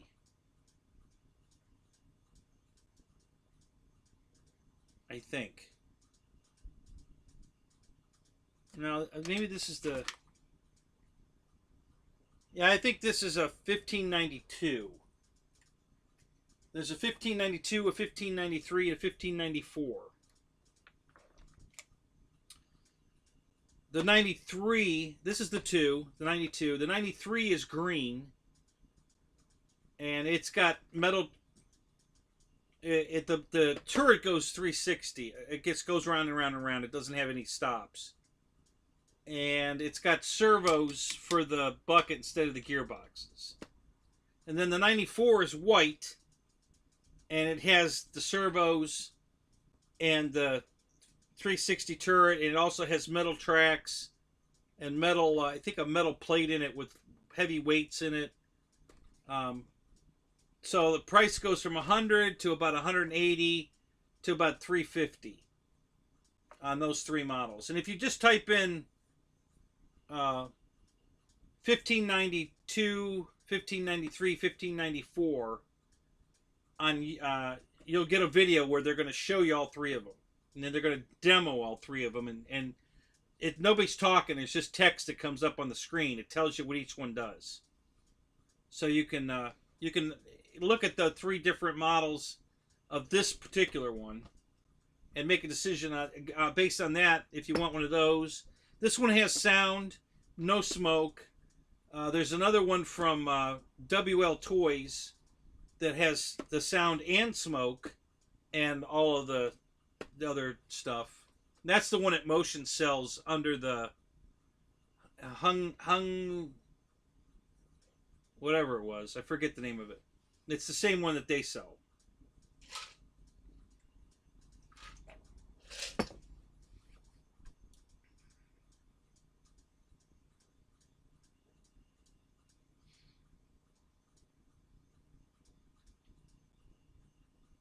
Need Air Marshal to do a 100-part series on this one. All right.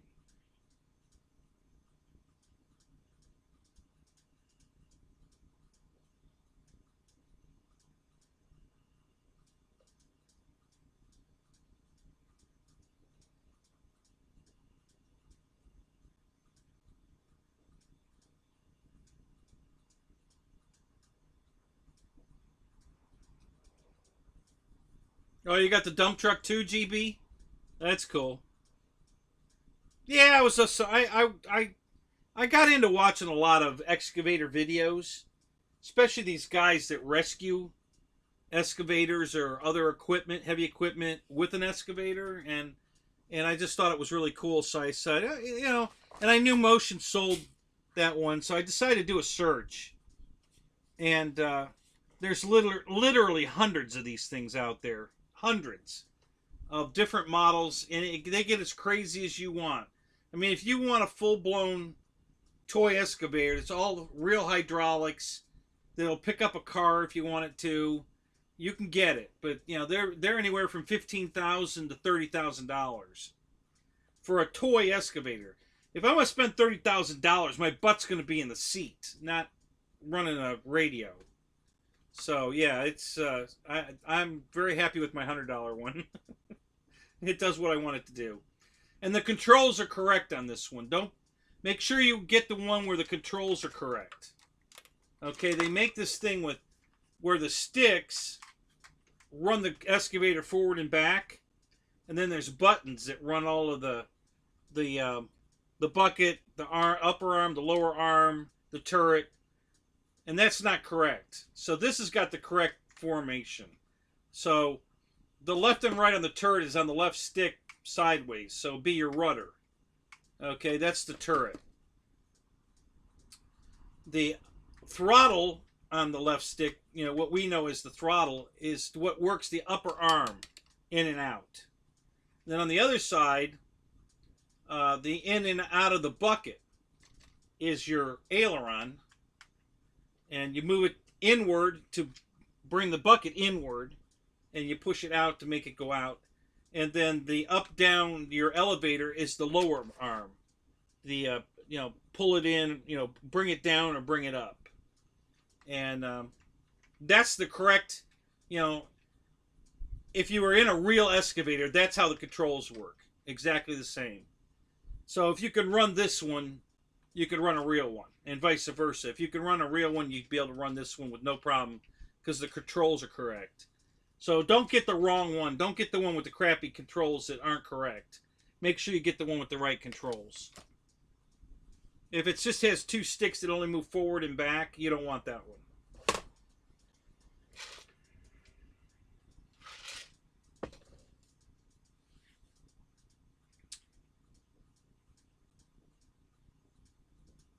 Oh yeah, yeah. The sky's the limit. How much money do you want to spend? They make. I can't believe how popular an RC excavator is. That they've gone to making so many different models with so many different sizes and upgrades. They keep getting bigger, and then they put real hydraulic hoses on it, real hydraulic arms and stuff on it, and you could pick up your car with it. If you could anchor the excavator down so it just didn't flip the excavator over, you could literally pick up your car and change the tire on some of them. But, you know, it's amazing. I just can't believe that an excavator is that popular. I would have never guessed.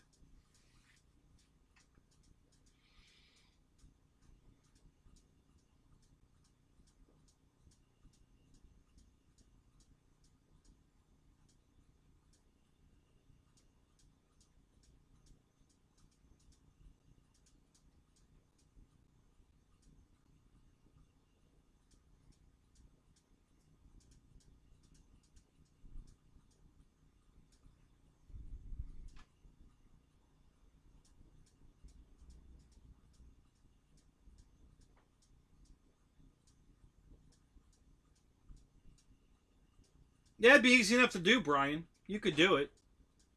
It wouldn't be very hard. I'll bet if you do a search on YouTube, somebody's already done it. I guarantee you. You know, somebody's got a toy excavator with the magnet on the end that could drop down to a die-cast car and pick it up.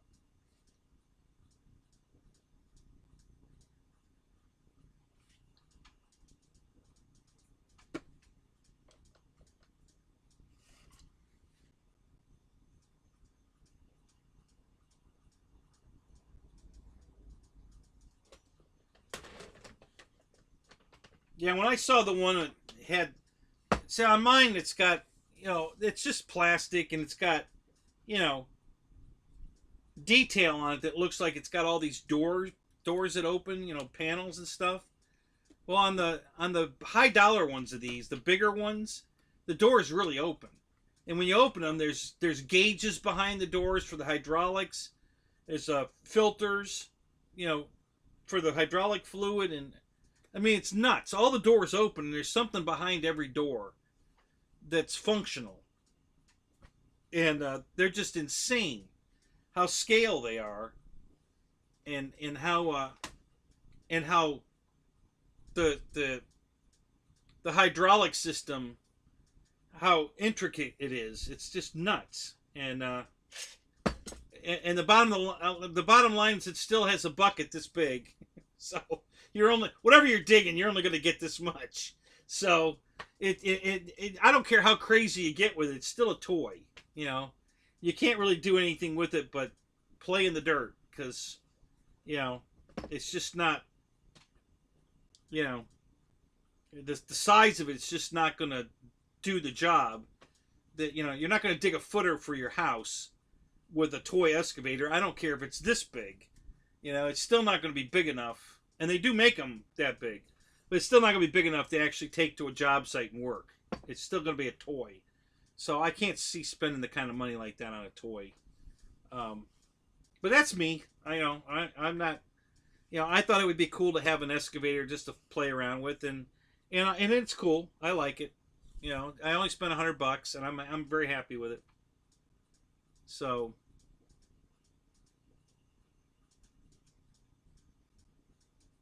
Oh yeah, Brian, the Germans are crazy with this stuff.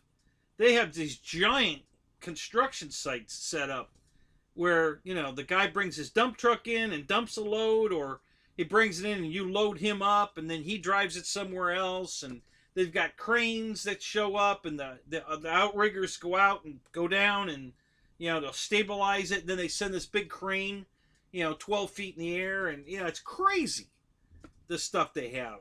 And if I lived in Germany and there was a place to go play with this like that, I'd probably spend the money to get a better one. The better quality, and but we don't have anything like that here that I know of. At least nothing around me close here. So, what am I going to do with it? I mean, I've been out by my concrete pad playing in the dirt out there, digging a little bit. But that's all you're going to do with it. It would be perfect in a sandbox. If you had a sandbox to play in, you could have some fun with that. But yeah.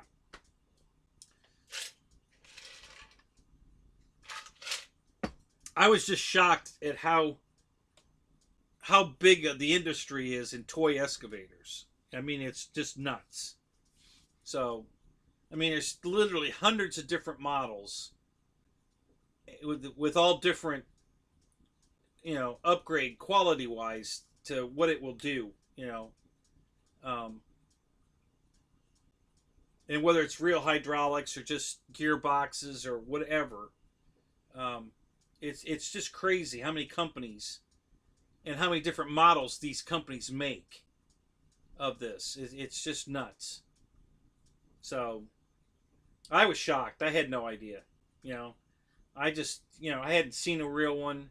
Well, that's not true. I had seen the on YouTube. I had watched several of the German construction site stuff, but I never really thought too much about it.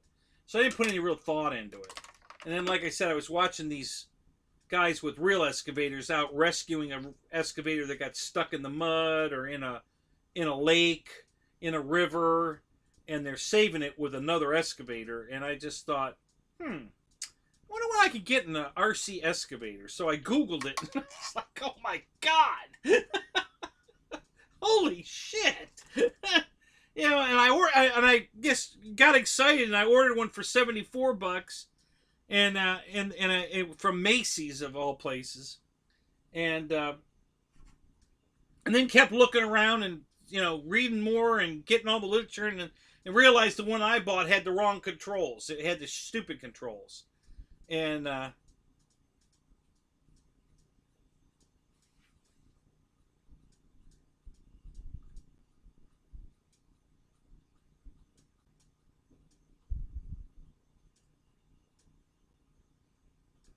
well, no, golf clubs aren't toys, but neither is a baseball bat. But you don't spend $100 on a baseball bat. Well, I don't think you do. I mean, I know you can get baseball bats for less than $100, and no, that's not a toy. I don't associate the price of it, whether it's a toy or not. It's what it is. It's the size of it.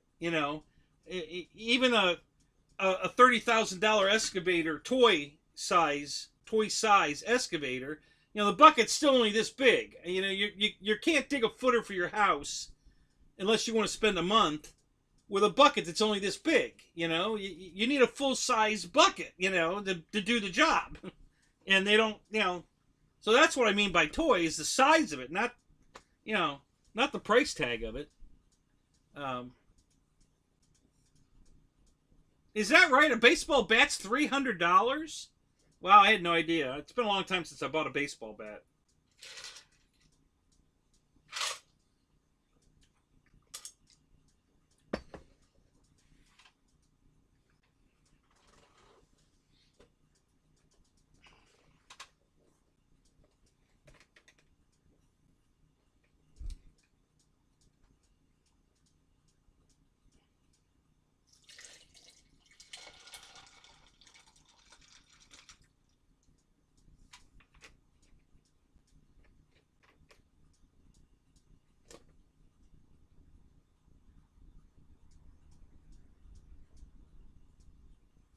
No, I haven't seen any of those shows where they're using RC equipment to mine the gold.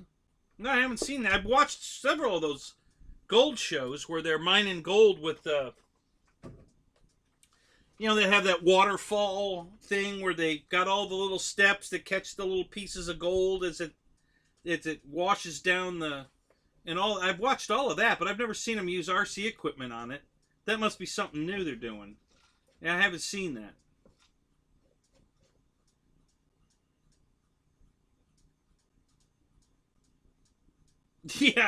Yeah, we used to use just a stick and a rock. Yeah, yeah.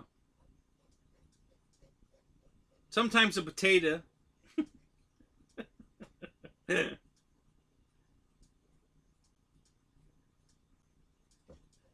Right, exactly. How much do you want to spend? Because they make excavators, these toy size excavators, um, in multiple sizes and and I mean multiple price ranges. So, yeah, it's crazy how detailed and the I would have had no idea that there would be this big a market for excavators. I was shocked. I think they're super cool, but way out of my price range. This did exactly what I wanted. I just wanted something to play around with, and this isn't the bottom of the line one, but it's nowhere near the top of the line one. The really, really expensive ones are super cool.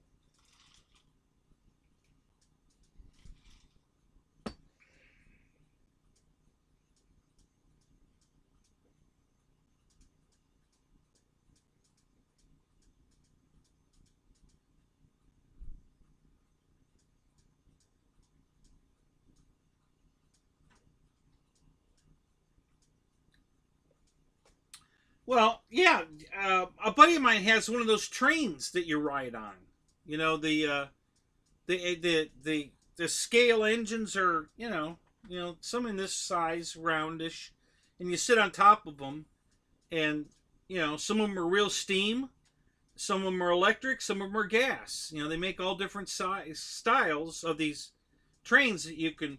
And then the flat cars behind it have seats on them, so you can give people rides on it. Or they have one big long bench seat that you straddle. So yeah, there's a whole club over here, right down the street from my house here. It's in the park, and they built this giant engine house where they store everybody has their own personal train. And when they want to come run their train, they just get it out of the barn and switch the track to theirs and pull theirs out on the track and fire it up, whether it be gas powered, steam powered, or electric powered. And then I think they've got over 3 miles of track laid now, I think. And it runs all the way through the park. And Halloween, Christmas, maybe Easter, I think they do community rides. You can come there, pay a fee to go for a ride on the train, and they take you on the 3-mile run. And that generates a lot of money for the club so that they can improve, buy more track. Well, they make their own track, but to buy the components to make the track and, upgrade their equipment. So yeah, it gets a lot of attention during the holidays, especially. I'm actually thinking about putting one of those train in my yard here because I've got 3 acres, so I could have. Let's see, a loop around my property would be right at, be almost a half a mile loop. If I went all the way around the outside of the border of my property, it'd be right about a half a mile long.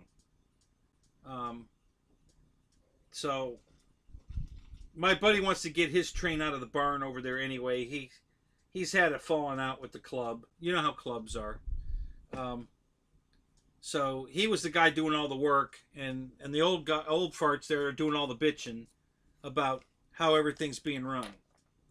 So he's had enough of it, and I was going to say, once the garage is built, I was going to tell him, hey, why don't you bring your train over here? You can come run anytime you want, and we'll set it up around the property, and then maybe at Christmas time or whatever, we'll do the rides. And, I can decorate here. Got all kinds of blow-up Christmas decorations. I really love the blow-up Christmas decorations. So I got a ton of that crap. So we could give rides here and give them something, Christmas lights everywhere and some blow-up things. And, yeah. So I'm going to approach him with that after the garage is up.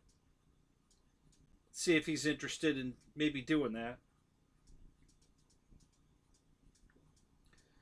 They completely tore up my property, guys.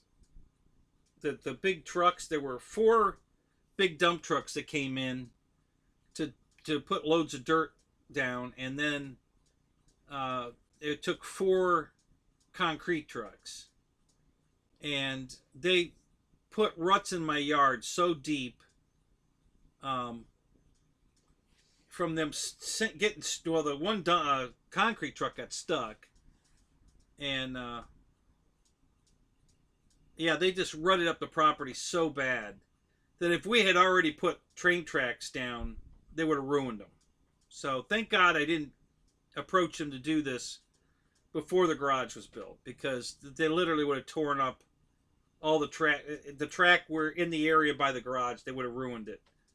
And so, thank God I didn't do that until. And I need to fix it, but I can't, because I know when the trucks come to bring the garage to put up, they're going to do the same thing. They're going to rut it all up again, probably. So I'm just going to have to live with it until mid-November, when they finally put the garage up. And then I'll... Actually, the guy that did the concrete work, super nice guy. He asked me, "What are you going to do with all this dirt, the piles of dirt and the ruts and everything?" And I told him, "Well, I'm going to take a wheelbarrow and a shovel and fill it all back in." And he just smiled at me and he says, "No, you're not." And I said, "Well, yeah, that's what I got to do." And he says, "No." And he says, "Listen, when you're ready, you just call me." He says, "I'll bring my skid steer over here and I'll level it all back out for you." And I'm like, "Well, thank you, man. I appreciate that." So yeah, he's going to come back over after the garage is up and fix all of this so that I can literally drive on the property. Because right now, I might have knocked the radiator core, the radiator support out of my car. I hit a rut so deep, so hard with the car that the car hit the core support hard and it ripped off. There was an air deflector on the bottom of the core support and it ripped it right off the car. So I don't know if I've messed up the core support or not. I haven't looked. I didn't know I had done that to it until I was cutting the grass and found the air deflector out there in the field, and I'm like, oh shit. So now I don't know if I messed up the front of the car or not. I have to go look. I haven't looked yet. Don't drive that car much right now. So I'll go check that out. But yeah, so it's but yeah, we might put the train tracks in because I always wanted to do that anyway. I guess out west, the big cattle farms that have hundreds and hundreds of acres between each farm, they actually they put their own rails in so that they could go to the neighbor's house without walking. They or getting on a horse. They just take the train. Fire the train up and drive to the neighbor's house because it's hundreds of acres. So it probably take I don't know, depending on how it's laid out, it might take a half an hour to get to the neighbor's house.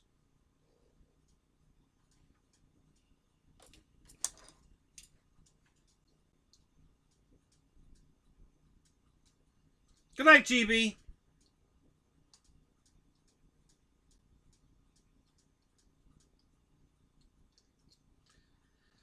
So, Juno, what do you got? A Tempest?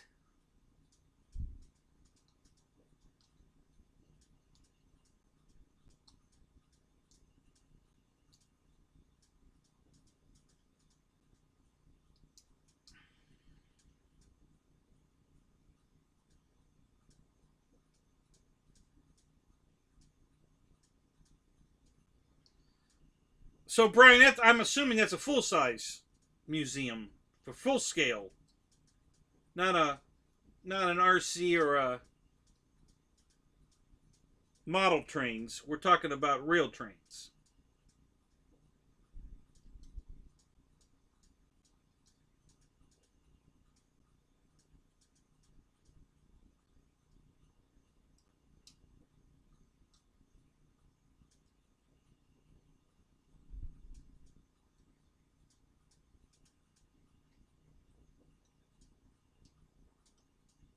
Oh, an 800 millimeter Tempest and a Sky Raider. Yeah, I've got the Sky Raider right here. You probably didn't even see it. It's been sitting right here.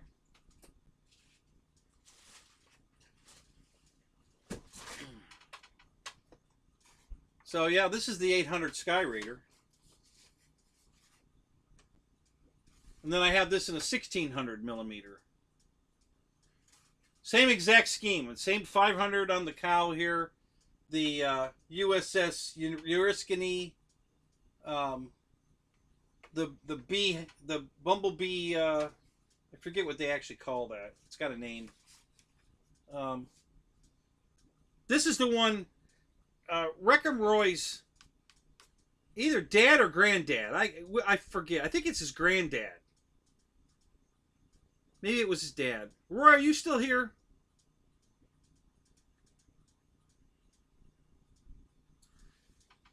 It's a nice little plane. It flies really good. It flies real good. I usually pull the landing gear off and just hand launch it and belly land it because it looks so much cooler with the gear off. Looks like they're retracted. But yeah, this is a nice little airplane. I really love this thing. It flies really good. So yeah, so I've had this for a while. You know, battery hatch. You know, 2 servos in here, and then 2 servos in the wings for the ailerons. And it's a 20 amp ESC 3S. Yeah, it's cute. I like it. It's a nice little airplane.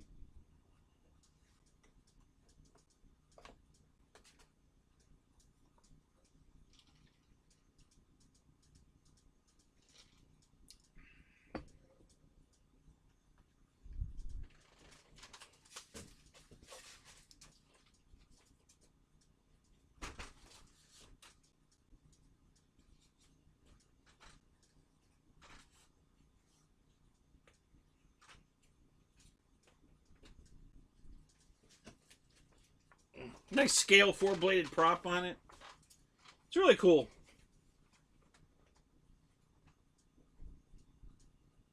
I had them both at the field one day. Said the mama and baby sitting next to each other on the table.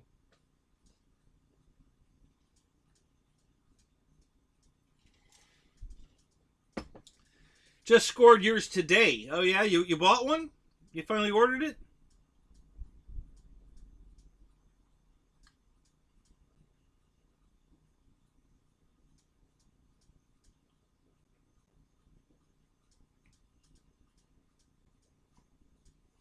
Man, I wish there was a train museum around here. I would love to work at it. I love trains. Man, I've always been a train guy. I've got so many model train sets, all different sizes. Z gauge up to G gauge. Um, and yeah, I love trains. So I don't have the one you ride on, but that was something I considered. One of the things I considered when I bought this property was I thought, wow, I could put one of those riding train uh, setups on this property. That would be so cool.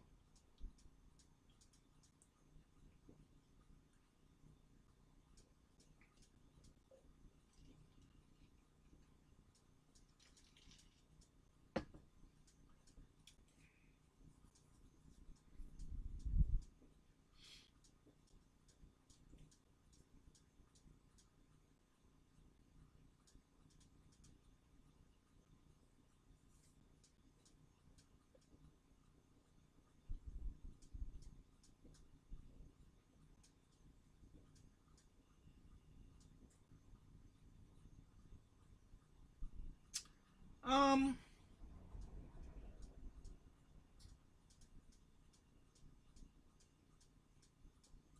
yeah, I don't know. Were all the Sandys camouflage or? See, I always thought even this one was used in the Sandy role. You know, rescue. I didn't know. I really hadn't thought about the paint schemes being different. I thought they didn't. It didn't matter how they were painted. They were, if they were carrier based, it doesn't matter what how they're painted. As far as the camouflage is to keep them from being seen from the air when they're on the ground. Once they're flying, they're flying. So,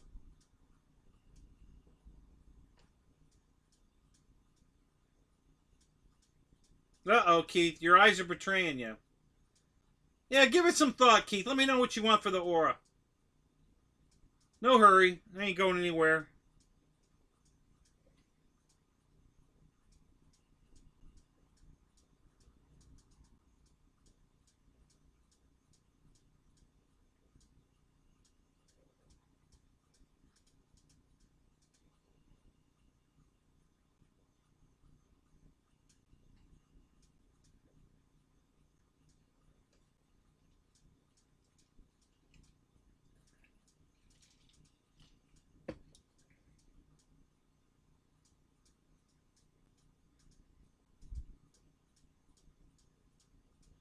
Something's flying around in here. Might have to take him out with the swatter. I don't know what it is.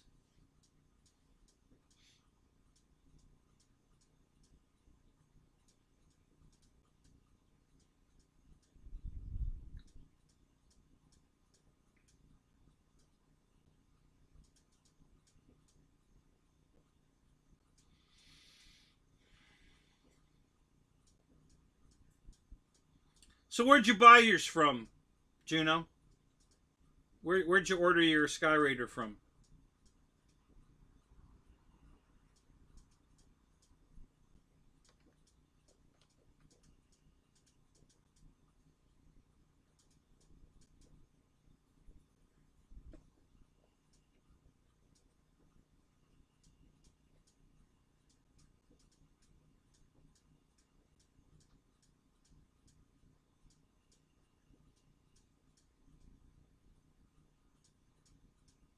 Oh, Hobby King? Oh, okay.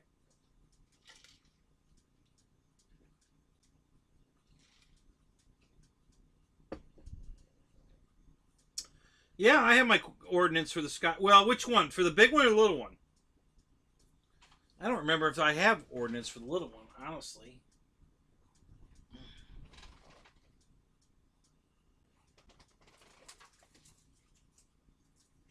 Well, that wing looks like it's got a bend in it. How'd that happen?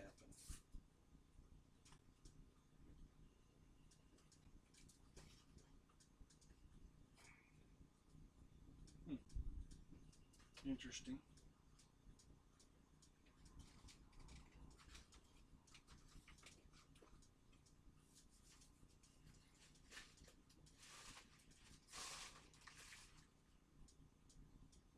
Oh, it's a fly. Oh boy, you're gonna die. Your name's all over my racket. Come back over here.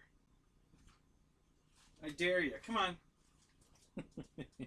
Yeah. Come on over here. I got something for you. Come on. Be a good fly. Come on over here.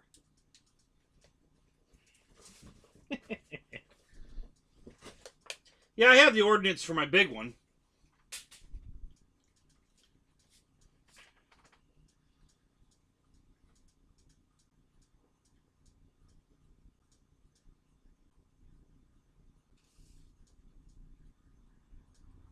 You need napalm canisters. Need working napalm canisters. Yeah. That'd be cool.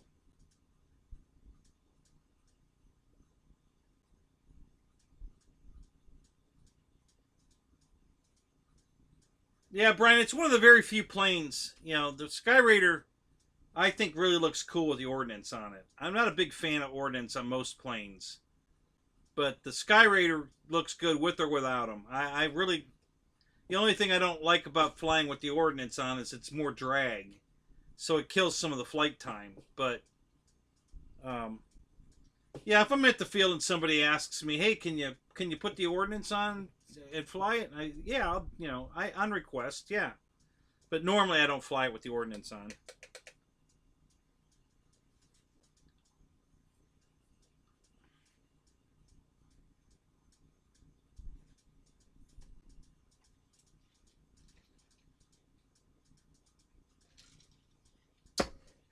I just got a brand new plane that has all kinds of ordnance that go on it. Which plane was that?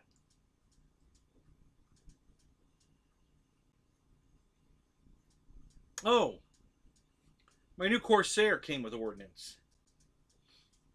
Yeah, I haven't done anything with those yet. Because I think you either have to glue them on or not. And so I'm going to have to rig up magnets to put them on. Because I don't want to glue them on. But yeah, my folding wing Corsair. I've got a shitload of ordnance to fart with that I haven't done anything with yet.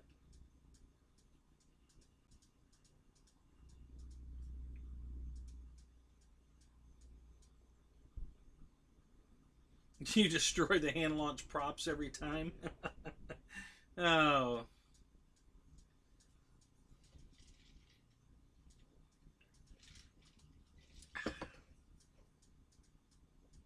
there he is.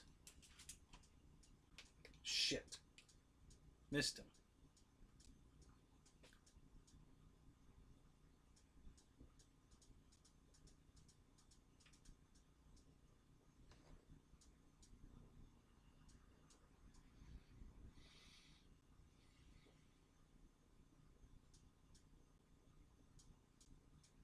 Ordnance, yes. Tanks, no. You don't like flying with tanks on? Yeah, I generally like. Every one of my Mustangs came with drop tanks, and I rarely ever put them on the plane. Um, I think I might have a set of. I got a bomb for the P-40 there. Got two bombs over there. I think those two bombs go on the Corsair. Actually, all the ordnance for the Corsair right here.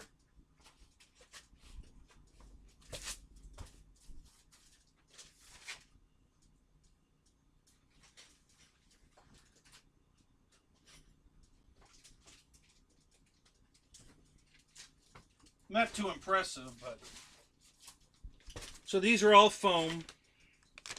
We got 8 some kind of rocket. It looks like an RPG is what it looks like. And these are the fins that go on it. And the racks.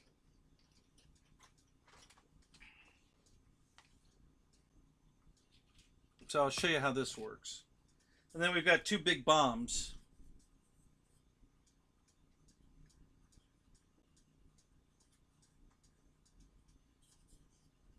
These came on the Corsair, my folding wing Corsair. It's cute too. They even have the little fan inside the back that unscrews and makes the detonator go active. So it's got those inside them. So you got the two bombs, and then these rockets. I think one of them got crushed, if I remember right. These are just foam. So here the tail feathers are there. And then it goes in this rack.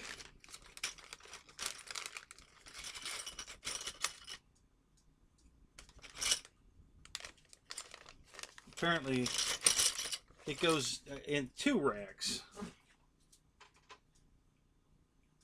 So you have to put, this is LX models, guys. They're not the brainchild of RC for sure.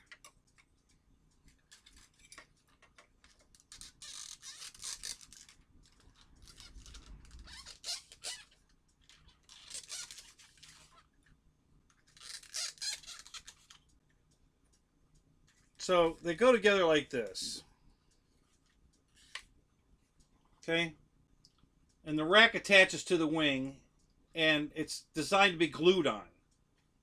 Okay? So you glue that to the wing in the 2 spots that goes in the wing, and then you slide these into place and put the fins on them, and it's pretty much permanent. You either have them on or you don't. And I need to devise a way to make this rail system removable with magnets. So I can slap them on and fly with the ordnance on, and then you have to take them all off at once. You can't take like a couple of them off, because once you glue the tail fin on, you can't get them back off. So, you're committed at that point. So,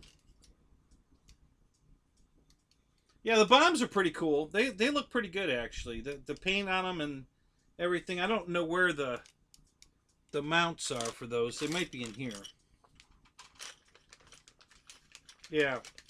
Yeah, so there's mounts in here for the bombs they're supposed to glue on.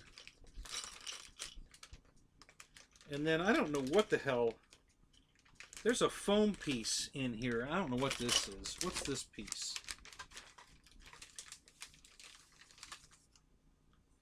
I'm not sure what this is. There's an extra foam piece in here that to me looks kind of wing related, but I don't know what it is. I'm not sure. But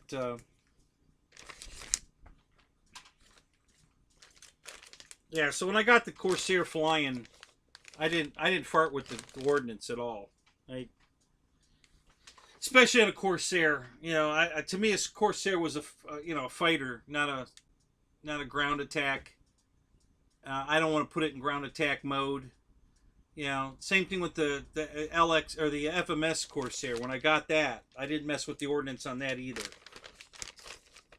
And that one's a lot easier. I mean, it came already set up. There's a panel that screws on with 2 screws that goes on the bottom of the wing. And right now it's just the flat panel. There's nothing hanging on it. They have another panel identical to the one that's already in the plane with the ordnance mounted to that panel. Everything's all glued together and finished. And then all you do is take the 2 screws out, remove the bare panel, and then put in place the panel with all the ordnance. Put the 2 screws back in, and now you've got ordnance hanging on it. And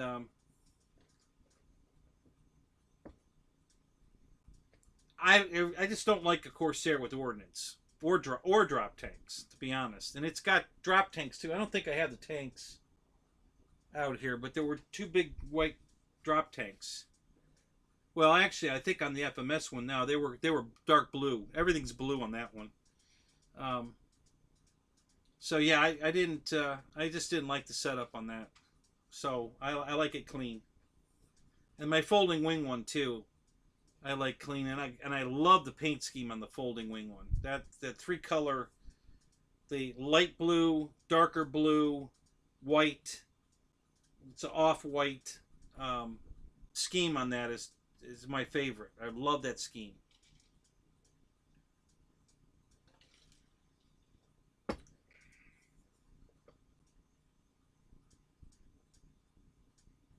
Junior, you're liking your zapper, huh?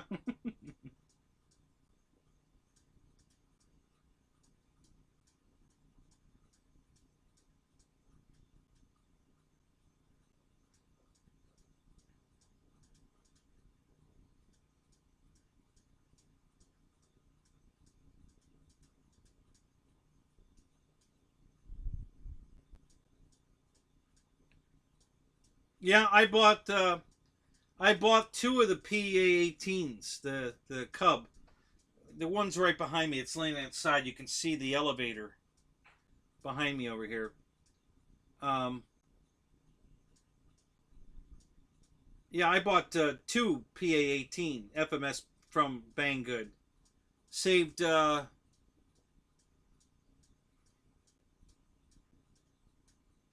I think I saved about $30 on each one. They're normally like, well, it went up too now, but I think at the time they were $249, and I got them for like, no, I think I only paid like $185. So yeah, it was more than $30 on each plane. So yeah, so sometimes Banggood's got a good deal. You know, you just got to watch. All right, Fly, come do that again, damn it, you little shithead.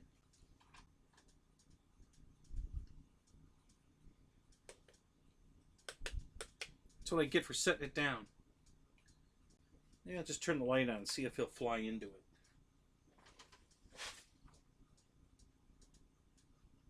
He's right up there. Maybe I can throw something at him. Coax him into flying over here.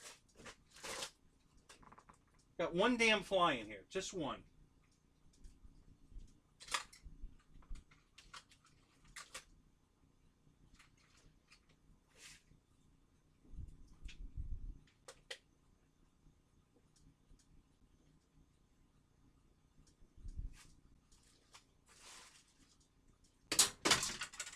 Wow. That thing's got nerves of steel. I just bounced that piece of plastic less than 6 inches from him. He didn't even move. Didn't balk at all.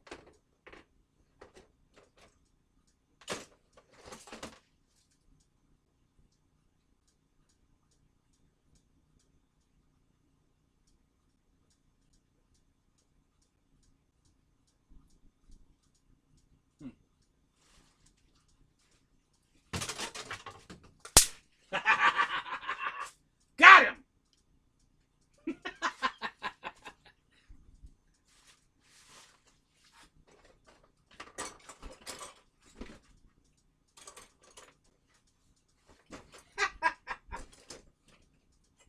I don't know where he went, but I got him.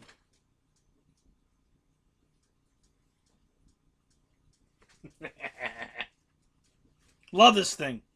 Love it, love it, love it. If you guys don't own one of these, get one. You're absolutely going to love it. It's so much fun. It's just very, very entertaining, guys. I can't even begin to tell you how entertaining this damn thing is.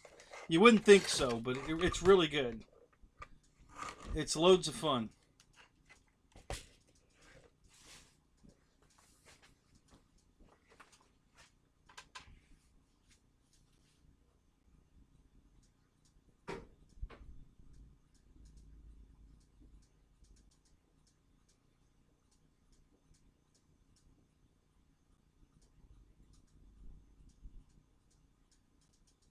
Aero Air Show.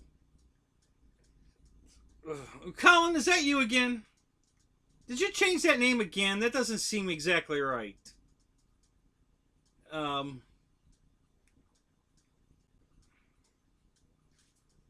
Seems like it was different the last time.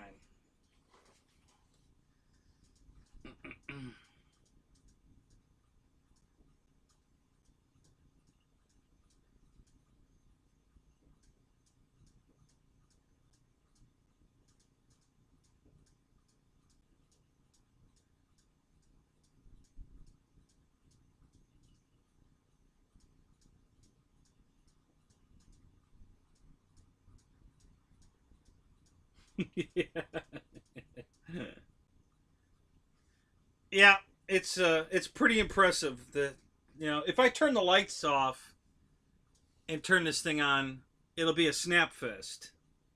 You know, it really gets a lot of attention. The bugs just flock to it. There's some stuff flying out here tonight, but not much. So it's not going to be a real big show if I do that, because there's just not that much out here tonight. But it's the little natty shit that is the most fun. I never have flies out here. That was the only fly I've had out here. So getting him was a new experience, because I never get the chance to kill flies. But the little no-see-ums, the gnats, mosquitoes, all that crap. Oh yeah, man, it's on.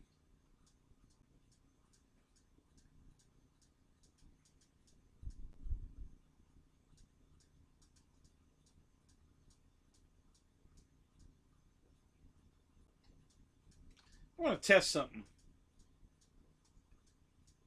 I haven't tried this yet. So, like I said, it was dollar store tonight. I got all kinds of stuff here I was showing that I got at the dollar store.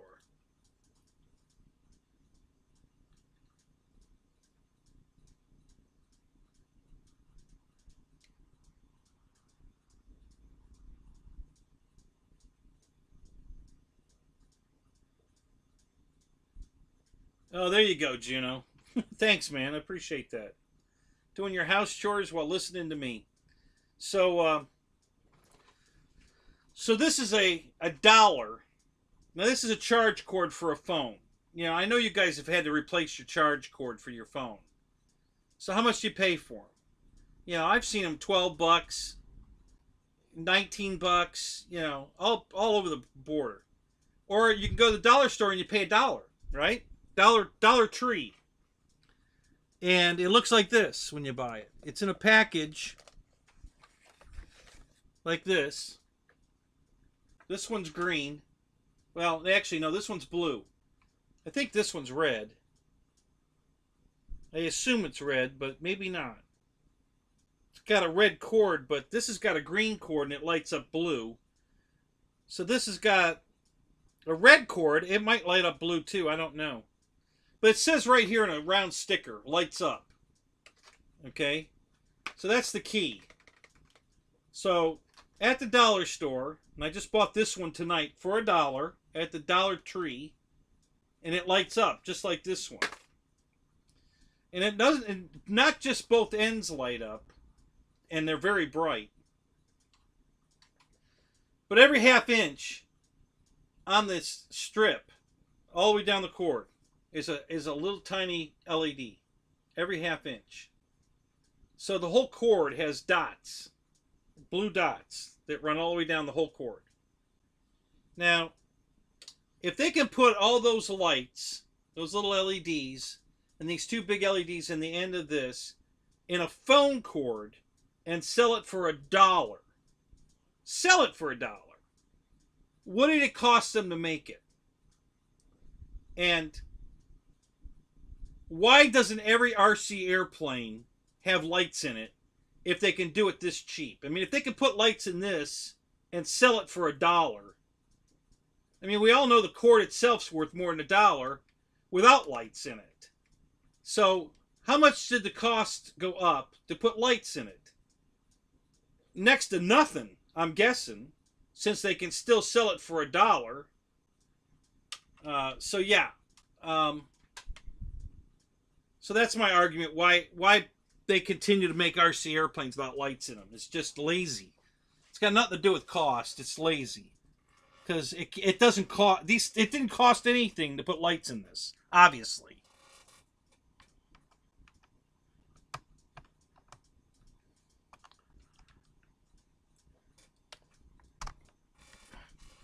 Okay. So now we've got this beautiful blue light in the end of this cord. And you can't see the little lights here because they're so small that you can't see them in here. Unless I turn the lights out.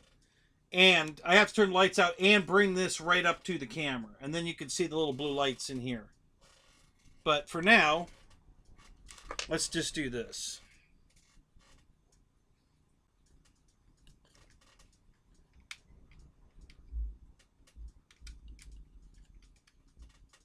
Okay.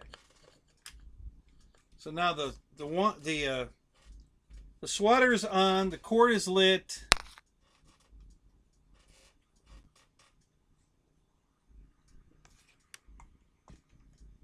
Let me move the bombs.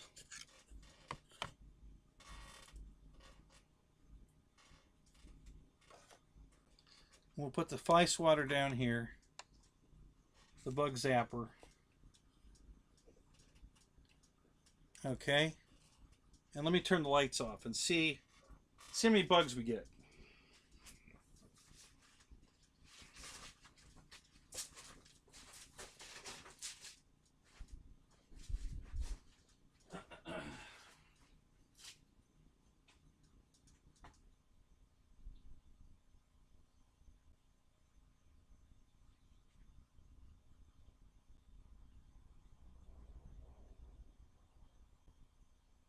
Wow. None? Really? Usually the second I turn the light off, we get at least one or two. That's really interesting.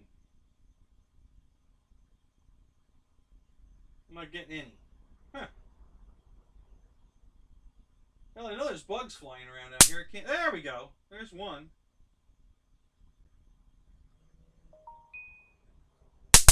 There's two more. Now they're fine. There's another one.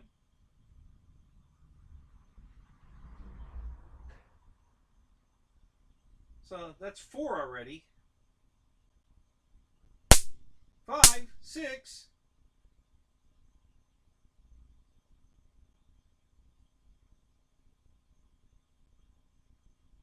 So it hasn't even been on a minute. And and we've already killed 6 bugs. Usually it's a lot more than that. There's 7. It's usually a fire show. I mean, there's usually just a continuous zapping. But tonight is kind of lame tonight. I'm surprised.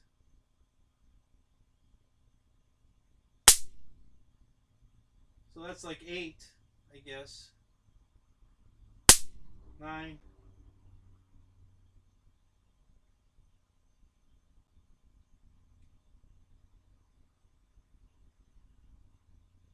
I think there's a firefly in here.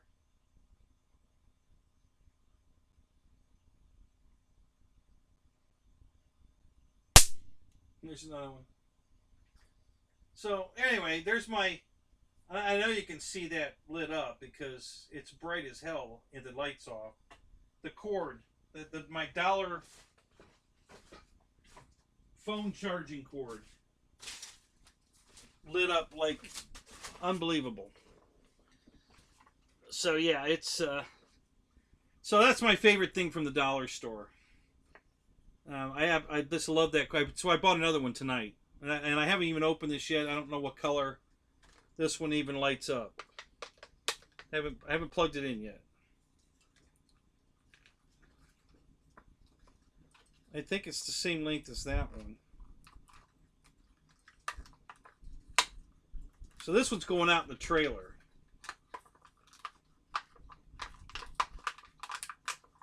So I have something that will draw the bugs to it. And unless it lights up red. Red's not a...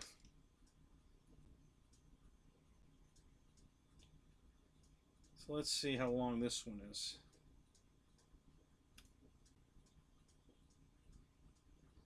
I don't think that was as long as that one. This one, I bought that one quite a few years ago. And the ends look exactly the same. But I think this cord's a little shorter. Not much, but a little bit.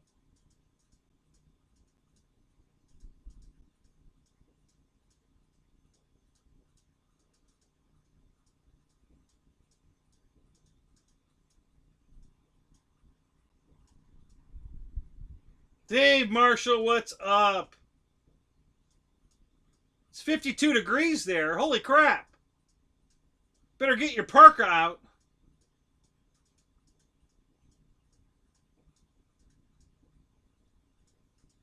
Yeah, no, it's in the high 70s out here at least. Here, wait a minute, I'll tell you. I got my phone out here now.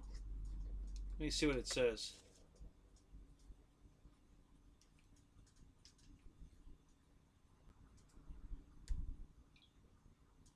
Yeah, it's 76 here.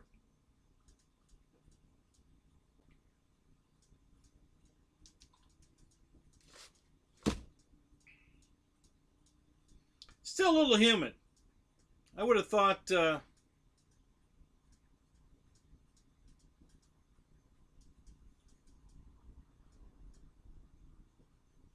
should be using a short cord.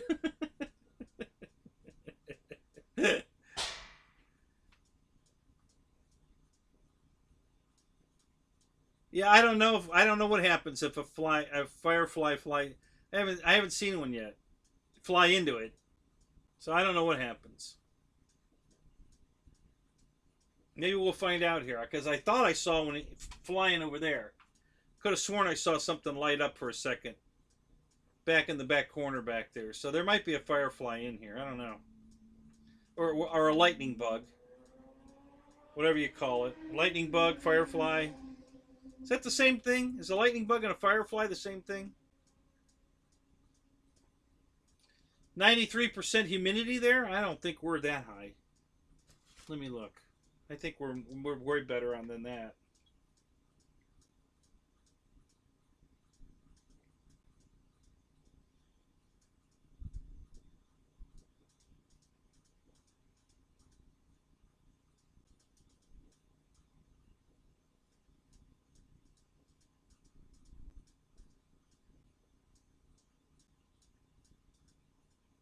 Yeah, it's 77% humidity here.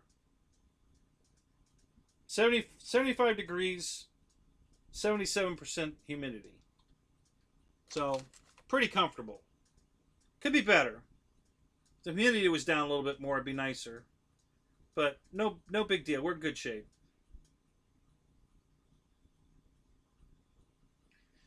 Well, this coast of Florida is pretty much because of the Gulf of Mexico. See, Matt lives on the other coast. He lives on the ocean. Um, the Gulf keeps this area very mild. It's cooler in the summer. It's warmer in the winter. So we don't see huge temperature changes here. It stays pretty consistent. Now that's not to say every once in a while we don't go way down in temperature or way up in temperature. We have moments, but not weeks at a time. Um, you know, if it goes down in the 20s, 30s here, it's for like one night, maybe two.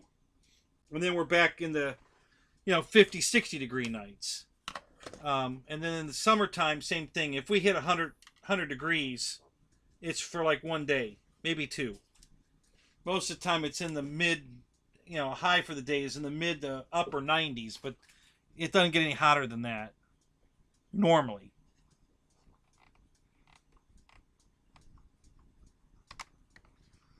All right, let's plug this in and see what color this one is. It'd be great if it was blue. I hope it's blue.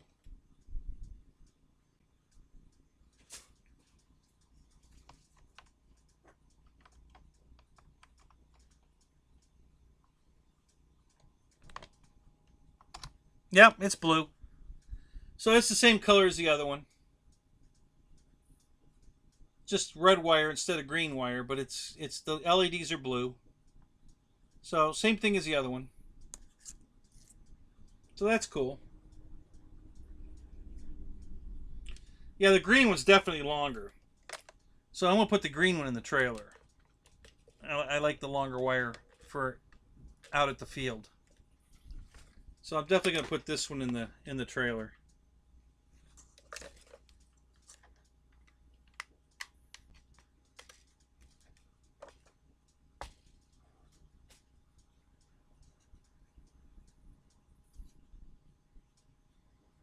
Now this one might not have the little dots inside the cord. Let me look.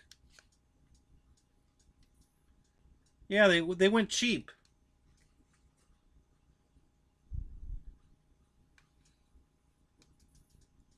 Yeah, there's no little tiny LEDs in this one, and this cord's shorter. So inflation. Now they couldn't make it the way they used to and still keep it $1. So they had to go cheaper. So they shortened it up. I don't know, a good 8 inches, I'd guess, and they took the little tiny lights out of the actual cord. So, what's up, Chris? How you doing tonight? This morning? How are you? Good to see you, man.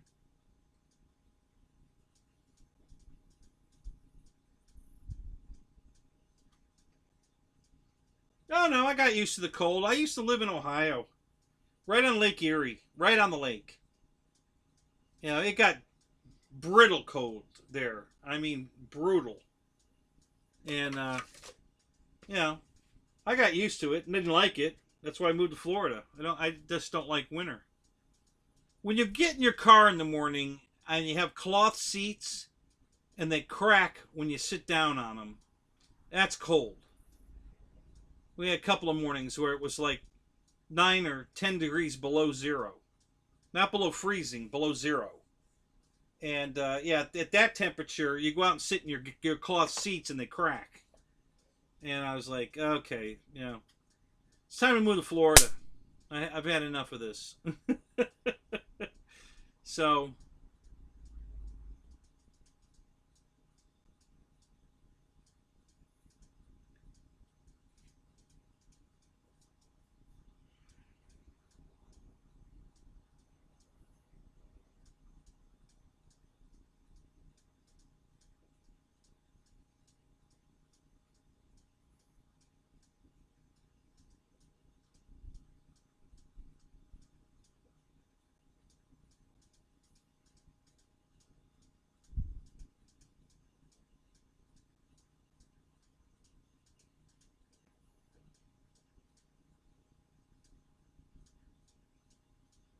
All right, Chris. Well, have a good day at work. And let's see. Dave's RC's tonight. Got his shirt on. Dave's RC. I don't know if he's going to be on tonight or not. We'll have to wait and see.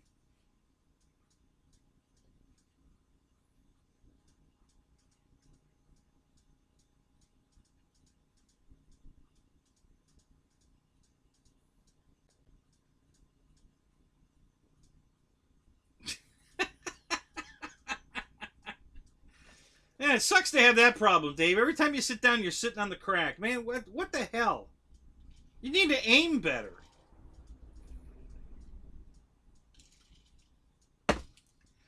Damn it, man. Stop sitting on the crack. Oh, my God.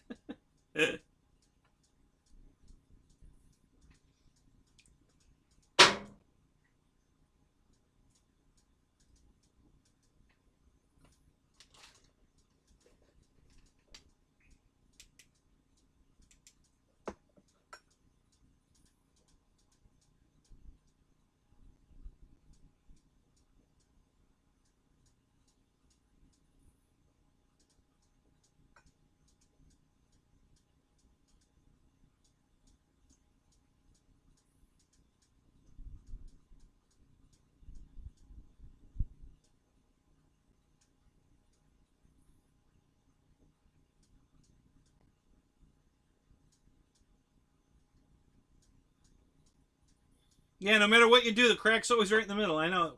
Man, this sucks, doesn't it?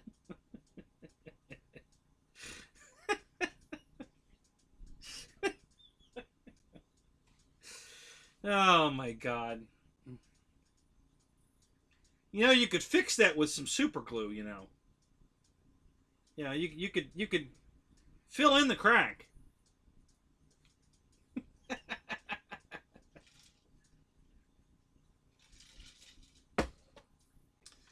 Problem solved.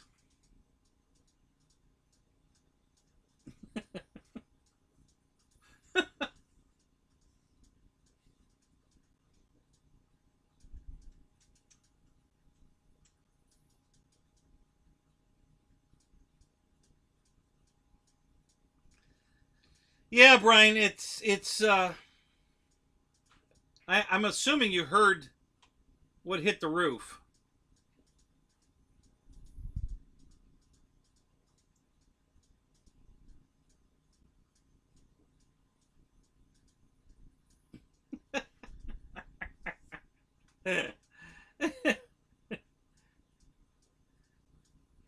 Yeah, yeah, super glue. Why not?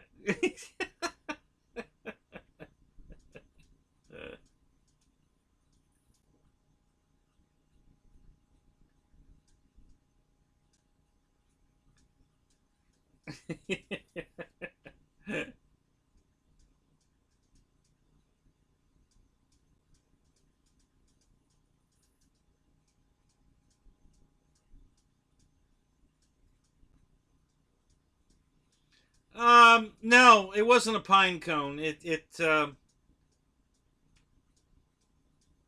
acorn of some kind, I think. I just don't know what's in the tree. If it's rats or or squirrels that are throwing them on the roof. But they do it quite a lot. And it drives my poor dog nuts. Because every time he hears that, it just, he's up, he's crying, he's barking, he's Johnny on the spot. Something's trying to get in the house, and he's here to protect us. It's hilarious. So I don't know what they're doing up there, though.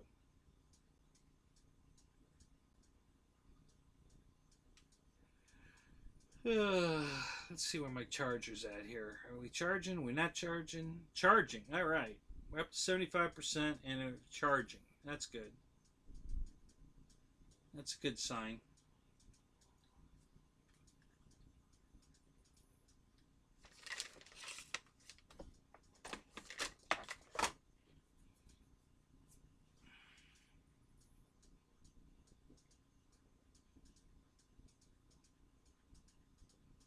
Rats in Florida are little. You know, they're tiny. They look like mice. You know, like fat mice. They're not big. You know, sewer rats like in New York. You're not going to put a saddle on one of these and ride it. It's pretty small, smaller than a squirrel.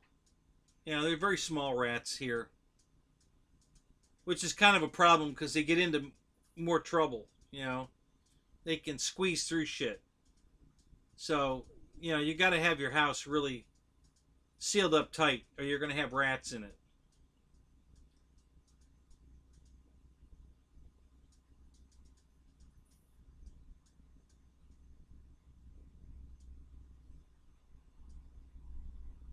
Yeah,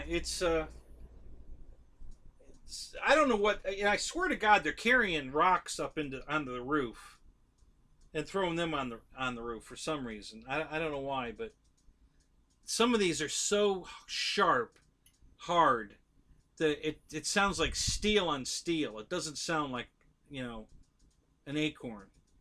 And those loud ones, man, really get my they get a hold of me. I mean, it's they really get my attention. So I don't know what the hell that is.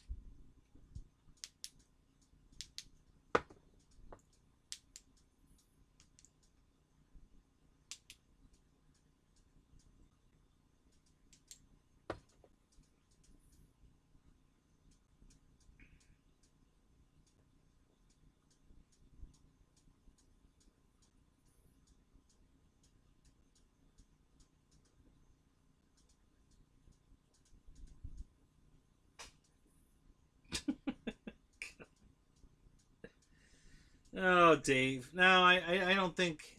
I doubt seriously they've ever found a rat in a butthole unless somebody put one in there. I don't think a rat would crawl in a butthole.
Marshall. Oh my god. All right, Chris, we'll see you later. Have a good day, man.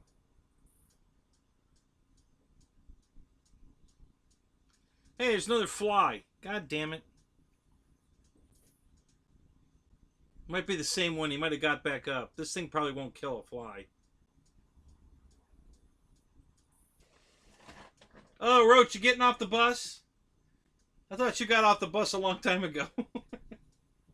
When did you get back on the bus? All right, let me pull the bus over. All right, there you go. Off you go. Have a good day, buddy.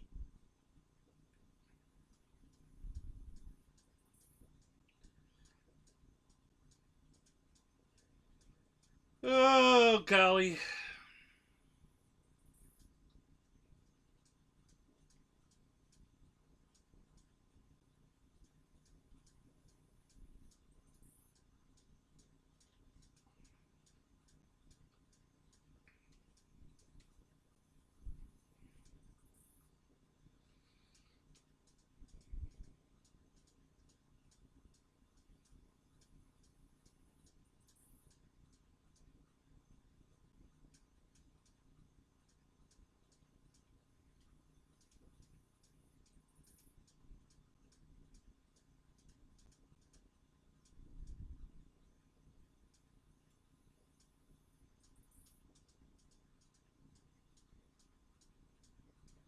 How much was that servo, Dave?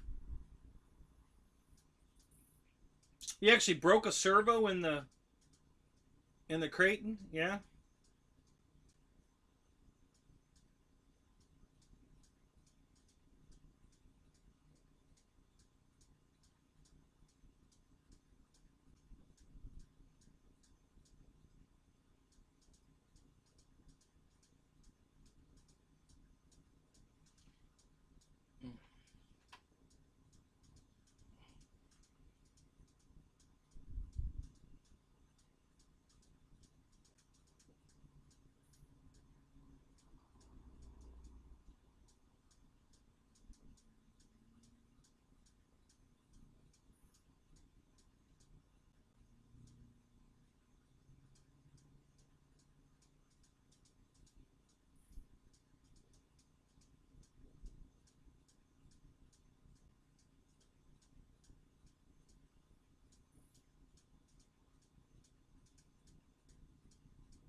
$30. Wow.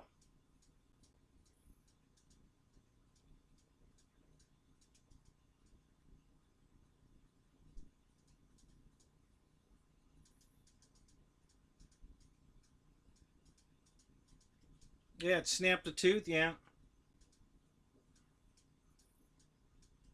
Yeah, I know the Creighton's a beast for sure. What brand servo is it, Dave? Is it a brand name or off the brand? What is it?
with DS servo. So I have no idea what that means. Is that a good one? Is that a bad one?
Yeah. What, dipshit? Is that what DS stands for?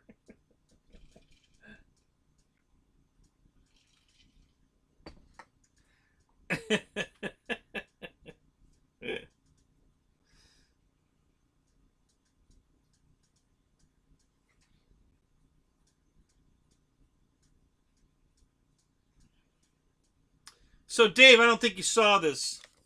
And you probably still didn't notice it because there's so much stuff on the table here.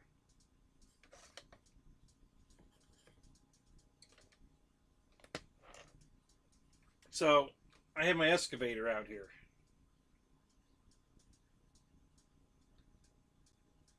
Pretty cool.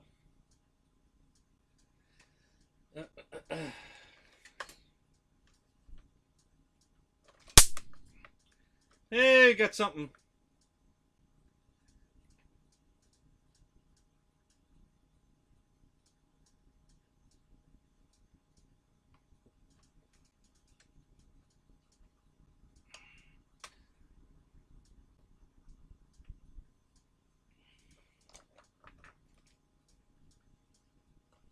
I think I bought a couple of those servos.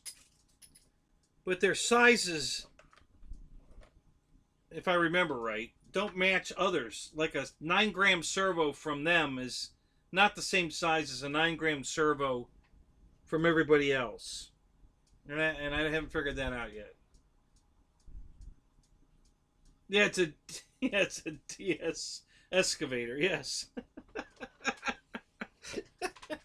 How'd you know?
Yeah.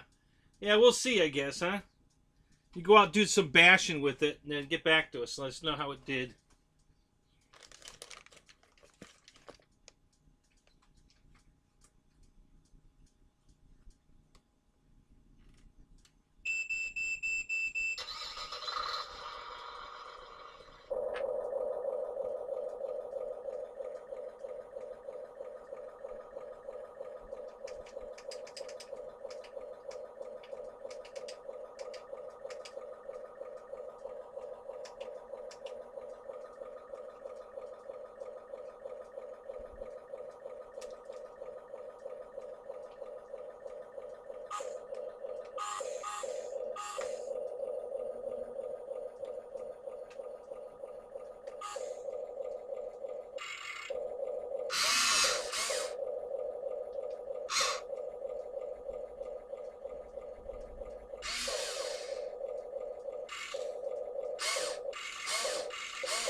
Oh, and a coreless motor too.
No, just playing.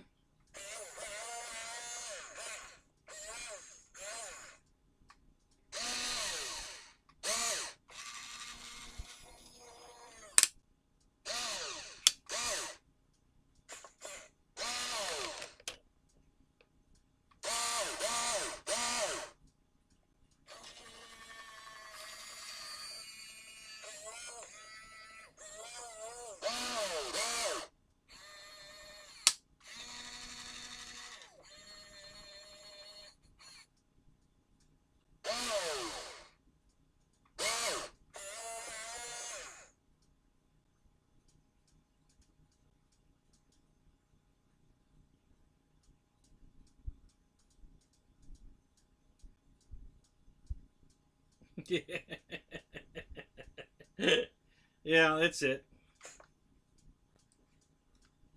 Yeah, it's pretty cool.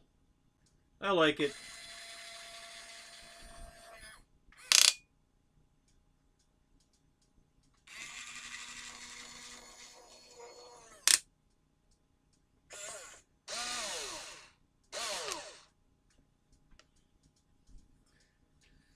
Yeah, you know what? I think I'd rather do it this way.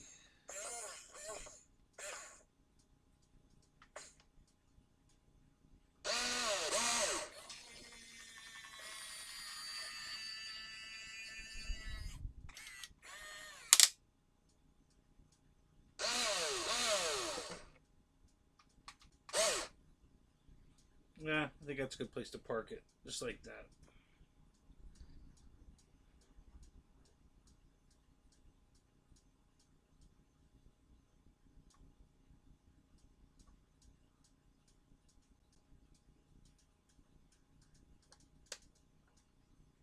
For $100, I'm pretty happy with it. I think it's cool. I was over my buddy's house. He used to run construction equipment like this, so he thought it was really cool. And it was hard packed dirt. I mean, hard packed.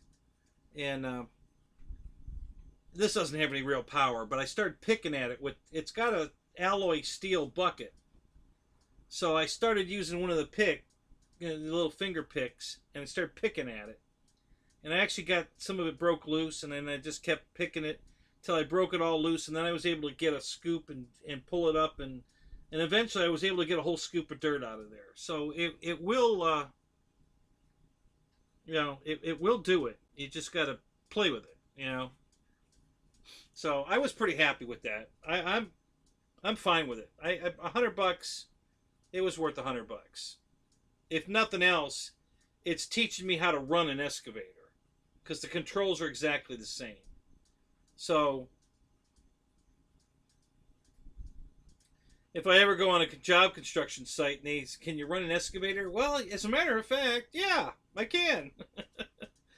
So yeah, So I already know that the levers, there's two levers in the middle of the excavator that you can work with your hands or your feet.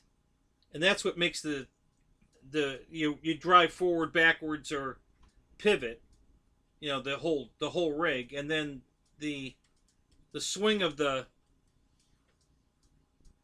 turret is on the sticks, the levers you're holding. So yeah, I could get it and actually run it, a real one. And the more I play with this, the better off I'll be at running a big one. So yeah, if a job shows up around here running an excavator, I think I'll go apply for it. Why not?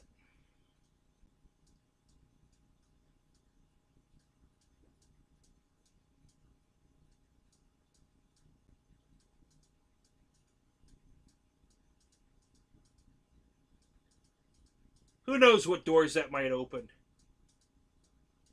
I already have the CDL, so I could load the excavator on a flatbed and take it someplace. So, be an extra bonus if I want to get there, I could actually operate it. So, yeah.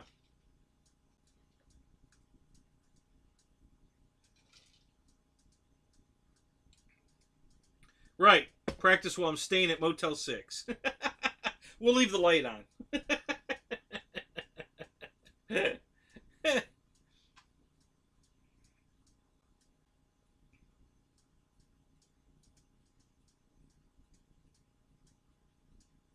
Air Marshal, I forgot how much fun I have with these Tamiya cars. I haven't even got to drive it very much, and I'm just loving it. It's cool as shit. The suspension's really nice. It's they're not oil-filled shocks or anything, but it's pretty damn nice. I really like it. I'm super glad I bought this damn thing. I got a little more detail work to do on it, but that's just cosmetic bullshit. No big deal. I'm not going to get too crazy with it because I plan on driving it. It's going to get scratched up, and a couple of the guys on YouTube have repainted the green shell a more accurate olive drab green, and I'm like, why? The first time you roll it and scratch it, you're going to scratch right through that new paint to the green plastic anyway. So why even bother? So yeah, I didn't bother with that. The only thing I'm going to do is turn these spotlights up here on top. I'm going to turn upside down like this, so I don't break them off. If it rolls over, it'll roll on the roll bar and it'll be fine. And then if I'm not getting crazy and just driving it around, I can put the overhead lights back up.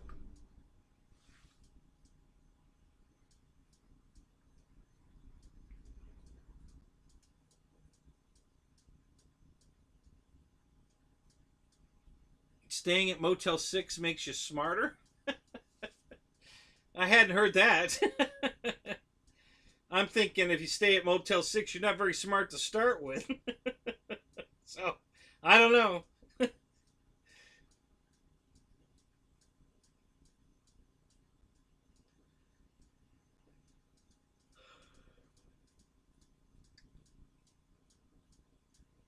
I like the sound of it starting up, and the initial engine run, and then it switches over to I gotta have the transmitter on first.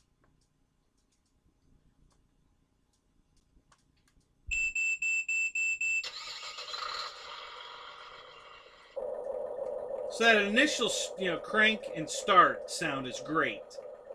Then it switches over to this real deep, roary, idle sound, and I don't like this sound at all.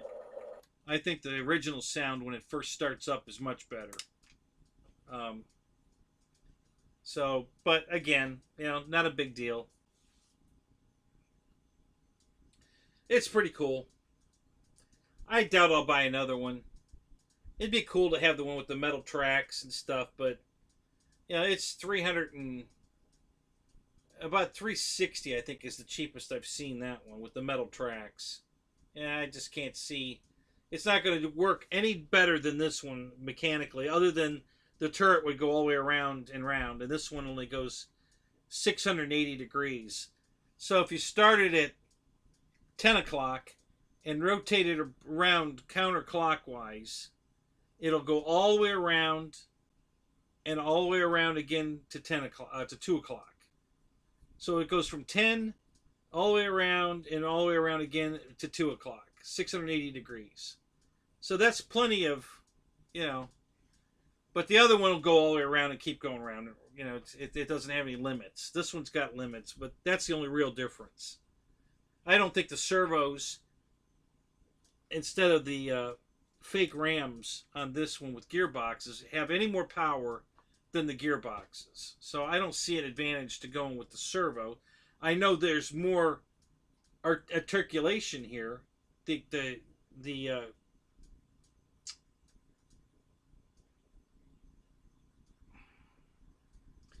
bucket will tuck under more with the gearbox versus the servos, and the arm will tuck under farther with the gearbox than the servos. I think this arm is about the same. No, actually, the main arm will go farther down than the servo. So there's more movement with the gearboxes than with the servos. The servos are supposed to be stronger, but I haven't seen that to be true. You know, the videos I've watched, I don't see it operating any better than this one. And I've only thrown a track once out in the dirt. I was skidding it pretty hard and started to roll it while I was skidding it, and it rolled the one track off. You know, it rolls right back on. It's no big deal. And that's the only time I've had a track come off. Just that one time. The metal one's got ears that wrap around it, so it can't come off. I mean, it's literally locked onto the overhang will prevent it from coming off. I mean, I'm sure it's still possible, but it's going to be a lot harder to knock the metal one off than the plastic one.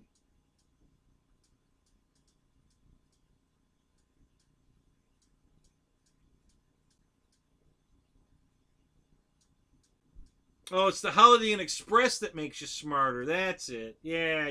That makes sense. Yeah. Are you an engineer? No, but I stayed at the Holiday Inn Express last night. I use that line a lot.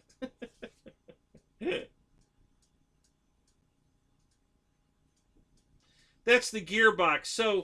So there's a sprocket setup, okay? And the sprocket, like on the bucket, for instance, is a set sprocket that doesn't roll. It's just set.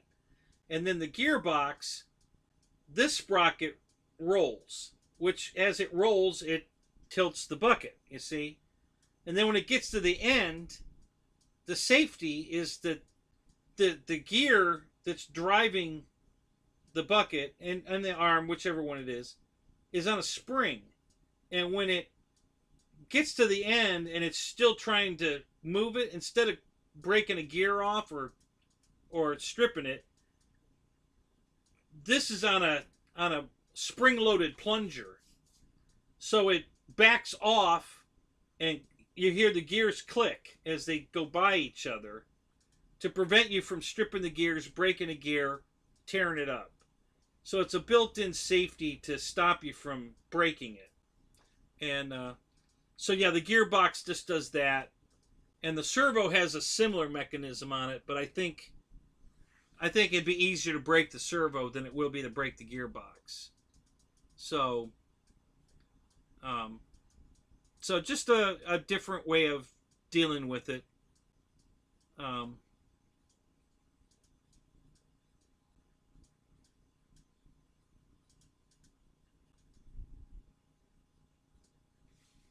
So I like I said, after I pulled the trigger on the Macy's one, And I sent the Macy one back. I'm getting a full refund. They paid the shipping back because they misadvertised it.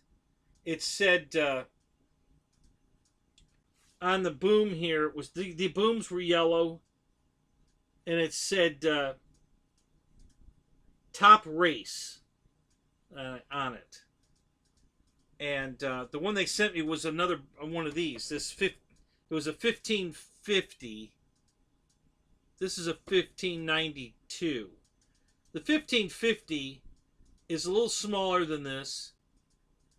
It's got the wrong controls,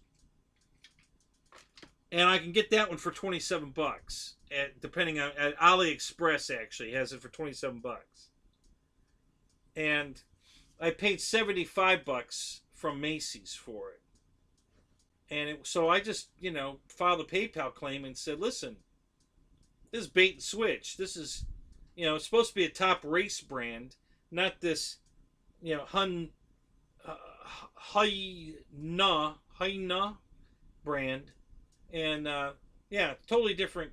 It's like they advertise in a Rolex watch and then send in you a Timex watch. I said, so I don't want it. They contacted Macy's, and Macy's just got in under the wire. I almost got to keep it for free, but they said just send it back. So I went on Macy's website, and they have a very easy to use return policy that you fill out, and it prints a return tag for UPS. So I just took it over, and now UPS drop-offs, any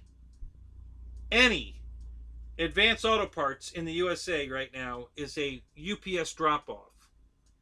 So if you need to drop something in the mail to UPS and they've given you a way to print the return tag, you just tape it to the box and go to Advanced Auto Parts, and they'll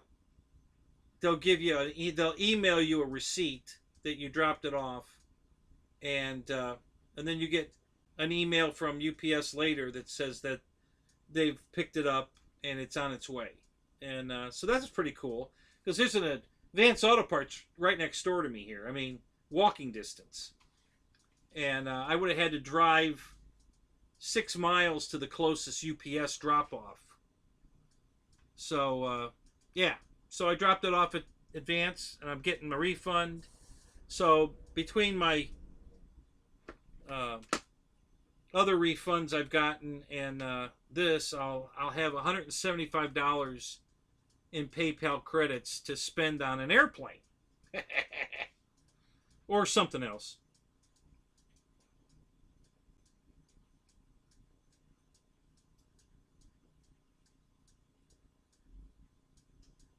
Yeah.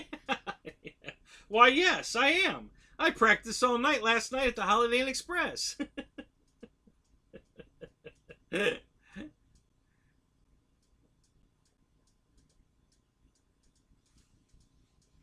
So, yeah. So anyway, the main thing that because I didn't know any better when I pulled the trigger on it, was the controls were wrong. And I decided right away that, I didn't want to operate it, because the controls are very fluent the way they're set up. It really is a good design. You can operate turning the turret, extending the arm, raising the arm, and extending the bucket and everything from just the 2 sticks, which works great. How you doing, John? Good morning. The other one, you would never be that fluid with it, because it had 4 sets of buttons: an up button, a down button, an in button, an out button, a spin left button, spin right button, and the bucket up down button. So you'd have to manipulate buttons, and there's no way you could do more than 2 buttons at a time, because of where you can do all 4 actions at a time the way the sticks are configured, just like flying an airplane. You can throttle it, rudder it, aileron and elevator it all at the same time because of the joysticks like that. And that's exactly how the excavator works, a real one. So the stupid wrong version that looks very similar to this, the controller, but the setup is wrong. um, just wouldn't be right. So after finding out what the real deal was, I said, "No, this is not."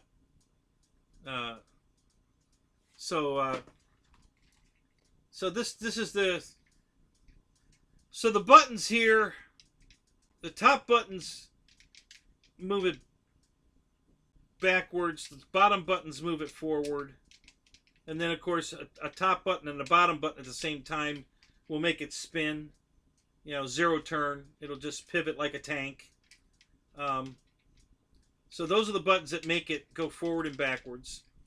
And then the sticks are what operate the boom in and out, up and down, and the bucket in and out, and the turret left, right. So you can spin the turret and move the bucket and extend the arm and raise and lower the arm with these controls here. And then this button here turns the sound on and off. And this button turns, there's a light in the cabin, a red and blue flashing light. And this button turns that on and off. And then these two buttons in here operate accessories. You can plug in an accessory on this like a, well, like you would think, somebody said something about a magnet. There's a hammer, a hammer drill that you could take the bucket off and put the hammer drill on, and then there should be a plug under here. Yeah, and right here you plug the hammer drill in, and that button operates the hammer drill. So, and then there's another one you can put on it. It's a big scoop, like a claw, that you could pick up a stick, you know, something, you know, a soda can, a beer can. You could grab a hold of it and pick it up. And again, that plugs into there, under there, and then the buttons operate that. And then there's one other thing. There's a claw. It's like a 5 or 6 finger claw that grabs, you know, picks up stuff. And again, you plug that in there, and those buttons operate that. So one of the excavator that's more money than this comes with all those attachments. So if you want all those attachments, you want to spend a little more money, you can buy the excavator with the attachments. It's the exact same one as this, but with the attachments. And then there's other ones. There's a couple of the really expensive ones. There's one for $5,000 that has a radio that looks like a DJI radio that we use to fly an airplane or a drone. And it's completely programmable, just like our radios.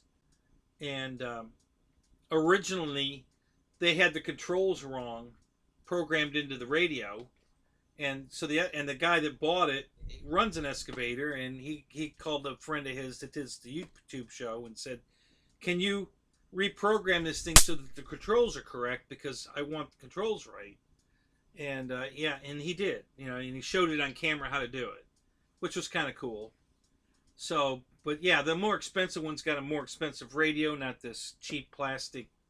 Looks like a, you know, a Xbox or, you know, one of those game controllers. But at least the stick operation's correct.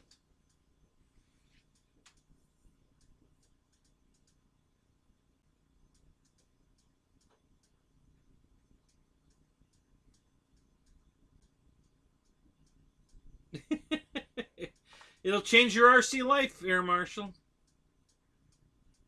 So there's just go out and, if you really are serious, go out and you can type in 19. The easiest one to get this exact excavator and its brothers and show the comparison is to just type in 1592 space 1593 space 1594 and enter on YouTube, and it'll bring up several, but they're going to show you the 3 excavators sitting there: yellow, green, and white. and watch that video, and they explain, they demonstrate how it works, and nobody's talking. It's text message comes up on the screen. You got to read the text, and they explain the differences and then show you it operating. And I can't remember if that particular one shows the attachments. They do show the attachments that come with the white one, but I can't remember if they actually plug them in and use them. If they actually put them on the white one and then and operate them. I think they do. I can't remember for sure. But that's the easiest video to find, and then from there you can, sky's the limit. Just, you're going to have a whole listing of, you may also like this, and you can watch as many of them as you want. There's thousands of them. So, but that one will demonstrate this exact excavator and the 680 rotation, and then the green one has full 360 continuous, no limit, and the white one 360 continuous, no limit. And you'll get the chance to see the metal tracks versus the plastic tracks, and all the different stuff. And and then you could go from there to see the $5,000 one, the $17,000 one, the $35,000 one. You can go watch all of those if you really want to. Yeah, I think the claw would hold a butt plug. No doubt. You could probably, get Amy, set up with the butt plug installed, and then, come up on her with this and grab a hold of it, and then just roll the tracks backwards and just pull it right out.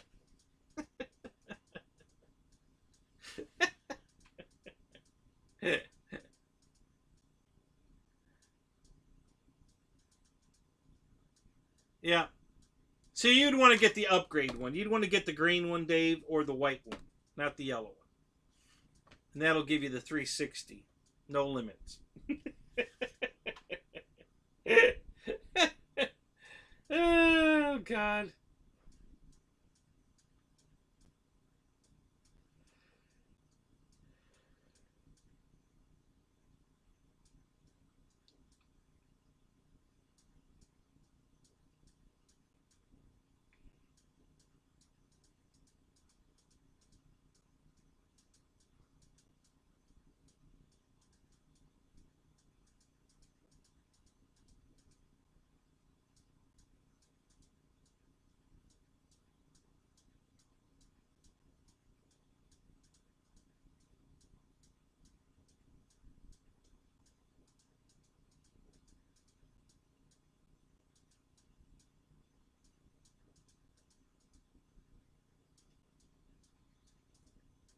Um,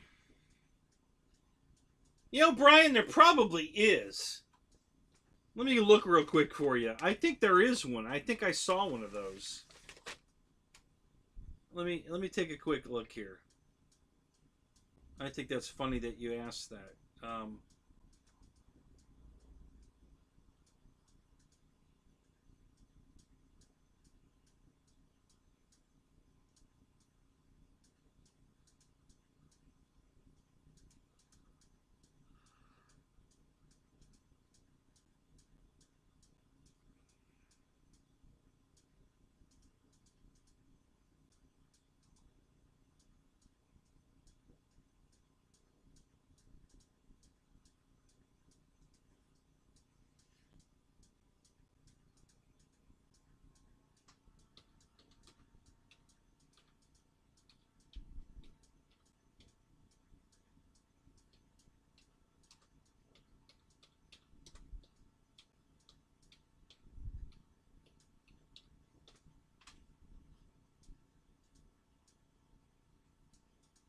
Yep, they sure do.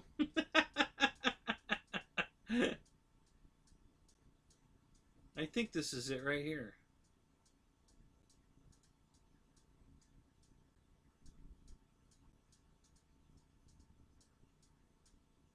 So this isn't the exact one you're thinking of, but this one's got the chainsaw on it.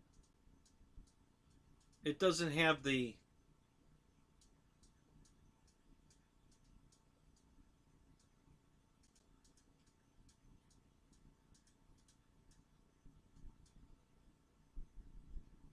So this particular excavators, I think this is the $6,000 one, and it's this one's much bigger than mine.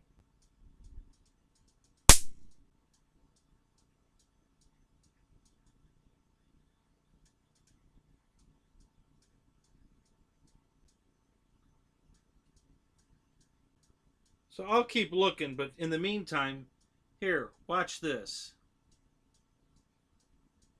You'll get a kick out of this.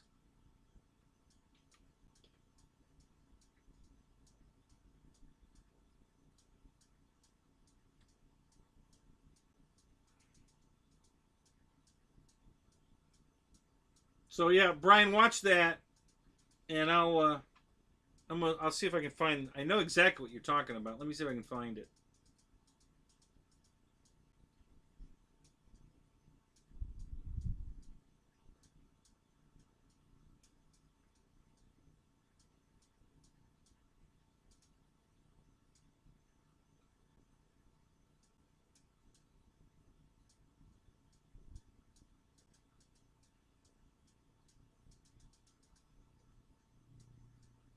Yeah, I think this is it right here.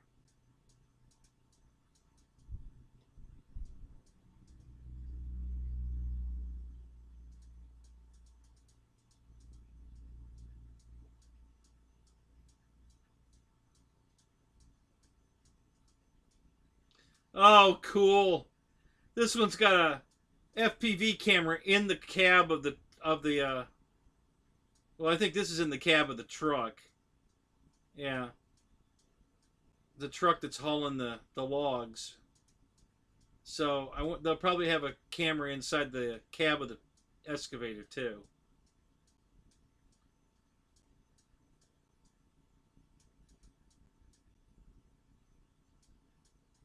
No, this is just going to pick the log up, not.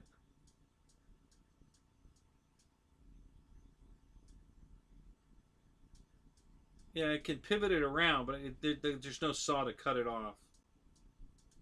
So this is just a loader, not a harvester. Okay, hang on. Let me find another one.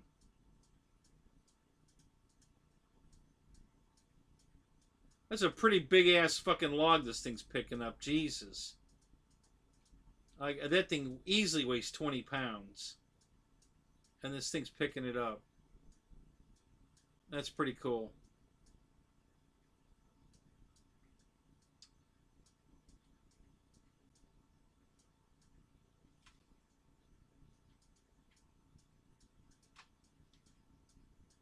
Alright, let's take another look here. See what else we can come up with.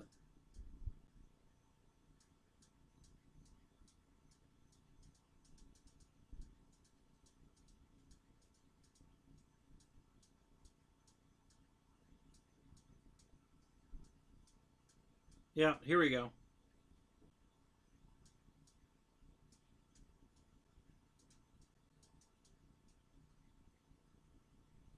No, this is a real one. No, maybe not. Hang on a minute.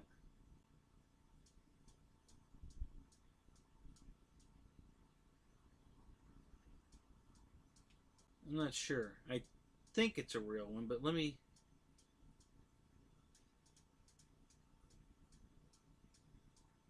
Power harvester working amazing giant excavator. Cutting trees fast, tree removal machine. I'm trying to see if the guy in the cab is alive, or if it's just a...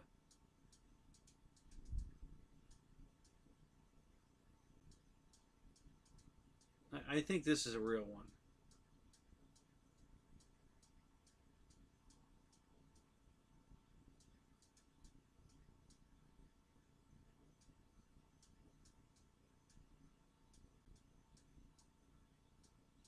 Yeah, that's got to be real. That's not a RC one. So hard to tell. Um,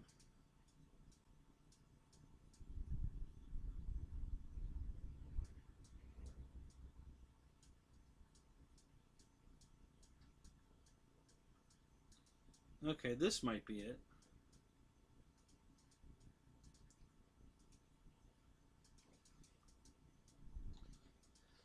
Another one of these RC excavating uh,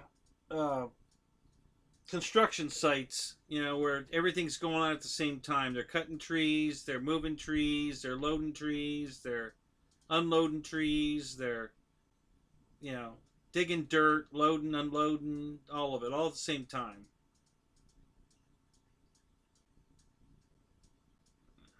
All right, come on. I don't want to watch the truck unload. I want to see the excavator cut trees.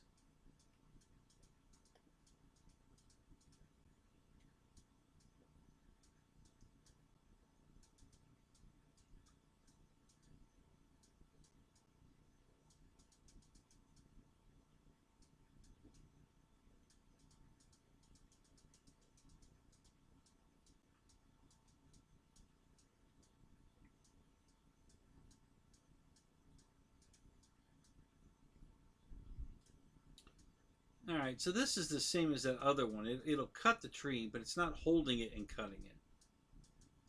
It's just cutting. So it's not doing the whole bang, the whole shebang. Yeah. So yeah, that's the same saw as the other one. The link I already sent you. So that's no good. Let me keep looking.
Here's another one.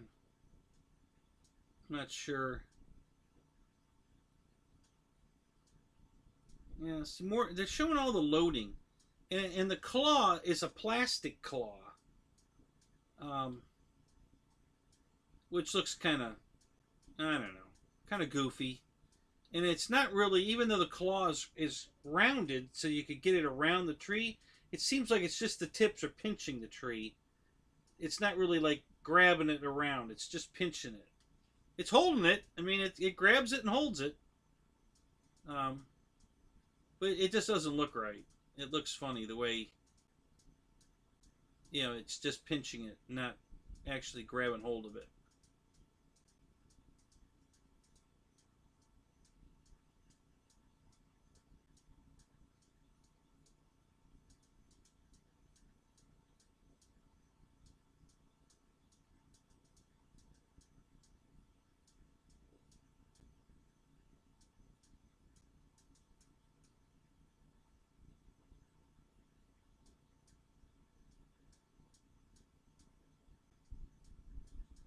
Yeah, it's the same cutter again.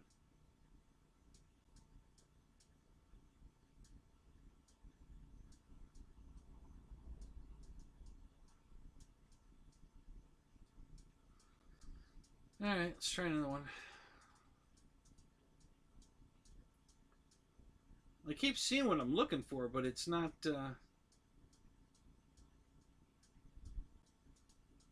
It's the bait and switch video. Ooh, is that an RC one?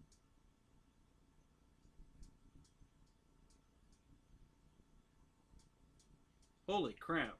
It's got a giant saw blade on it, not a chainsaw saw blade, a big round saw blade, a giant one. Yeah, that's got to be real. And this is the harvester, but I think it's real again. It's not an RC one. Yeah, I guess they don't actually make the full blown harvester in an RC model yet. I'm sure they will. I'm sure somebody's working on it.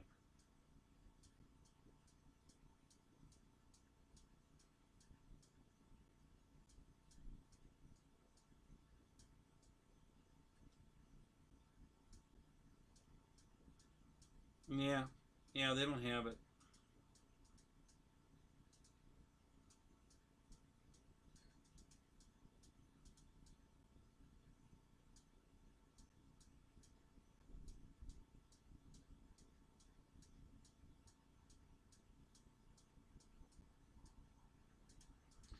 Yeah. No, I don't know. Is this RC or is this full scale? It doesn't say. No, it's RC. All right, what's this head? This might be the damn thing. This is it.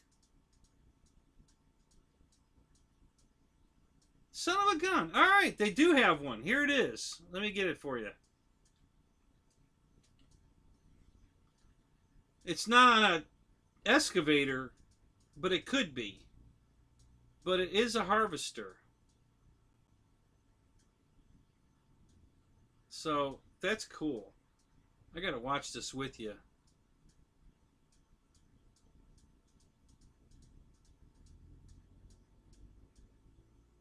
Okay, so here's the one you want. Right here. Watch this one, Brian.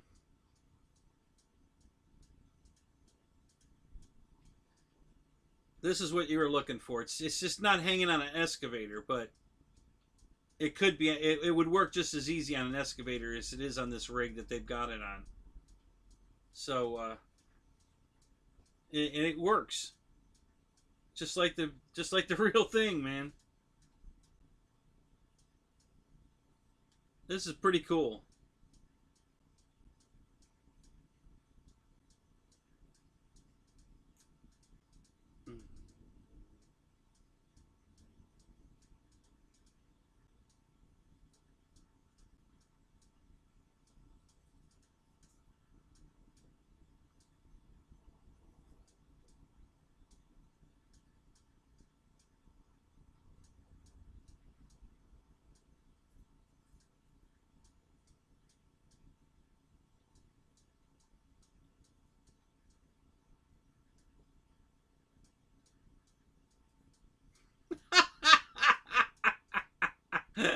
Oh my god, that's cool. Look at that, and it's rolling it and they cut it off. Yeah, just like the real thing. That's slick as shit. Now that's cool. Now I don't know what that damn attachment costs, but man, I'd buy that son of a bitch. That is really cool. Holy crap. That is badass cool. Air Marshal, you gotta watch that. That is fucking cool. Oh my god, that's cool.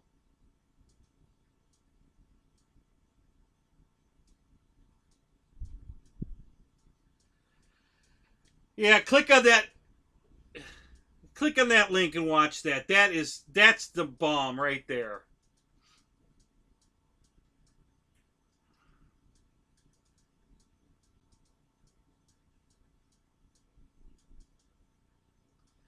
Yeah, I don't have the sound turned up, so I don't know what it sounds like, but it's just working absolutely perfect. And it'll grab a much bigger stick than they're using for the demo here. It'll definitely grab bigger round sticks than that. But that's just badass. That worked perfect.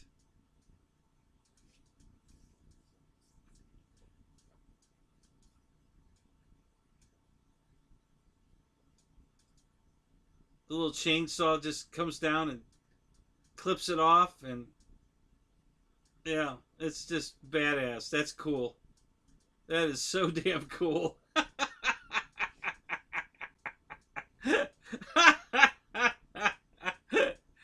Oh my god, I would have so much fun with that. And and my excavator would carry that head. I don't know how that head is. I'd probably have to do some modifying to the excavator to power that head, somehow to plug it in or whatever, but the head itself works perfect. And all the trees shit I have out here to cut up, um, I could have a ball with that. I could have a total ball with that. That would be cool as shit.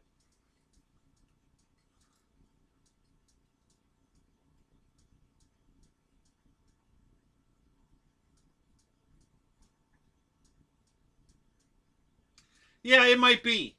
So I would have to add a hydraulic pump to this excavator, and you can. I mean, they have a conversion. It's like $390 to put the whole arm assembly on this excavator.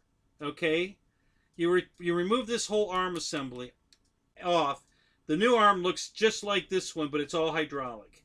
You bolt it on, and then you run the hoses down inside the turret and install a hydraulic pump in there, and then it works. So it wouldn't be that hard to modify it to carry that head, and but I'm sure it's expensive. That head probably it costs 3, 4, $500 because of all the everything that it does. But man, is that badass!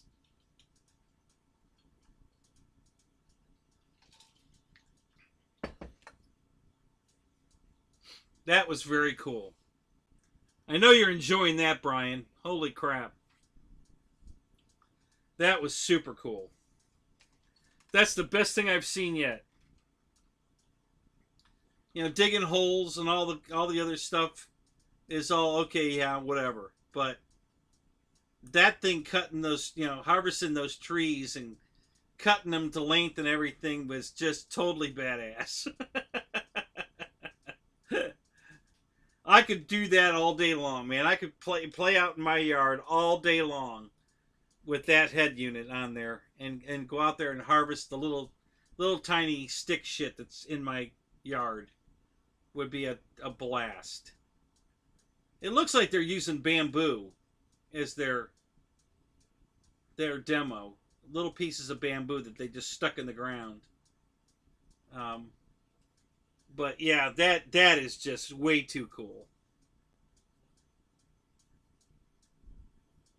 I am so in love with that. That is just too cool.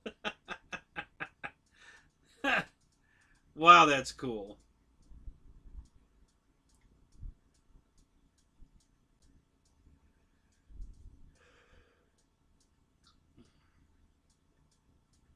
I got to look in the information here, see how much. Hopefully, they have that listed at where you can go to buy it and how much it is.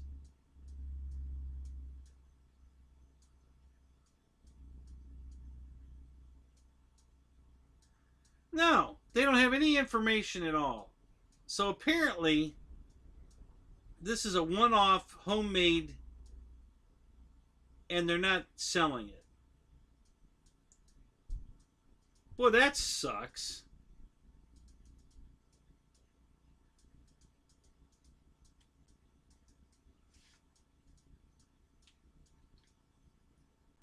Let me go. Oh, got one. Another one bites the dust.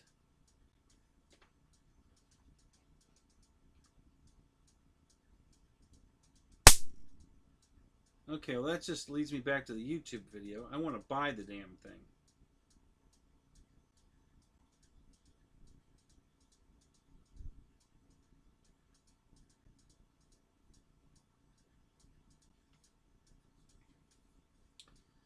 So, of course, there's a whole discussion on it in our RC groups.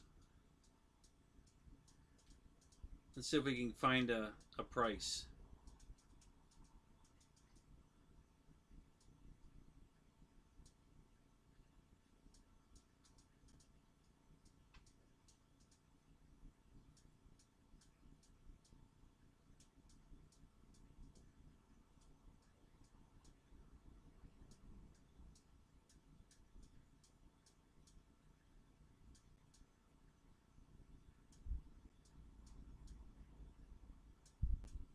Yeah, nothing about buying it. Just about how they the guy had some robotic skills and blah blah blah. Um, but yeah, nothing about how where to go to buy it. Damn it. Let's go back and see what else.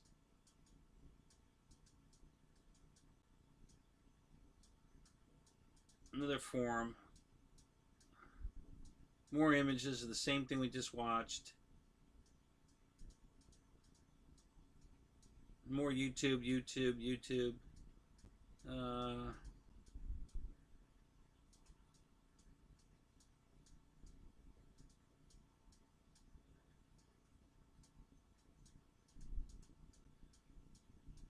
Mini chainsaw blade, blah blah.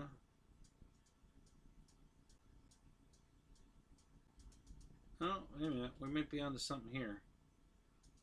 This is actually a website, not a forum. I think we're in a forum though.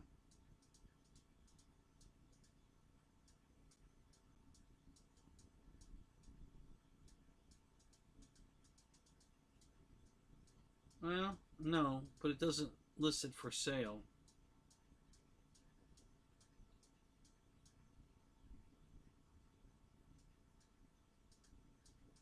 Damn. All right, I gotta say that's the coolest RC thing I've ever seen in my life. That is just badass. Holy shit, that was totally badass. Mike, I told you we'd still be here. Good morning.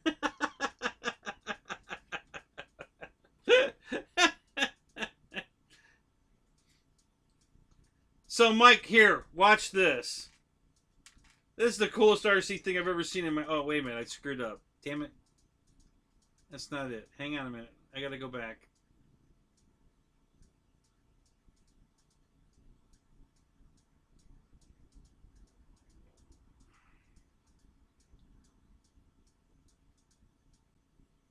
Whoop.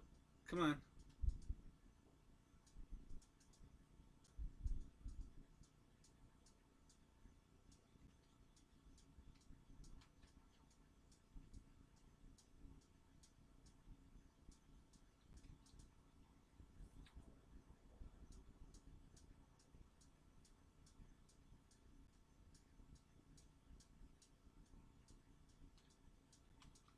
You don't even have to be into tree trimming or harvesting or anything. Just watch this. This is the coolest thing I've ever seen.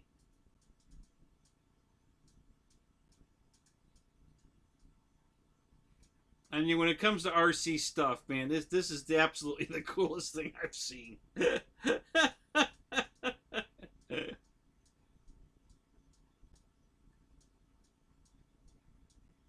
Yeah, Brian, it's got to be homemade, one-off kind of thing. So the fact, listen, he's obviously going to have to produce it because, hell, I'm not even a tree guy, and I want one. So you can just imagine how many people are wanting one. So I don't know what it's going to cost to make it, but I don't know how old that video is. Let me go look.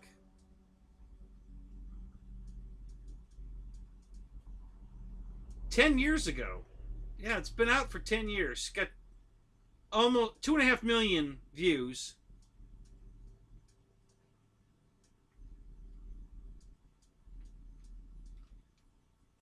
So, yeah, I can't imagine that he hasn't mass produced it or sold it to somebody that can mass produce it. Something.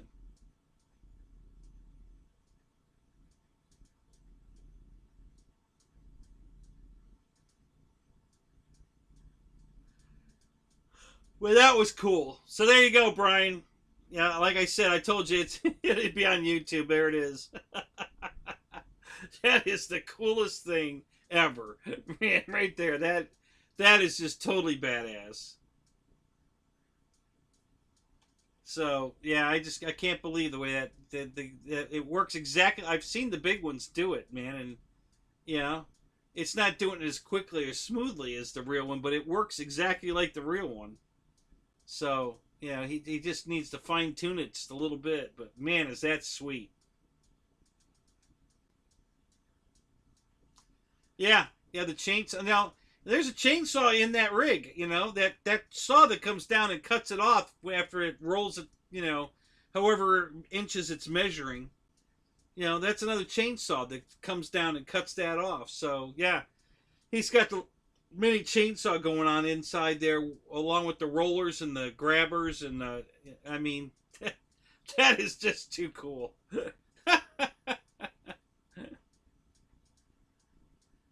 Yeah, I'm sure. I'm sure. Well, if the guy doesn't like, just like you, Dave, if you don't put your time into the calculation of how much it costs to make, the materials are probably not that expensive. You know, to put that all together. Obviously, the chainsaw blade is already being produced, so the guy didn't have to make that. All he had to do is adapt the saw to his contraption. So the saw is already available. Um, he made I'm sure he made those little um, knurled discs that grab the tree and roll it, you know, that push it along. So that's the stuff that he's personally had to manufacture. Um,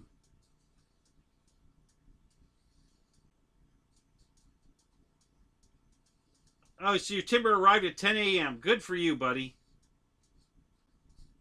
That's sweet. You're gonna be able to fly it today?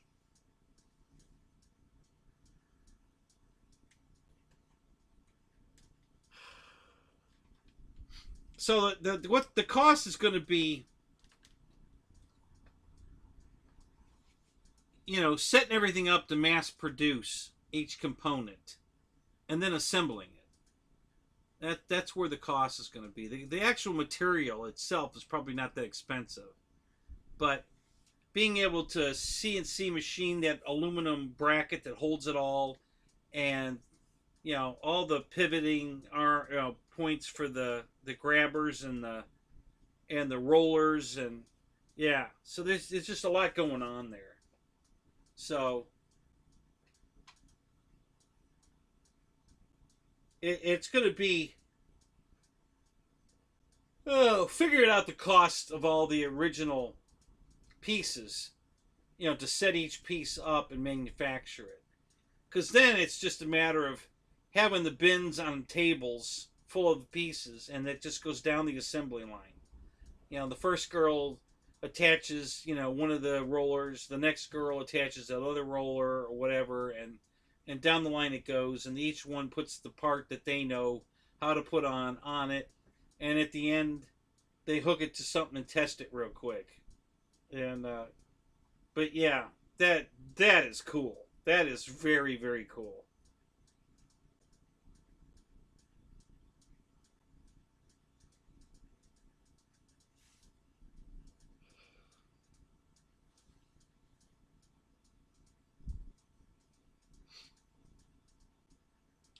Yeah, I tried to go get a bighorn. They're sold out. They were sold out. I don't know if they've got them back in stock, but they were sold out. So I was kind of bummed about that because I really wanted to get that.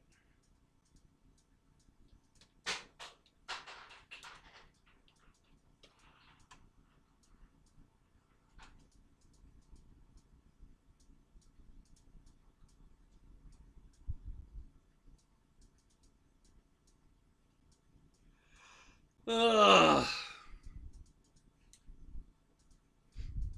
But I guess Bobby K's going to be handling them, so I guess I'll just wait till Bobby gets them. Buy it through Bobby.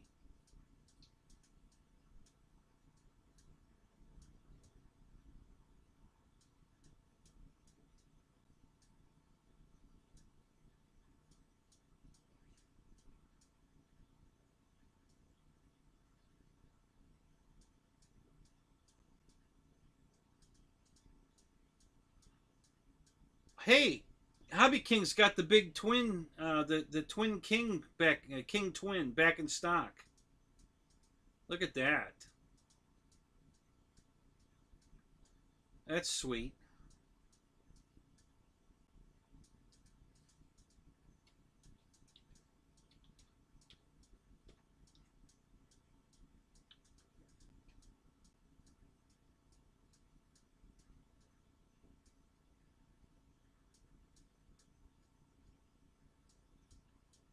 Ugh.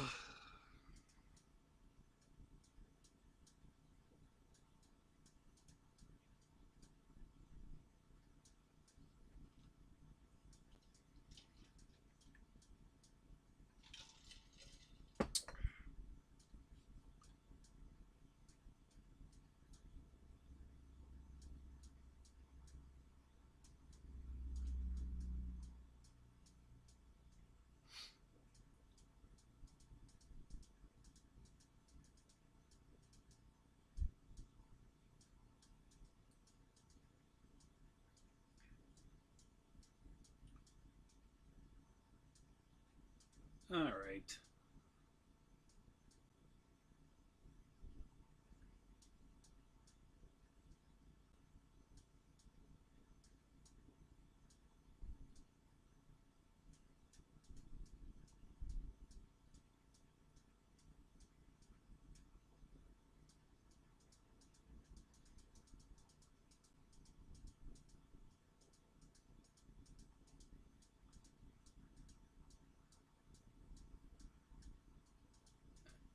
Grand Tundra main wheel set.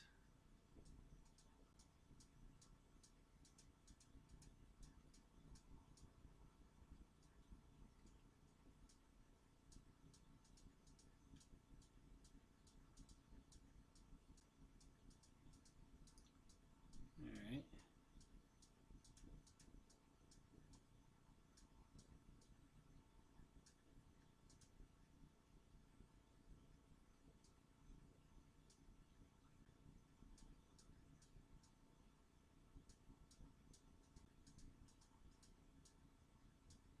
All right.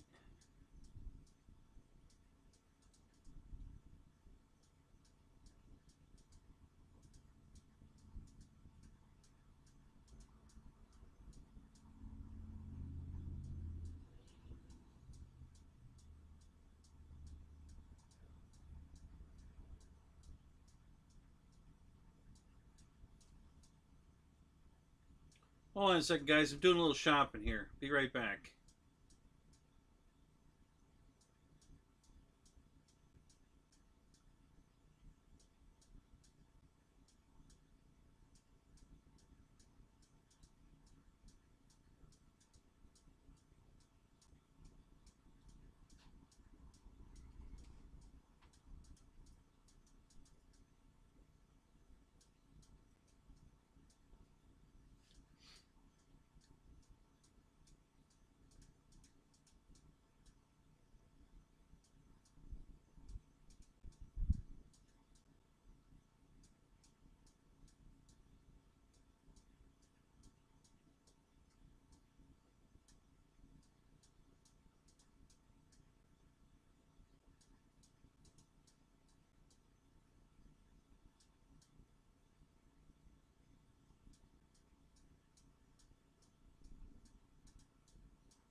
Hmm.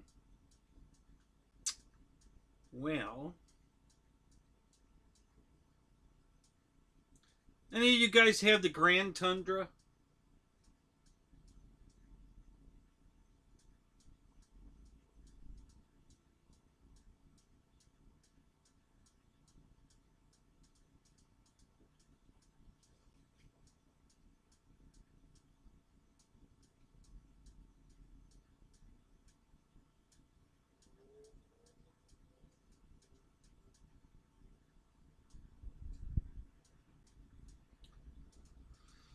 All right, let me get caught up here.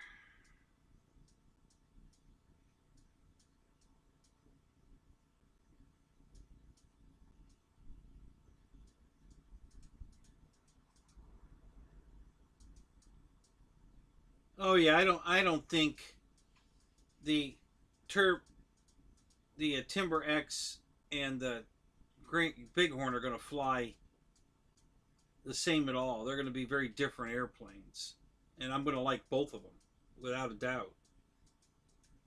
Um,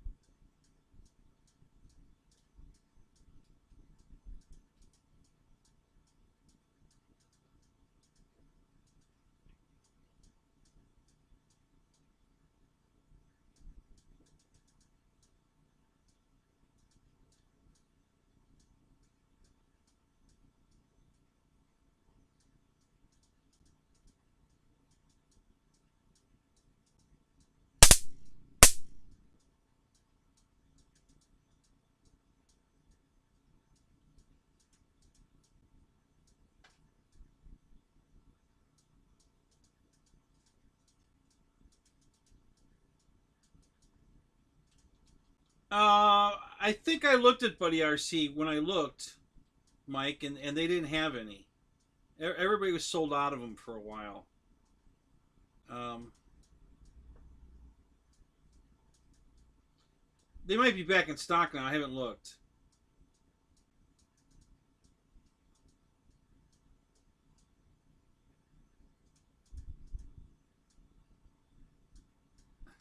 Global domination will be complete. um,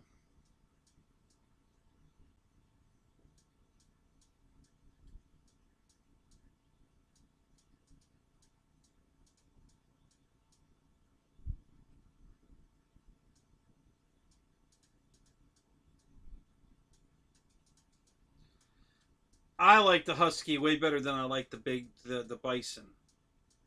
That's just me personally, but um, and even a better deal is the PA-18 from FMS or the de Havilland Beaver from FMS are super great airplanes.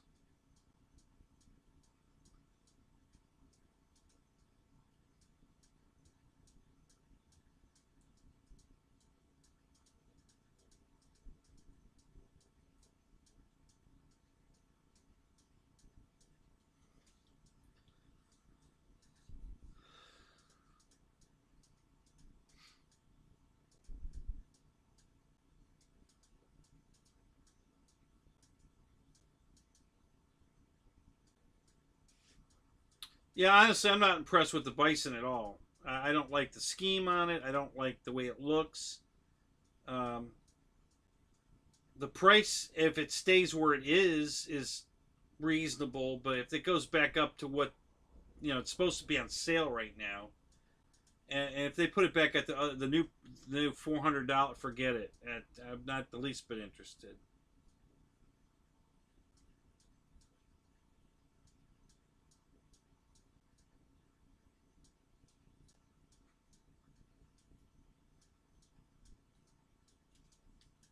Yeah, that's a great. If you're not looking for a bush plane, then yeah, the 182 from HSD is awesome.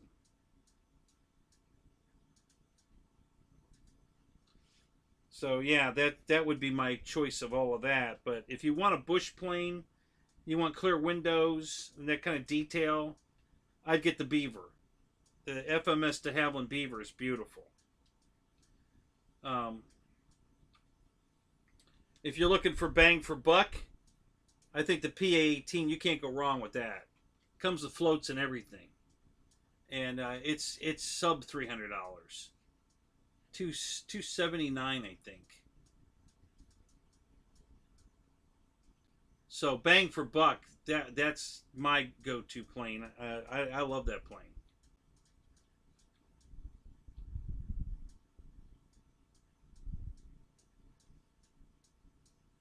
So none of you guys have the Grand Tundra.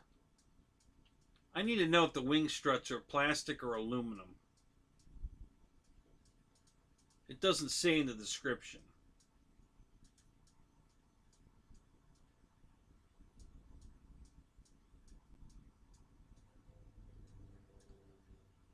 Which one, Mike? The PA-18 or the de Havilland Beaver? Yeah, they're both made by FMS, and I have both of them. They're awesome. I have two of the PA-18s and one of the Beaver, and they're awesome. Great looking planes, great flying planes.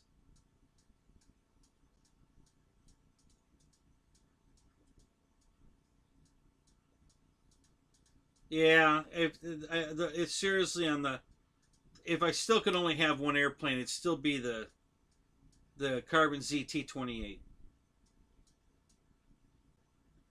And not to put the HSD 182 down in any way, it's an awesome airplane, but the Carbon Z's bigger all around, and it's military. It's a warbird.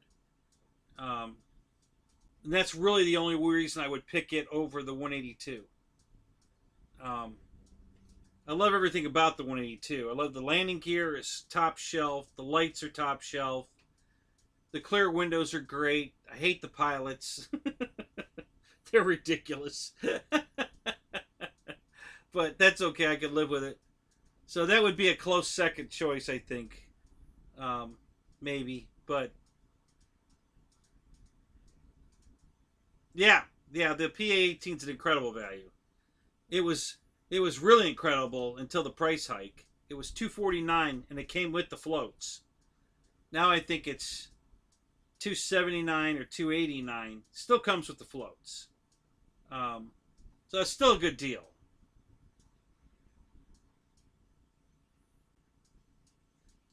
Yeah, I know, Dave. That's what I've been saying all along. I wish it came with better gear and lights.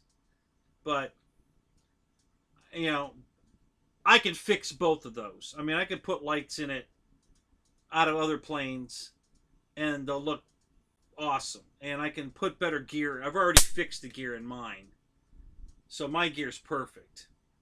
Um, so yeah, it's and I'm sitting here looking at mine. It's on the box right over there. You know, because I'm probably going to fly it tomorrow. Um, yeah, I just love that airplane.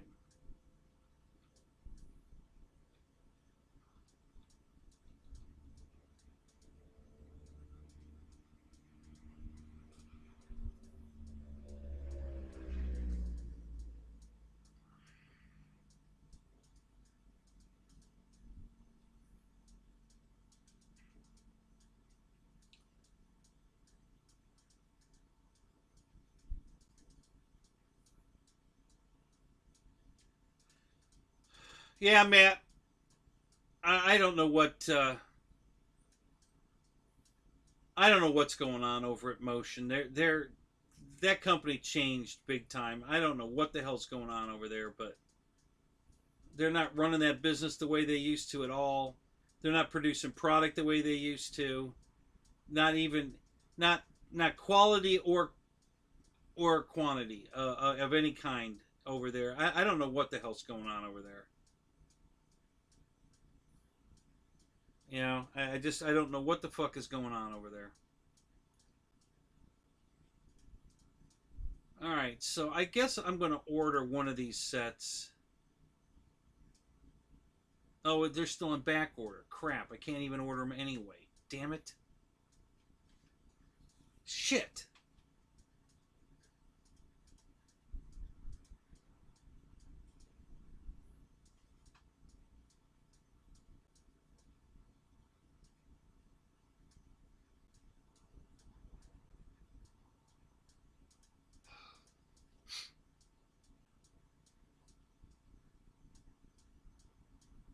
So I wanted two of those reversing speed controls. Why? What was I going to put them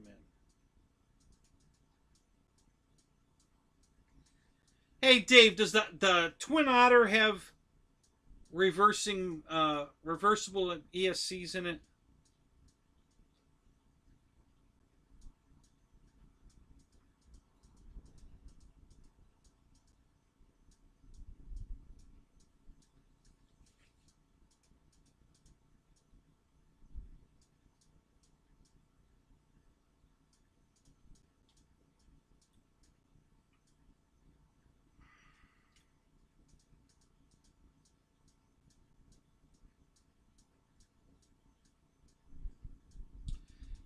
Yeah, Brian, I think are you talking about the beaver? Yeah, I think that's the price of the beaver now, 379.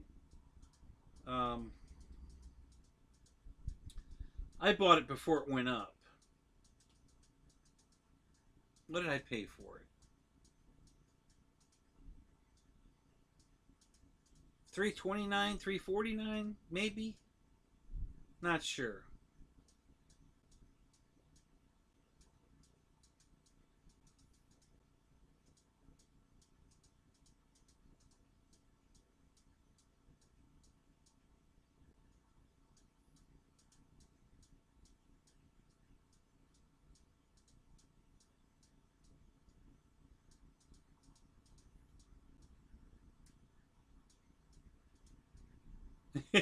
Matt was just, I'd have to die. I can't do just one plane.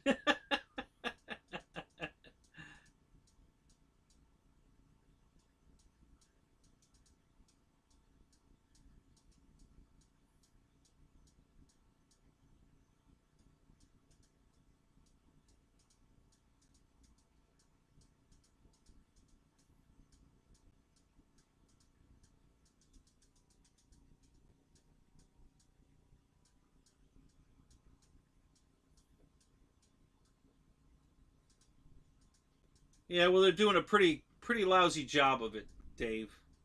If Motion's trying to be like Horizon, because they're just fucking it up and pissing everybody off.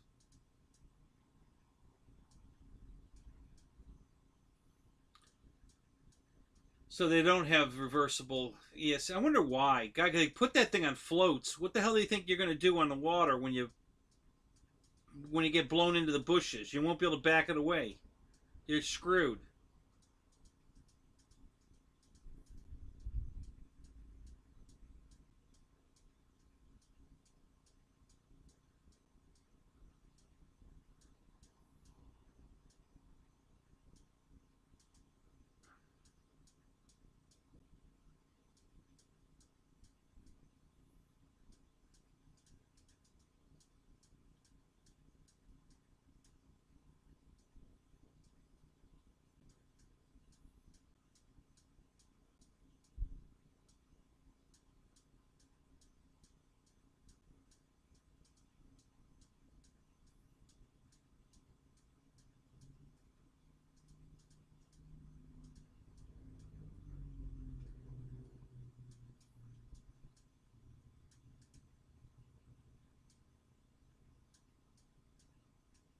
Yeah, differential thrust, Dave. But that the problem with it is if you get blown into the weeds for whatever reason, nosed in, you can't back it away. You might be able to fart around with the differential thrust and get it turned around, but it's just so much nicer to be able to just back it up.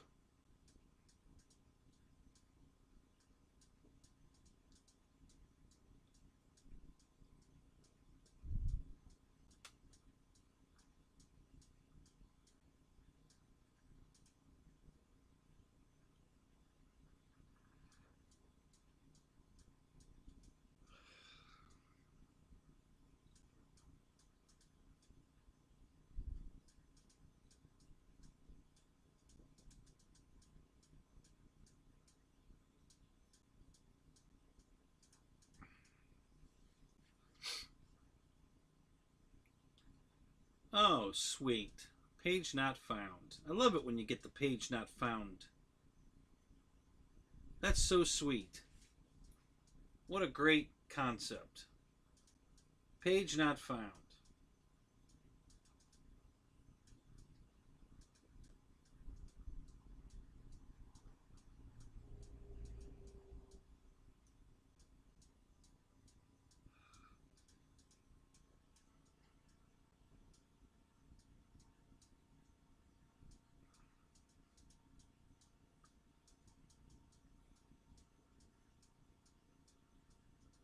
All right.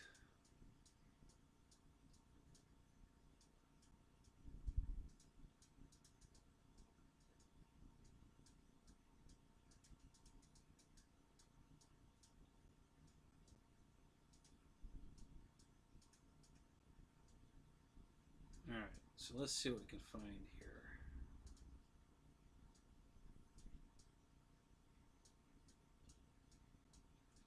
That's the landing gear, right? Yeah.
God damn it. Christ, their fucking search engine works just like Horizon's. A piece of crap.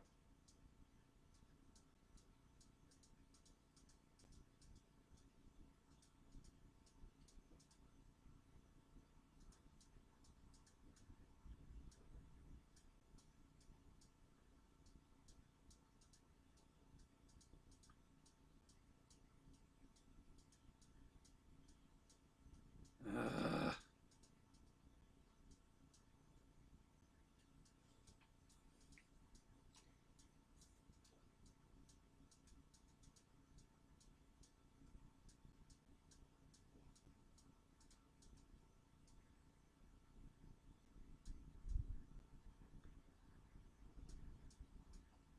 Anybody else wonder why? Let's see. This again.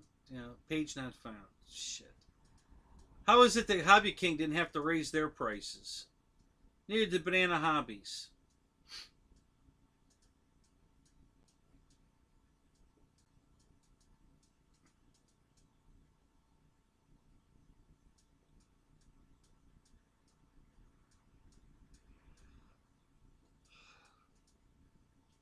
Apparently they can ship. They can still ship it to us for the same price they did before.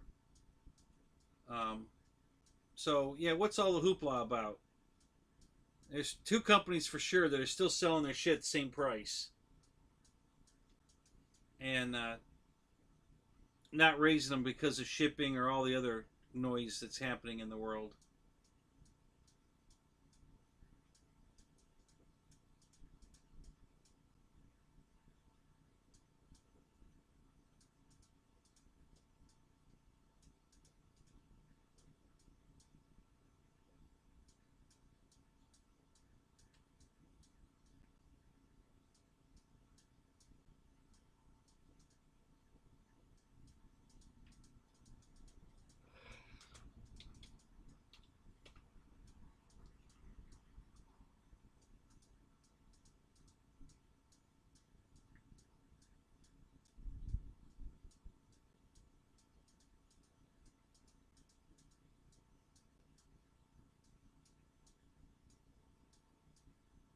Wow.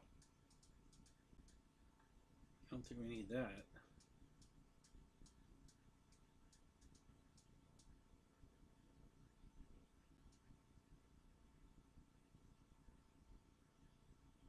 Oh, damn it.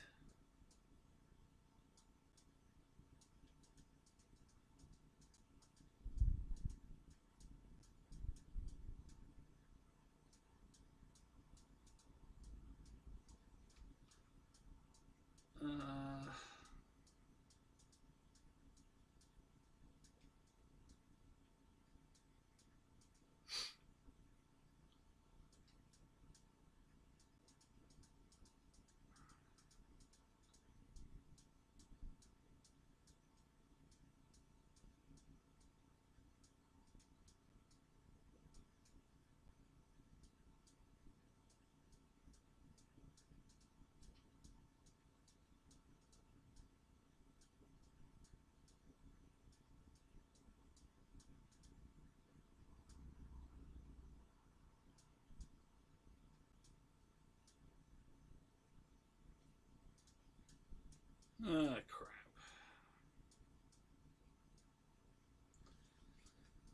All right.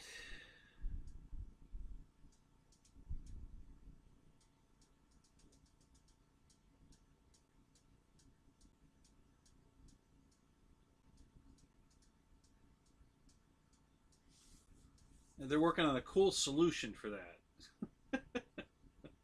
that. Simple, easy fix. Just buy one from Hobby King and reverse engineer it.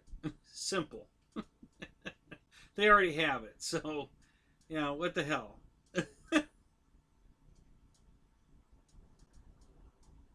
Well, hell, they already have their own. How is it they have it for the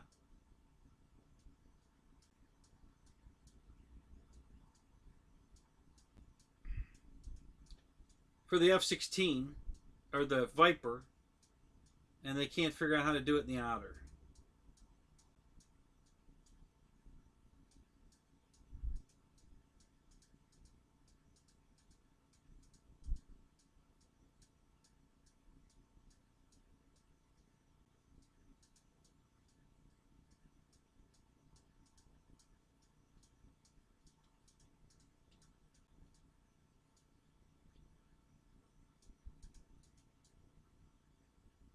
But that's super top secret squirrel, huh? Skunk Works, is that what that is?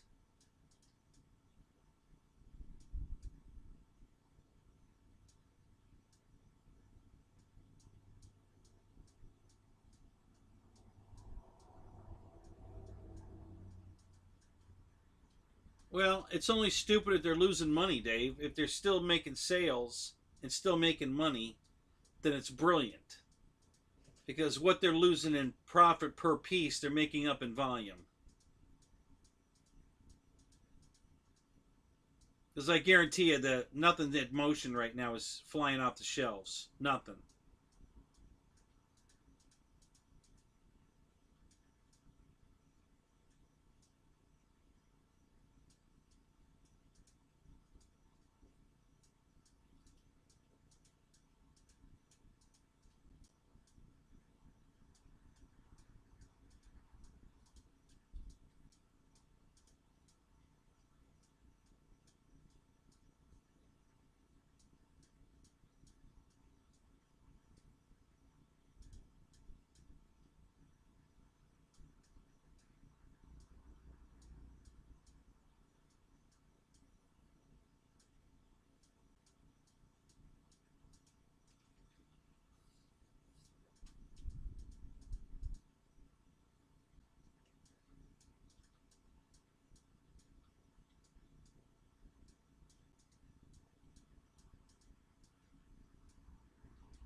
Let's see here.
Hmm.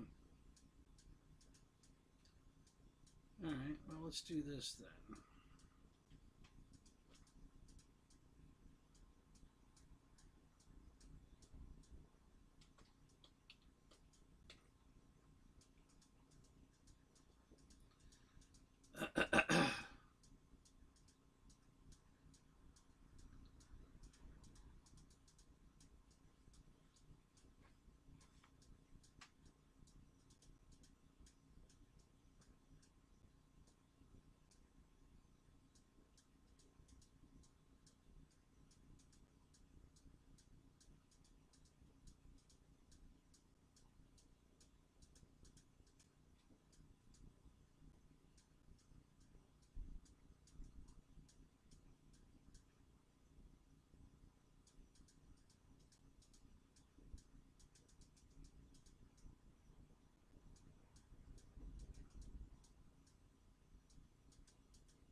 That's interesting.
Yeah, I'm gonna end this too. I'm gonna get some sleep before I go flying today.